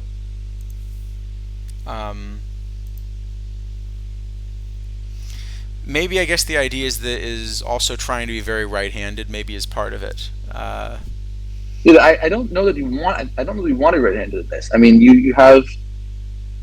There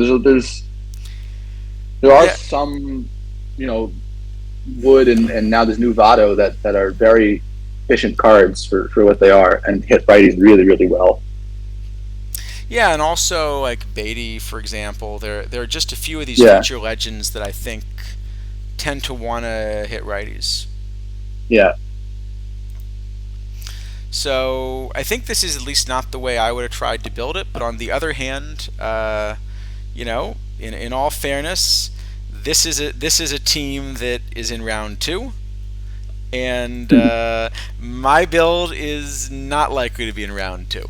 So yeah, I think if you have Scherzer and Greinke and those kind of guys, like, you should probably just play those.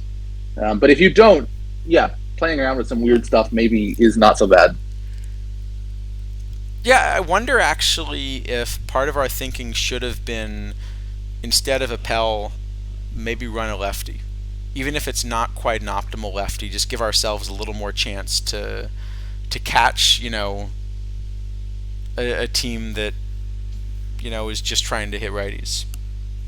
Yeah, that could have been an interesting idea, especially Yeah, since we knew we were playing. But we might oh have well, missed a trick there. I think with the matchup we got, it didn't, it maybe didn't matter it so probably much. didn't make much difference. So we won two. I mean, that's two more than I think we should have been expected to We do. did. Oh, and actually you're down 3-2 here. So Yeah, it's not going well for me here. um, Oh, to my another opponent team looks that's like running Granky and Schertzer, and so also a yes. really solid build that you're up against. It looks like we got relatively similar builds here, so it's not surprising that it's a close series. Yeah, I think we didn't get an ideal draw, but I think maybe, you know, maybe we're just not a great. We're a pretty good matchup for anyone that draws us, I think, with this build. So, Probably, yeah, um, probably. good. And I'm glad this one filled a little earlier. It's a nice format, and hopefully, if we were able to convince a few people to kind of build rosters along with us, then maybe it'll fill a little more quickly going forward. Check the Cardinals as well, you said? Was that Connecticut Cardinals? Yeah, Connecticut Cardinals. That's Sure, the let's one. check the Connecticut Cardinals. So let's see how they're doing. We actually, so one thing I noticed immediately is we're a couple points under the cap here. So Yep. if there were, kind of a cheap upgrade, then So you have a definitely, few points. yeah. So one of the 40 pitchers should probably go for some better 41 or 42. I'm sure those exist at the very least. This Granderson's interesting. Yeah, Another of these kind of true outcome sort of cards. yeah. I mean, it looks like this one is being used as a backup, probably. So I guess we should take a look at the depth chart. Sure. Um, So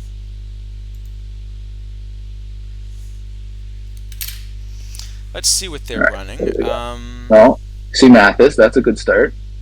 Yeah, so basically a corner outfield backup at two positions. So there's one thing I also notice here is if you look at the fatigue. Yeah, there's a lot of fatigue. They've got this new Trout, which is another really I good think that's card. actually a pretty decent card. Yeah. But I see a lot of players are tired sort of all at once. So Yeah. one of the things that's going to be a problem here, for example, if you look at this depth chart, right now Trout and Bradley are both tired, but Granderson is the only backup listed for both positions. So what you'd like to have happen here is you'd like them both to sit. You'd like Granderson to replace one and probably Luke Williams to replace the other. Well, this is also this is a 13 position player build, so that is going to make fatigue management tricky on the batting It's definitely side. going to make it tricky, yeah. But I think part of what you can do to help manage it is to try to at least run kind of a second option. Similarly, if you look at where we're at in the infield, right now, Caminero and Gallo are both, and Reese actually, all three of your infielders are tired and could use some rest. But Everth Cabrera is the only backup there. Yeah. And in fact, I think he's the only player on the roster at all at those positions. Oh, Luke Williams Plays right? everything, but you want him in the outfield right now. Yeah. So I think one thing to think about with fatigue here is if you're going to try to run only 13 position players, then first off, it's really important that all of your backups play multiple positions, especially because your backup catcher probably won't. So that makes the fatigue management tricky. But the other thing that helps a lot is you would really like your DH to also be able to back something up. Yeah. Which, I mean, he could back up first, but it doesn't He help could back up the first, situation. right? Because right now, essentially, Votto only plays first, and Ortiz only plays first. And so, and actually, this is true of several of these players. In other words, your infielders also don't have the ability to shift around easily. Because you might have said, okay, well, let's say Gallo's tired. Maybe we want to shift. Could you shift shift Pokey to third, let's say. But the problem is you can't actually shift Pokey to third. Right. Yeah, I mean, I would say basically for this reason, I really try very hard to build 12 pitcher builds when I can do it, so I get 40% players, because I generally find it is easier to dig out of pitching fatigue holes and batting fatigue holes. Yeah, I do build a lot of 13 and 13 builds in Modern Era, especially where I'm running a lot of these future legend starters. I kind of want the 13th arm, but then I do have to think a lot about what the backups are going to be, and often for my backups, instead of thinking about backups as, how do I run a platoon, I am just thinking about it as fatigue management, as, okay, Right. Everett Cabrera is going to be at 3 positions, Granderson's going to be at 3 positions, Williams is going to be at, all of them. So I think you want probably, at a minimum, you want a third layer to your depth chart, since you have ones that are available. So Yeah, if I especially go when back you can and pull that up. You can pick all these lives that play every position too. So that in this particular format, you can definitely set that. Yeah, definitely. So you probably want to, give a third layer to the depth chart to give that option. You could even think about, so I see you have a utility 2 now here with Luke Williams. I see you put that in, and that's really important because it meant that, you still had a little bit of trouble because you couldn't replace everybody. But it Right. kind of helps. At least it meant that all 3 of your backups got in the game. I will say it also looks like, based on the colors of the fatigue numbers, that the bench fatigue number is set relatively low here. That's probably right. Yeah. So you also want to be aggressive with that. You probably want to be at least in the mid 90s if you're trying to manage it, and you might even consider. Usually I just go to the second layer when the starter's tired, but you might consider trying to do it, the other way. Actually say, like, I'm going to bench this one every third game and that one every fourth game, and try to stagger it a little bit intentionally to give yourself more of a chance. Yeah, I mean, I think I generally prefer staggering the individual bench fatigue settings than the every second day, every third day, because that just, I have not found that works. I've had trouble getting that to line up well. Yeah. And in the meantime, in Game 6... Okay. Well, I said we've lost, going to lose the last 2 times, so I'm going to say it again. It's a blowout. By us.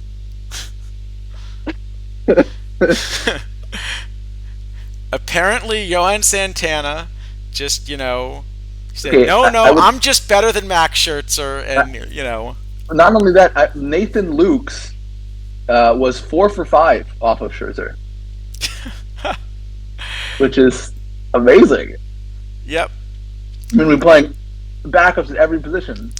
Santana scattered 11 hits, but just the 1 earned run.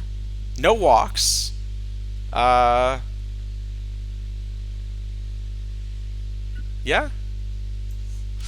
All right. Well, there you go. All right. In that case, I think clearly I was gonna say we should kind of wrap up the stream and raid somebody, but I sort of feel like maybe we gotta wait 4.5 minutes now and see how this goes. All right. Does anyone else have a team we should look at in the next 4 minutes? Yeah. How are you doing? Did you make Game 7 or did you get knocked out? Yes, I did make Game 7. My manager decided not to bench people properly because it does that sometimes when it's 3-2, which is lovely. Oh, so that's the other problem with fatigue management, is that often in sort of a win-or-go-home game for your team, the manager will decide to kind of ignore the settings, and I know you told me I'm supposed to bench this guy, but darn it, we have to win tonight, kind of thing. Yeah, which I really wish it wouldn't do, because it doesn't matter if you win one game, you need to win both games, otherwise it's not helpful. Yeah, but the managers just take this approach of, like, gotta win tonight. Yeah. Been that kind of a tournament day? Yeah, I think we all have some of those. Yeah, that happens sometimes. The craziest one I was seeing, I can pull up the league, but we were just looking at this before. The one that I felt the worst about was the Springboks. I ended up in the division with them. We had just a horrible division this time around. But we were looking just before we came on stream, and we both had exactly the same Pythagorean record as of a couple hours ago. But I was somehow +8 and they were -9. Sometimes it just all works out. So sometimes it doesn't. Actually, I think +8's about the most I've been. I've had a couple of the others where I had like the -10 kind of season. I had, I think, a -15 in Diamond last year, which was absurd. But it's you also when you have a giant run differential, it's hard to be positive. Yeah. Yeah, I guess if you're blowing people out, so if you manage to be -15 but still make the playoffs, yeah, because I think when I was like blowing through rookie league kind of thing, and winning 140 games because you have an overpowered roster, I think you're off in -10 or something. Yeah, well, because you're winning games like some games 25-0, and the next game you lose 4-1 or whatever. Okay, yeah. But no, ours actually, we were, last I looked, we were something like 25-10 in one-run games, and the Springboks were having the opposite kind of luck, and it is very much luck because you're looking at pretty similar builds. Yeah, it's just it's part of the game. But hopefully, what that means is we get some playoff luck this time around. That's the preferable kind. But all right, yeah. So I think if we look at how we did, I think we could, I think the players we kind of went for and bought do seem to have mostly been, doing the job. So. And I mean, I think, sort of what we at least clearly. I mean, obviously this is a worse build than our Laertes. It's like no dispute about that. But I kind of think a lot of these formats, even if you do not have every top card, you can still put together a roster that is, somewhere in the realm of decent. Yeah, I think that's probably what we're trying to show because, like what this says is we're able to build a roster that is competitive with one of the best rosters out there. Yeah, well, competitive by a lot of, Johan Santana striking everyone out. Okay, fine. But, you know what? No. Not at all competitive. I mean, look at the run differentials in this series, and this is not at all competitive. We are a much, much better team than New Orleans. They're really lucky to be hanging around with us. But yeah, no, I mean, I think a lot of times, people underestimate, like, any build basically, unless it's like some kind of, gem unknown or incomplete roster, can win a 7-game series against a complete roster. You're going to have a very hard time winning a whole tournament. Well, but I do also think that there are several things that we've done that look hidden that are quite important. Yes, that's also true. We built a good-looking depth chart that kind of meant that we didn't just have everybody tired at the end of the series. We actually did think about setting sliders and kind of did something sensible there that fits with our build. The bullpen management, we tried to kind of, is that enough, to win in the long run? In the long run, you're going to be up against teams that have done all those things and also have better cards. Right, which we are up against right now. We can beat them once, but we probably can't beat that team 6 times. Yeah, I mean, in the long run, we can't see them, but I suspect if you look at the sliders and settings and everything for our opponents, that they're going to be at least as good as ours and probably actually pretty similar. Yeah, and then the card quality will at the end of the day tell the story. So I think that's right. But, what this does say is if you're thinking about, do you want to dip your toe in the water and like try a new format, go for it, and you should feel like it's not going to be like crazy to think that you can get something out of it. Yeah, I mean, something like this in particular where, it's kind of a medium cap. There's no, like, really, really strong hundreds that sort of lock you out. Um, so you can put together a competitive roster without those cards. Definitely, yeah, and especially some of these, if they're not filling, think about taking a shot at one. No, especially if it gets cut, you double your odds without doing anything. It's a free round win, yeah. Yeah. But hopefully this isn't one that keeps getting cut, because I think we're all right. Well, game 7. So I actually would feel bad if we win this series. Yeah, I would a little also. I know I don't wish Laertes luck, but I hope Laertes wins this game. I actually sort of hope that we yeah.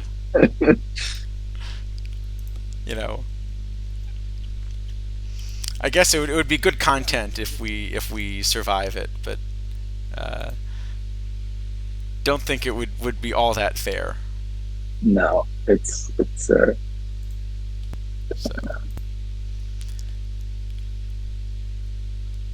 Let's see what we got. Loading very slowly for us. Very slowly. In the meantime, actually, how far are we away from the TWIP stream? Are we going to be able to just raid into DishNet? Does he start before the fire? I don't know when he starts for this exactly. But not that far away. Well, it fired like 45 minutes ago, right? And then there's an hour to... No, it's 20 minutes to finish the draft and an hour, right? So... Right. So it fired about 25 minutes ago, I guess, and then... Well, here we go. Game 7. I think I kind of am rooting for New Orleans in this one. Go New Orleans. Just out of a desire to see the best cards win.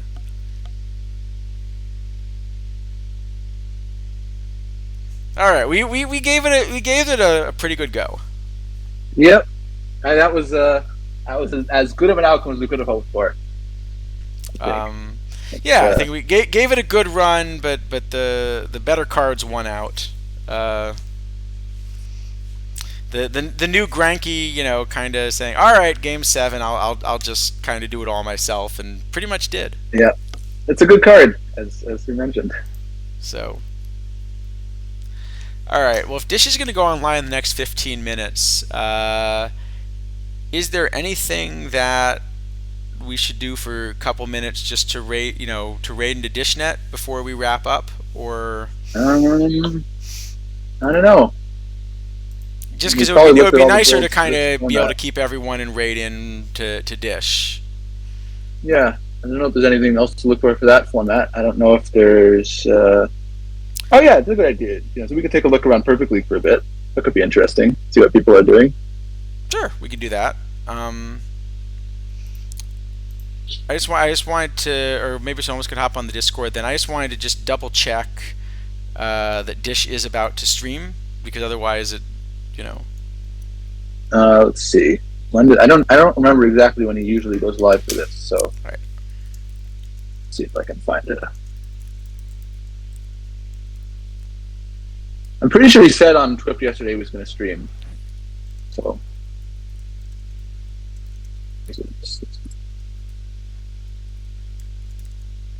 all right. I'll just ask on the Discord and see what the plan is.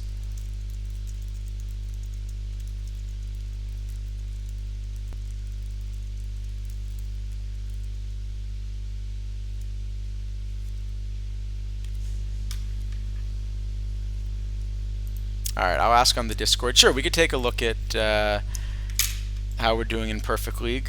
Or, there's some other format that we could also look at that too that could be interesting.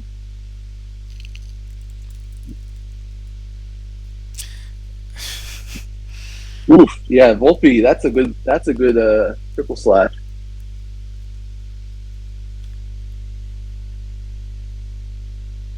Let's see how we're doing. Take that.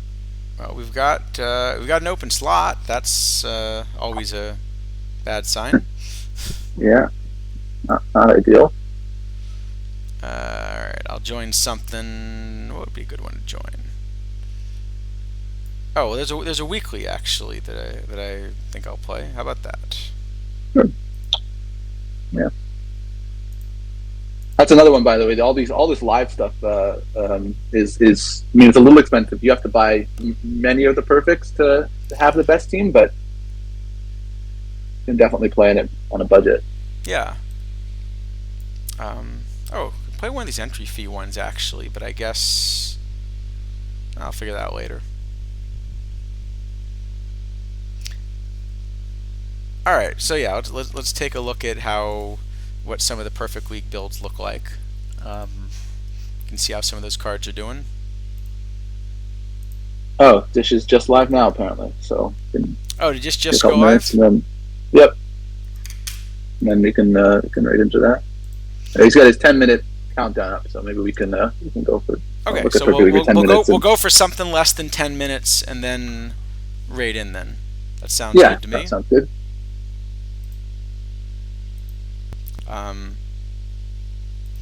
I think everyone probably managed to get their 5 drops from us. I should hope so. If there's one thing that we cannot be accused of, is shortchanging people on drops. No, definitely managed to get that in. Sure. So what did people want to look at? We can start with standings and just see how that's doing. Yeah, I guess we just look at some of the top teams, maybe see what they're doing. All right. Yeah, we ended up with just a brutal division for everyone involved. Currently, all 3 wild cards are actually coming from that division. Yeah, it's a good list of names in that division, that's for sure. And the 2 teams that are not in that position are also, like, if you look at these builds, I mean, this is an incredibly deep roster. Right. It sounds like he has gotten a lot of really bad luck this week, which is he is. Let me see how bad it's been, but it's been rough. Yeah, Pythagorean 68 and 61. Yeah, that's not good. Yeah, 15 and 29 in 15 and 29 in 1-run games. Wait, what's crazy here is he has the best bullpen ERA in. Yeah, so I think actually it's sort of weird, but at least in real major leagues, bullpen ERA and Pythagorean are actually sort of uncorrelated, which doesn't really make a lot of intuitive sense. Yeah, because I would have thought you kind of want to. But yeah, apparently it's just sort of not how it works, I guess. I don't know. It would have made sense to me if it worked that way, but it doesn't. Yeah, so this is a really deep build with just a lot of bad luck. I mean. Yeah, I mean, he's got all the cards. Koufax, so. He's got Scherzer in there. Grover Cleveland. He's got the Griffey and the Matthews, and. Yeah, it looks really. Bancroft is really the only card that looks like you really wanted in this build, but it's got everything else. And Huey is a solid range shortstop. Huey is not terrible. I mean, you could do worse for sure. And this Flagstaff 49ers team also. Well, we had 5 of the 12 playoff teams from last time in. Yeah, that's a lot. Yeah. For one division. So that was just a bad draw for everybody, I think. But what else would be a good one to look at? I mean, there are some stacked. I mean, well, this team, this is an incredibly stacked team. That team has a lot of good cards. Yeah. Yeah, I'm having a hard time finding a card. We're running Duffy. That's sort of interesting, actually. That's an interesting choice. And I think, given the quality of cards on there, I think it's definitely a choice. They're also actually going for the complete set of badges, it looks like. That's true. Only one to go. We've been the opposite. I mean, the crazy thing is, we were talking about playoff luck. We had incredibly poor playoff luck. Not only did we not win a title until winning a Diamond League title, I think we only had I think 2033 was somehow the first year we even won a playoff series of any type. Hmm. We just kept being winning, like the top seed, winning. Yeah, like Stone League, we won 121 games, 121 games, lost the 3 out of 5. Yeah, well, 3 out of 5 is a. Yeah, it's still short enough. You can. Short series. Yeah, you mentioned glorious Galdolfs. Right. You were saying that they had a tough build. I can see they are having a rough go at it. Yeah, that is not going great. Okay, well, but this is not a weak build. It's just that it's missing some of these really high end cards. So they've got all of the build lineup done. Blyleven is a pretty good card here. Rube Foster, so they have a couple of the Negro League mission cards, and Willie Wells, Digo. It's really not a bad build.